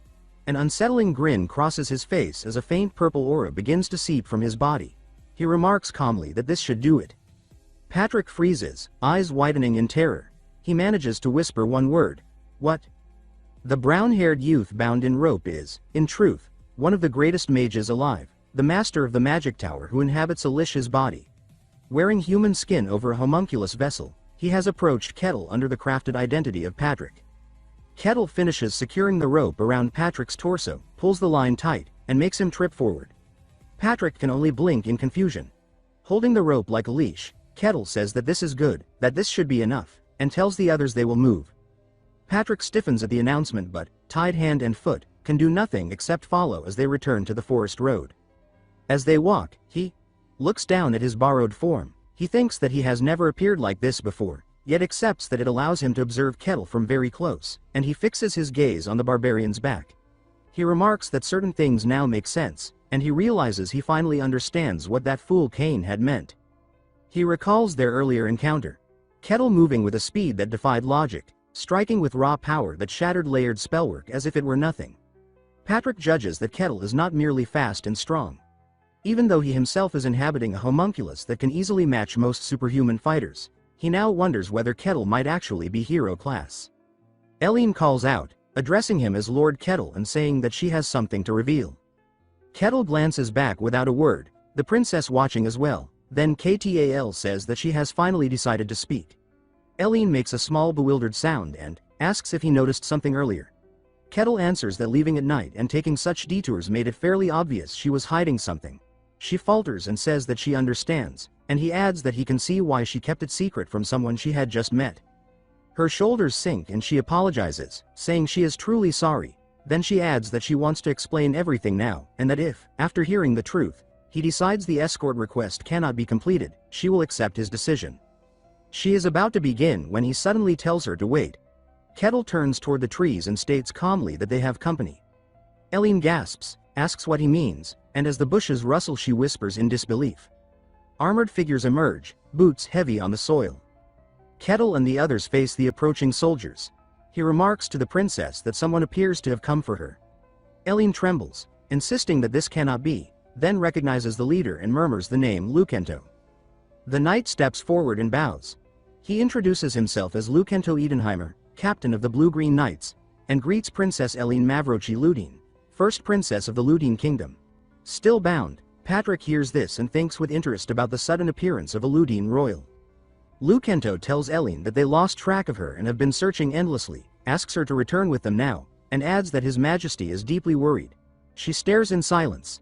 He then turns to Kettle, assumes he is a mercenary, and clarifies that the girl he is guarding is the first princess of their kingdom. Kettle asks why the princess is here. Lucento explains that she ran away only recently. His eyes slide from her to Kettle and the barbarian feels a faint prickle of unease. Lucento remarks that even in fleeing, the princess managed to bring a devoted retainer. Kettle's gaze sharpens, a faint tremor running through it. The captain then steps forward with his men behind him and states that, regardless of circumstances, the royal knights will take charge now. Before Kettle can respond, Elline cuts in with a hard refusal. She steps forward with a tense expression and meets the knight's stare. He blurts out her title in shock, but she stops him with a low voice and demands to know who he is. When he sputters in confusion, her eyes harden and she repeats her question, pointing at him and insisting that he explain who he truly is. The man freezes, sweat streaming down his cheek, and hastily repeats that he is Lucento Edenheimer of the Blue-Green Knights. Elline's glare intensifies, her hair trembling, and she says that he should not mock her. She insists she knows the real Lucento Edenheimer and that the knight before her is not him. Her voice trembles with anger as she speaks of the day masked figures infiltrated the castle, taking on the exact faces of those she loved. She accuses him and the others of resembling them perfectly. Images of cloaked figures blending into familiar silhouettes flash through her mind as she demands to know what they are. She cries out, asking where her father and mother are, where everyone has gone. Patrick narrows his red eyes as he listens, murmuring thoughtfully. Power spirals around his hands. A moment later, dark crimson energy unfurls from him like serpents and encircles the false Lucento as if inspecting him. Patrick observes the Lucento and was surprised to note that he is indeed human. Elline looks at the knight and states that he wants to devour her too and claim their kingdom entirely.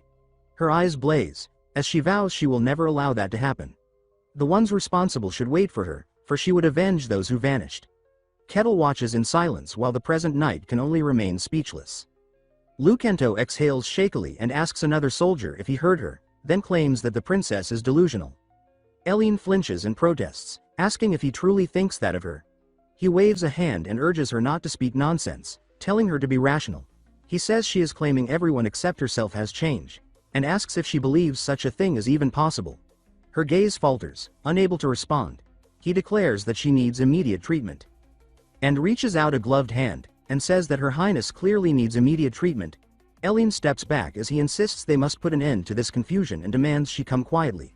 She trembles and whispers that she cannot let everything end here.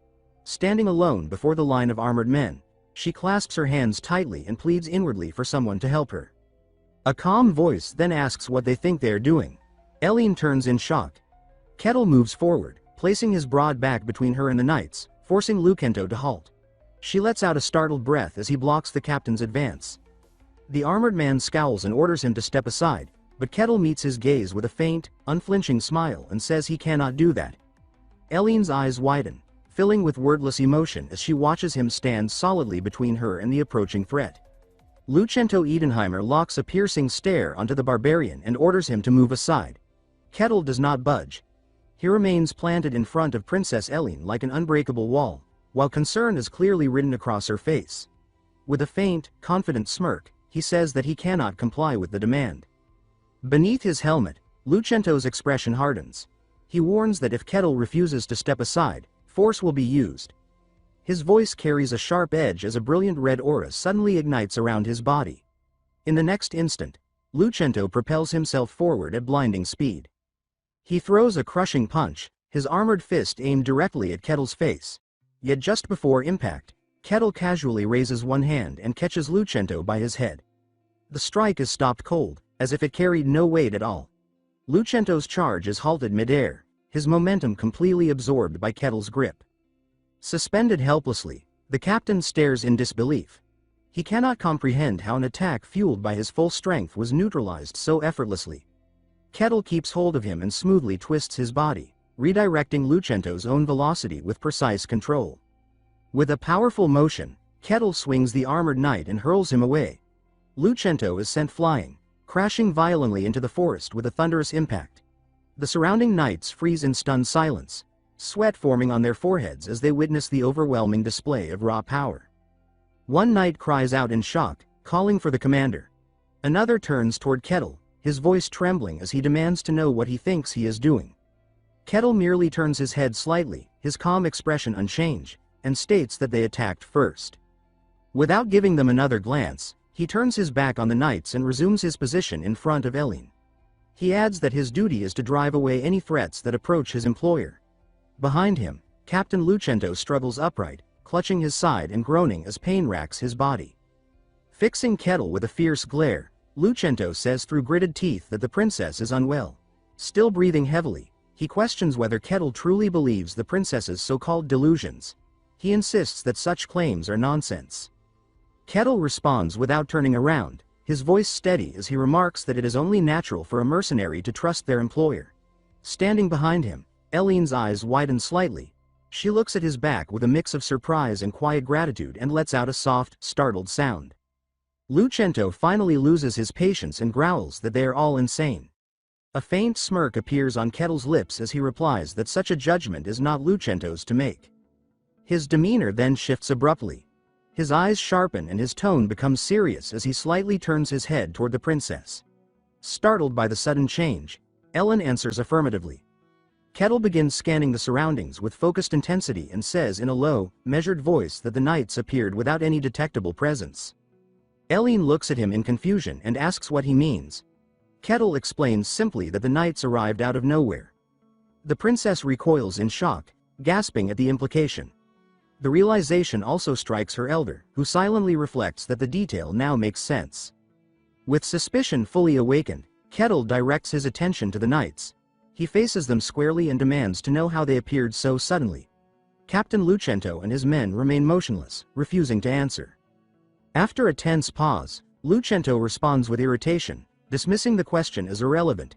He says they came to retrieve the princess and accuses Kettle of fixating on meaningless details. Kettle narrows his eyes, studying their avoidance. He quietly notes that they refuse to answer, and as his suspicions solidify, he makes his choice. He declares that he will personally escort her to the kingdom of Denian. Eileen is overwhelmed. A gentle blue light begins to shimmer around her as memories of long-held pain surface. In her trembling thoughts, she realizes that no one had ever believed her until now. The tension finally snaps when one knight slowly reaches for his sword. The others follow, patience completely exhausted. They spread out, forming a tightening circle around the group. Lucento states flatly that there is no reason to continue the discussion. Kettle remains calm and tells everyone to step back for a moment. With her hands clasped tightly, Eileen watches him with anxious eyes and silently begs him to be careful. Fear grips her as she reminds herself that these are the strongest knights in the kingdom. Lucento raises his voice and issues a clear command for all units to draw their swords. In perfect unison, the knights unsheathe their blades. A low hum fills the air as each weapon begins to glow with a faint green light. They assume formation, fully prepared to strike. Observing their stance, Kettle allows a slight smirk to form, murmuring that it is interesting.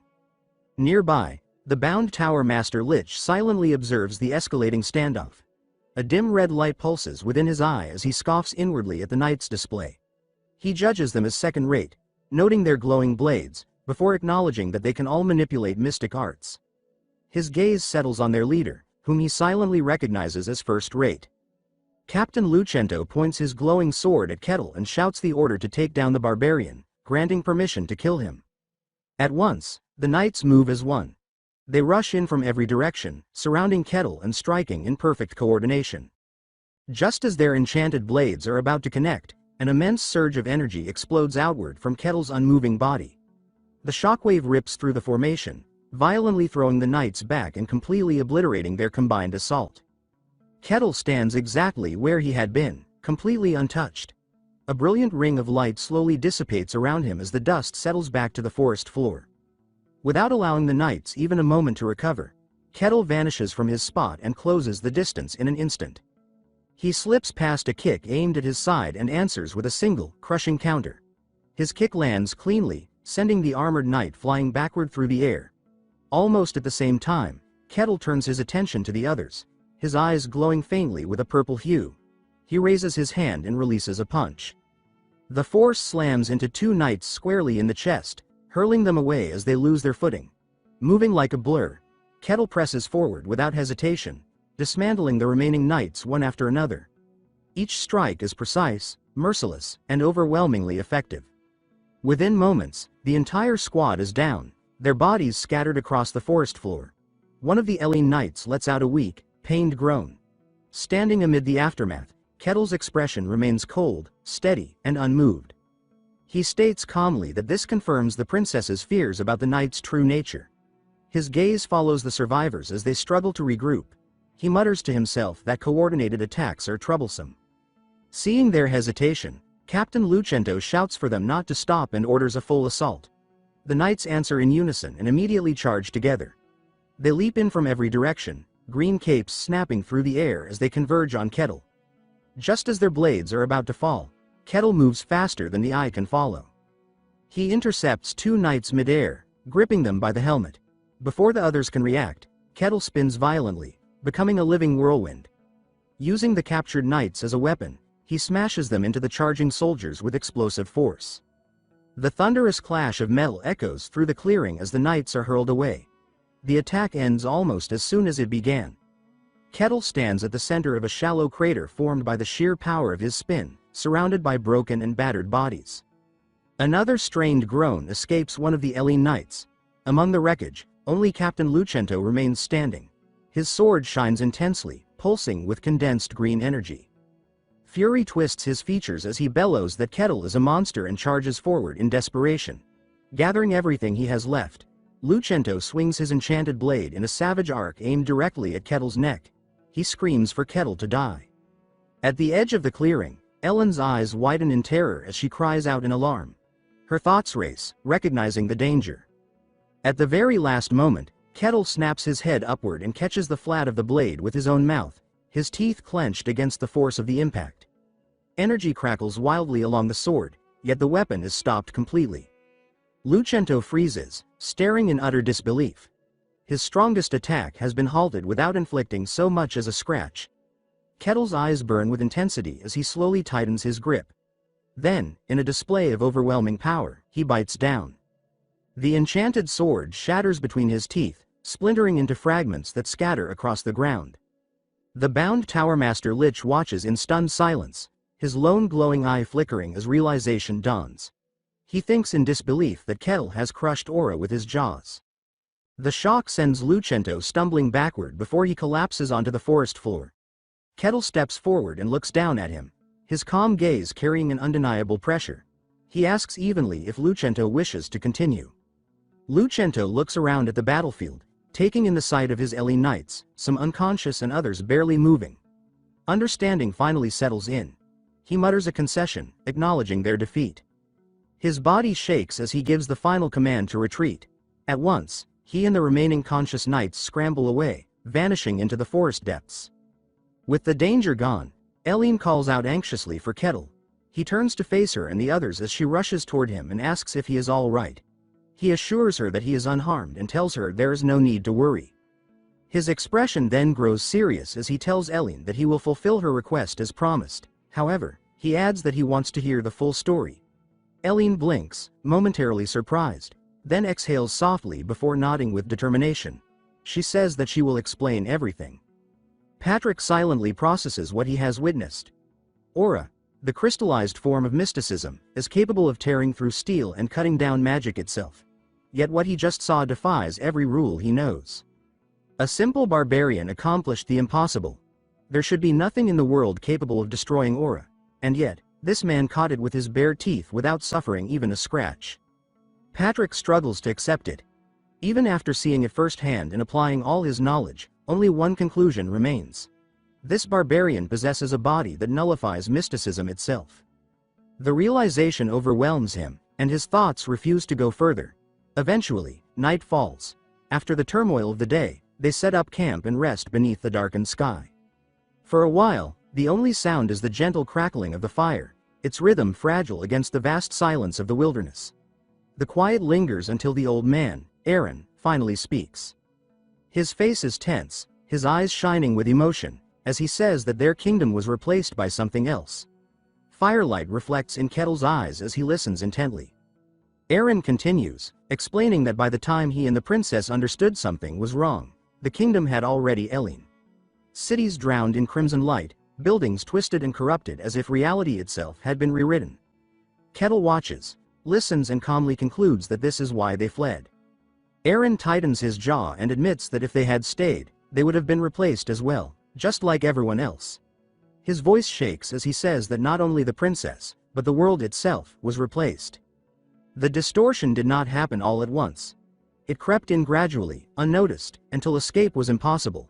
Eren explains that it began roughly a year ago. The words linger heavily in the air. Kettle's expression shifts almost imperceptibly, his eyes narrowing as the timing resonates with him. A year ago, the realization clicks into place. Kettle drifts into his own memories. 1 year earlier, he had been locked in a desperate struggle for survival within a frozen demon realm. A land completely severed from the human kingdom. By all logic, those events should have had no connection to what Eren described. Yet the timing feels wrong. Too exact. Too perfectly aligned. The unease lingers, and a memory surfaces unbidden. He recalls grotesque creatures, twisted beings that may once have been human. Aquas had explained that the demon realm, which should have remained sealed, had begun exerting influence over the world beyond it. The boundaries separating realms were weakening. As a result, monstrous entities were appearing more frequently, and their aggression was steadily escalating. Aquas had admitted that she did not know the full cause, only that since that moment a year ago, the world had been slowly decaying from within. Even now, that corruption continues to spread. Kettle exhales slowly and says that he does not know much about the origin of the phenomenon either, but he knows enough to be certain of one thing. This is no coincidence. Something is deliberately interfering with the world. At the time, Kettle had not given much thought to it, but hearing the same Tim Elene repeated now unsettles him. He recalls a strange man he encountered during his last quest, someone who spoke oddly before disappearing. Kettle had dismissed it as the rambling of something on the verge of fading away, but now he wonders if it was connected. Eren continues, explaining that both he and the princess sensed something was wrong long before the kingdom collapsed. The Fey Eleneg was vague yet persistent, an unease they could not define. Troubled by it, Eren requested the court mages and mystics to investigate. Despite their efforts, none of them were able to identify the cause. What frightened Eren most was what followed. One by one, people began to be replaced. The mood darkens as Eren recalls those figures. They were perfect copies, wearing familiar faces, yet hollow inside. He pauses, firelight dancing across his strained features, and Kettle quietly asks how he realized something was wrong. Eren answers honestly that he cannot explain it clearly, but places where those people gathered felt different, as though the air itself had changed. Even when they spoke and acted exactly as before, the sense of wrongness was unbearable. Kettle wonders aloud if it was simply intuition. Eren admits that at first he struggled to believe the princess, but strange incidents continued to pile up. At the time, Eren was overseeing the servants within the royal castle. Among them was a timid, easily frightened girl named Cassie, assigned to cleaning duties in the inner halls. Cassie was terrified of ghost stories. Even the faintest mention of spirits would make her tremble. Eren admits that he sometimes teased her with frightening tales, finding her reactions oddly amusing. Then, without warning, something changed. Cassie suddenly stopped reacting to ghost stories altogether. Eren recalls that he initially thought nothing of it, assuming she had grown braver or simply tired of his teasing. Everything shifted after a particular incident in the castle. Cassie was responsible for maintaining a massive stone statue. Because of its size and weight, she often worried that it might fall and crush her one day. Then, one day, that fear became reality. The statue toppled toward her. Cassie narrowly escaped serious injury, though the accident could easily have killed her. Anyone else would have screamed or frozen in terror. Cassie did neither. The statue crashed down just beside her, yet instead of fear, she panicked over something else entirely. She was terrified not because she had nearly died, but because the statue was damaged. She frantically worried about being punished. In that moment, Eren realized something was deeply wrong. Cassie showed no fear of death at all. Her only concern was discipline. As Eren watched her, a chilling realization took hold. The Cassie standing before him was no longer the same girl he had known. The timid, fearful servant was gone. Outwardly, nothing seemed different. She laughed, chatted, and spoke as usual, but Eren could no longer believe she was truly Cassie. From that moment on, he began quietly observing others. He tested them subtly, watching for reactions, searching for the same emptiness he had seen in her eyes. What he discovered shook him deeply. Many people he had known for years, friends, servants, colleagues, were no longer themselves. They behaved normally. They spoke normally, but inside, they were hollow. Kettle notes that this explains why they fled. Aaron confirms that he feared he might be replaced as well. Kettle then asks why they insisted on heading to the Denian Kingdom, pointing out that other places could offer protection. Aaron explains that only those with Denian blood can perform what is known as the Human Declaration, an ancient concept most now consider a myth. Kettle asks what it is. The princess begins to explain. Long ago, humans lived alongside other races.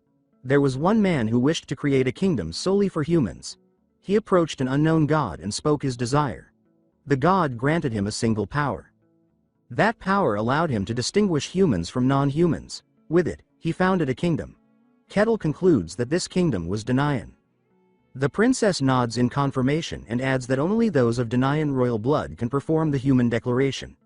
Kettle smiles faintly, surprised that such a thing truly exists, and remarks that the world never ceases to be strange. He realizes that the princess intends to use this power to uncover proof. She hesitates, then asks whether he is truly willing to continue escorting her, even knowing everything she has revealed. Kettle responds calmly that nothing has changed. He says he will continue the escort as promised. The princess lowers her head, overwhelmed, tears gathering in her eyes as she thanks him sincerely. Once her request is fulfilled, she promises to grant him anything he desires, no matter what it is. Kettle replies lightly that he will look forward to it. Eren reacts sharply, clearly displeased with the promise she has made.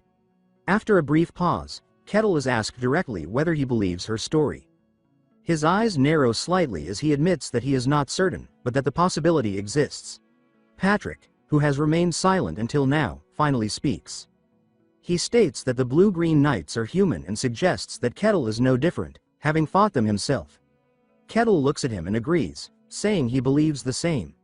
Patrick warns him bluntly that he has made an enemy of an entire nation. Even if the princess is telling the truth, it remains a serious problem. They will try to kill him simply for knowing. Patrick demands to know whether Kettle accepted the request solely to fulfill a contract. Kettle looks down at his hand and slowly flexes his fingers.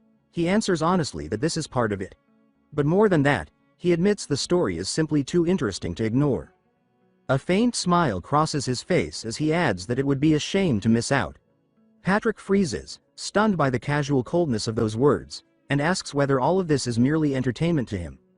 Kettle lifts his head. His eyes glow faintly purple as a twisted smile spreads across his face. He calmly asks what more could possibly be needed than that. Kettle says that a creature able to take another's place without anyone realizing it is something truly unusual. He remarks that this should be entertaining. Those words send a cold shiver through Patrick. He remembers Kettle's odd way of speaking and wonders if that too is part of the nature of the barbarian from the Red Sanctuary. The thought swells inside him until he can no longer deny it. Deep in his heart, he admits that he wants to examine that body. He confesses to himself that he wants to cut apart the being called Kettle piece by piece and reveal the laws hidden within him. By the following day, the group is moving through the forest again. Kettle walks at the front, Aline and Aaron follow after him, and Patrick trails behind the others. While staring at Kettle's broad back, Patrick thinks that Kettle is a deeply strange existence, a man driven by nothing except his own curiosity. He tells himself that there are countless things he wants to understand, yet what he feels most strongly at that moment is admiration. For now, he sees himself as nothing more than a quiet observer, one who cannot help but sympathize with the figure before him. That peaceful advance is shattered in an instant when an attack suddenly drops from above. Kettle reacts immediately, stepping forward and catching the arrow easily while Aline and Aaron recoil in surprise behind him. Instead of showing the slightest alarm, Kettle smiles and says that this time their enemies have chosen guerrilla tactics. He comments that it is not a poor choice, yet adds that it is still the wrong answer. Knights rush down on him from every side, but Kettle moves before any of them can gain control of the fight. He strikes one of them with monstrous force, crushing through the man's armor and hurling him far down the road. The rest lose their nerve at once. Some drop where they stand, some stumble backward in panic, and one curses that he's a monster, while another urgently orders everyone to retreat. Kettle merely watches their escape with an empty expression. Behind him, Aline and Aaron can only stare in astonishment. They say that he is unbelievable and point out that those knights were far from weak. Kettle glances back at them and casually asks whether those men were supposed to be strong. Aline still cannot make sense of his actions, so she asks why he let them live. She wonders whether he spared them for the sake of her party. Kettle answers that it is not especially because of them. Aline accepts that awkwardly, and Kettle quietly explains that there is simply something he wants to verify. Before long, that answer begins to reveal itself. The same squad of knights appears again and demands that the princess be surrendered. Kettle faces them and remarks that they truly keep coming without end. The knight at the front angrily curses him as a damned barbarian and orders him to release the princess immediately. Kettle merely hums to himself before he suddenly moves. In the next instant, he is already holding the lead knight by the throat, lifting him into the air with one hand while the others are already incapacitated. After examining the man's armor, Kettle says that he destroyed this very armor only a few hours ago. Aaron is startled and asks what he means.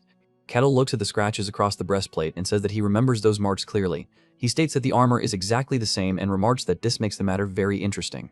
The knight trembles in terror and lets out a desperate cry, but Kettle releases him anyway. The surviving knights flee once more, and Kettle turns back to the others. When Aline asks what he meant, he explains that the enemy is not simply receiving replacement equipment. He says that even their broken armor and shattered swords are being restored completely. Kettle asks whether magic could accomplish something like that. Aaron answers that it is theoretically possible, but only with massive facilities and at least an entire day of work. Kettle dismisses that idea. He says that such a process could never explain armor he smashed only 5 hours ago. As the shape of the truth finally forms in his mind, he says that he is beginning to grasp what is happening. He lays out his reasoning one step at a time. First, once he drives the knights back and forces them beyond a certain distance from where they began, the miracle affecting them vanishes. Then, after that, they return in exactly the same state as before. To him, it appears as though they are being reset. Having reached that conclusion, Kettle lets out a faint smile and says that now there is only one last thing left to confirm. At that exact moment, the knights appear again and repeat their demand for the princess to be handed over. Kettle watches them silently for a brief moment, then turns his head toward the young woman behind him and calls Aline by name. When the knights appear once again, Kettle calls Aline's name and tells her to pay attention. She lifts her head in confusion while he silently watches the enemy, his hand tightening around the haft of his axe. After a short hum, he moves. His blade flashes a single time, blood sprays from its edge, and one of the knights drops with a mortal wound. As he looks down at the dying man, Kettle remarks that because they wear human shapes, striking them still leaves behind a faint sense of resistance. Even so, he says that this should at last prove whether his guess was right. Aaron and Aline can only stare at him in shock, and Kettle turns toward the princess and asks whether she can bear it. Aline understands immediately what he means. She says that she can. She explains that she had seen those men in training from time to time, and even though she already knows they are no longer the same people she once knew, it still feels entirely different to watch someone familiar die before her eyes. Her voice begins to shake, and in that moment, the same knights appear again and repeat the same demand for the princess to be handed over. The sight makes Aline freeze. Erin's face turns pale and she stammers that she clearly saw them die earlier. Kettle gives a faint smile and says that this is exactly what he expected. That night, the group sits around the fire while the memory of the clash hangs heavily over them. Still trembling from what she witnessed, Aline says that they truly died. Kettle calmly says that they did. As the fire crackles in the darkness, Aline cannot stop herself from wondering what kind of beings she had been forced to live among all this time.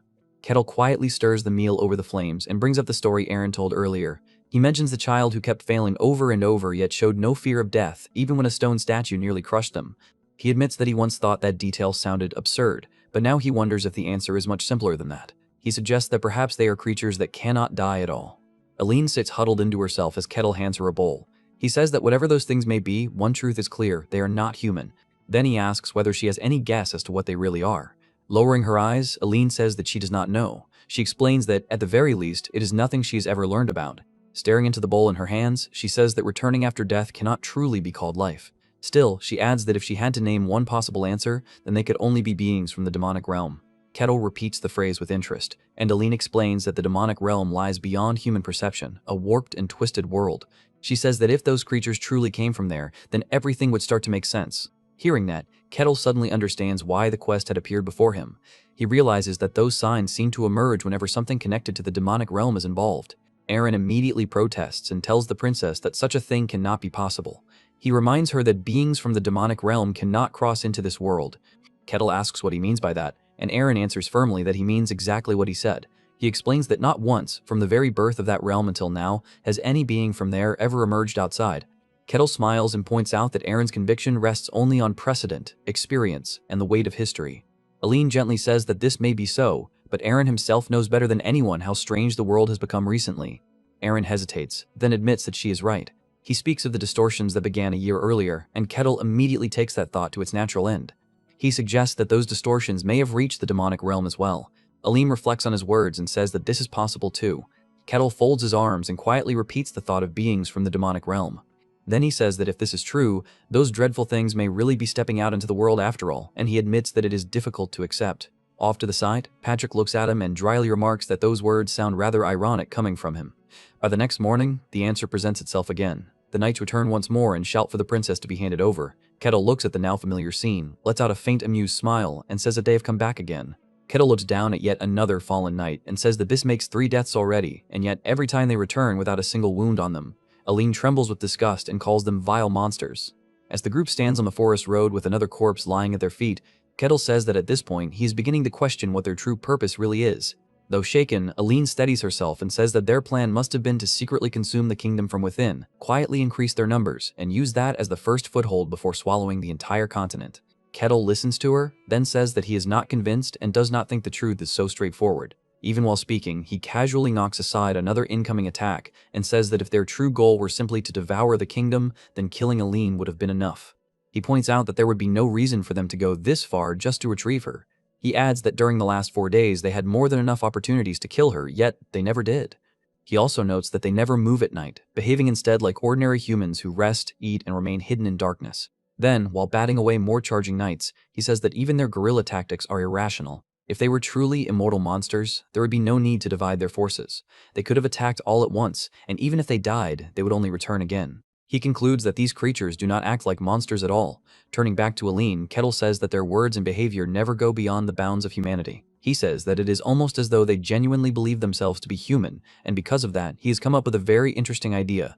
Aaron and Aline both fall silent. Then another knight appears and angrily demands that the princess be handed over immediately. Off to the side, the bound young man watches as Kettle clasps his hands together with bright enthusiasm and says that it is time for them to have a conversation. Kettle even remarks that it is tragic for enemies to continue clashing when both sides already know what the other wants. The bound Patrick can only think that Kettle has completely lost his senses.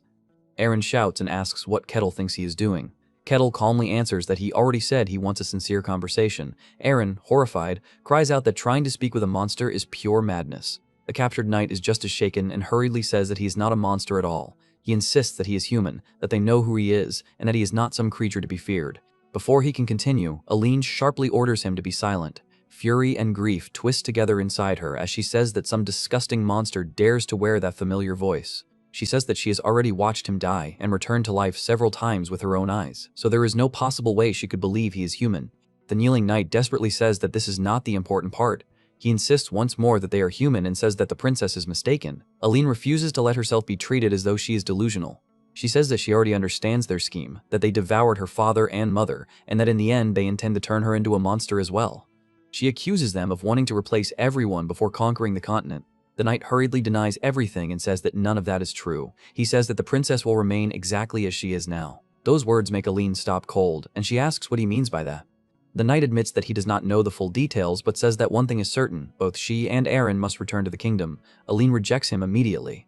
She says that there is no reason to continue the conversation because he has done nothing but spout nonsense. She concludes that, just as she expected, there was never any point in trying to speak with monsters like them.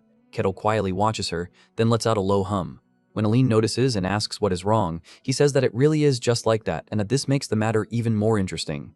Then he asks her a strange question and wonders whether she considers herself human. Aline is left stunned. She asks what he means, then says that the answer should be obvious. Kettle's eye begins to glow with a purple light as he says that he sees. Aline starts to reply that perhaps he had suspected she had turned into something like them. Before she can finish, a brutal impact suddenly strikes. Blood splashes across her chest. Black cracks spread from the wound in a grotesque pattern and her eyes widen in utter shock. Kettle stands directly before her with a cold expression and a purple gleam burning in one eye. Aline lowers her gaze to the blood soaking her body, too stunned to form words, and all that escapes her is a small, broken sound. In the darkness, Aline hears Aaron calling her name over and over, and the sound finally drags her back to consciousness. Her eyes fly open. She jerks upright in bed, breath shaking, while Aaron rushes to her side and asks whether she is awake. Still half lost in confusion, she murmurs that it is Aaron and asks where they are. Then the memory crashes back into her mind. She hurriedly looks down at her body, touches the spot where she had been struck down, and falters when she finds no wound at all. Before she can make sense of it, Kettle appears and says that she is awakened. Aline stares at him in disbelief and begins asking what happened, because she is certain that he killed her. Kettle calmly says that he did. Kettle explains that she had unquestionably received a fatal injury, one no ordinary human could have survived. Kettle then says that the result is exactly what she is seeing now. When Aline asks what he means, he tells her without hesitation that she's been restored as if nothing had happened, exactly the same way as the knights. He adds that while she was unconscious, he also confirmed that Aaron is in the same state.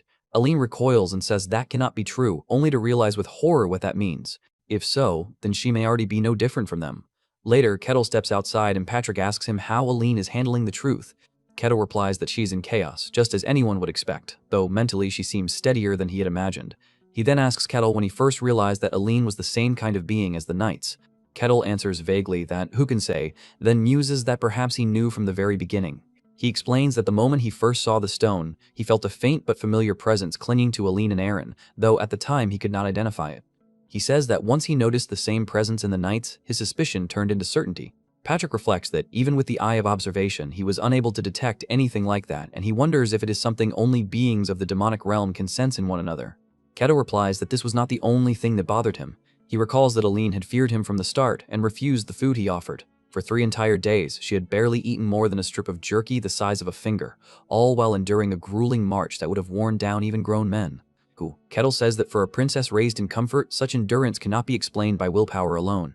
Patrick is impressed that Kettle noticed details so small and admits that the more he sees, the harder it becomes to believe Kettle is merely a barbarian. At that moment, Aline steps outside and calls for Sir Kettle. She says that they should continue on toward the kingdom of Denian. Kettle looks at her and says that it seems her thoughts are somewhat organized now. Then his gaze shifts toward the forest, and he says that before anything else, it is time for the Hidden Watcher to reveal himself. Although Kettle says that he senses no trace of magic, the night air ripples, and a concealed figure steps out into view. Kettle remarks that it was skillful and wonders whether it was magic or simple instinct that allowed him to notice the presence at all. The old man repeats the word instinct and fully reveals himself. Kettle asks whether he had been using an invisibility spell.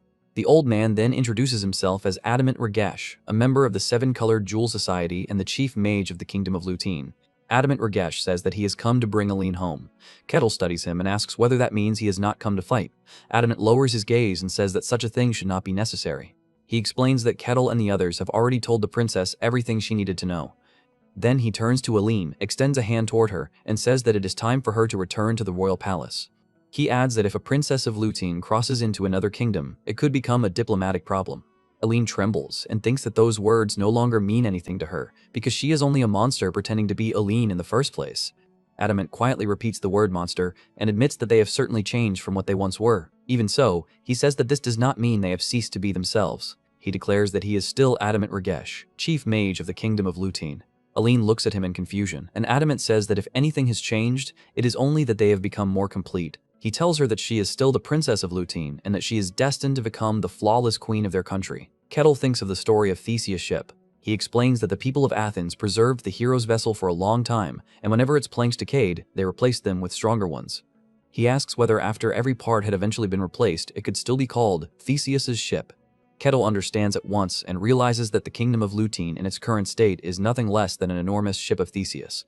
Adamant once again tells Aline to return. He says that the place where she belongs is the Kingdom of Lutein. Aline can only stammer helplessly in response. Adamant watches her quietly and asks what she intends to do. At that moment, Kettle steps forward and says that if she does not want this, then he will drive the man away. Adamant's gaze immediately sharpens. He tells Kettle to step aside and says that, as Kettle himself already revealed, they are of the same kind, so there is no reason for him to interfere. Kettle answers with complete indifference and asks what that has to do with anything. He says that he does not care what Adamant truly is. He is only standing there to protect his employer. Those words shake Aline deeply. She lowers her head and says that she is not Aline. She tries to say that she is only an imitation, but Kettle cuts her off and tells her no. He says that to him, she is Aline. He explains that he does not know the Aline from before, only the woman who hired him and traveled alongside him. He says that the person he wants to protect is the Aline standing here now, then looks straight at her and asks what she wants. Aline trembles, clutches at her chest, and struggles to force the words out. After a long silence, she finally says that she does not want to go back. A grin slowly spreads across Kettle's face. He says that his employer has made her choice. Adamant falls silent for a moment, then gives a low reply and accepts that matters have come to this. Kettle's expression turns cold and firm. Without taking his eyes off Adamant, he calls Patrick's name and says that he is counting on him. Kettle stands there grinning, and Adamant remarks that he seems to be enjoying himself. Kettle readily admits that he is. As he sizes up the old mage, he says that Adamant clearly looked powerful, and he wonders what kind of magic he is about to reveal. Adamant lifts his staff, blue light gathering around him, and says that Kettle will regret trying to stop him. The incantation has barely begun when Kettle disappears forward. Adamant's eyes widen in shock, but he has no time to react. In the very next instant, Kettle's fist punches straight through him in a savage blow, sending blood spraying across the ground. Pulling back his bloody hand, Kettle calmly says that the first rule for dealing with a mage is simple: kill them before they can finish casting. Yet the battle does not end there. Adamant's blood and torn flesh do not fall lifelessly to the earth, but instead break apart into crimson light. Kettle watches as those red particles gather again and rebuild Adamant's body, then says that, just as he expected, Adamant cannot be killed by ordinary means. Adamant himself is left badly shaken, unable to understand what just happened. He realizes that Kettle moved far too quickly for him to respond, and the sheer absurdity of that fact fills him with horror. The fight resumes at once. Kettle suddenly senses movement below, and in the next moment, jagged stone bursts from the ground in a violent earth spell. Instead of panicking, he looks upward with interest and says that this works as well. Adamant keeps the pressure on without pause, unleashing one spell after another in rapid succession. His staff twists and changes into a mass of living wood, and he roars that his enemy should be burned to ashes. Fire rushes around the transformed wood and erupts across the clearing in a violent blaze. From the rear, Aline cries out for Kettle, while Patrick watches the battle with narrowed eyes. He thinks that Adamant is throwing out spells that should consume a tremendous amount of mana, and he begins to wonder if the man's mana is somehow returning to its original state every time. That possibility sends a chill through him. He realizes that Adamant may be a mage with infinite mana, and that such a truth would be enough to shake the entire world. Even so, Patrick grimly concludes that Adamant has chosen the worst possible opponent, because Kettle is an abnormal monster in his own right. Kettle tears straight through the sea of flames and charges once more. Wearing a delighted smile, he asks whether mages are truly this strong, and says that this is getting interesting. Adamant barely has time to hear those words before Kettle appears behind him and crashes into him with another merciless strike. Blood bursts out again, and Adamant is hurled away one more time. Then Kettle briefly slows and looks down at the blood on his fingers, murmuring that something about this is strange.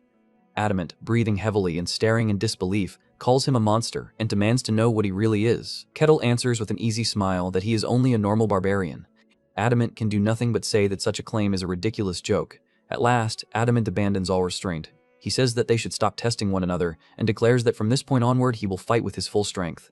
Blue currents spiral upward as his body rises into the air, while raging mana surges around him like a towering pillar. Looking up at that overwhelming display, Kettle's smile only widens, and he says that now there is finally something worth looking forward to.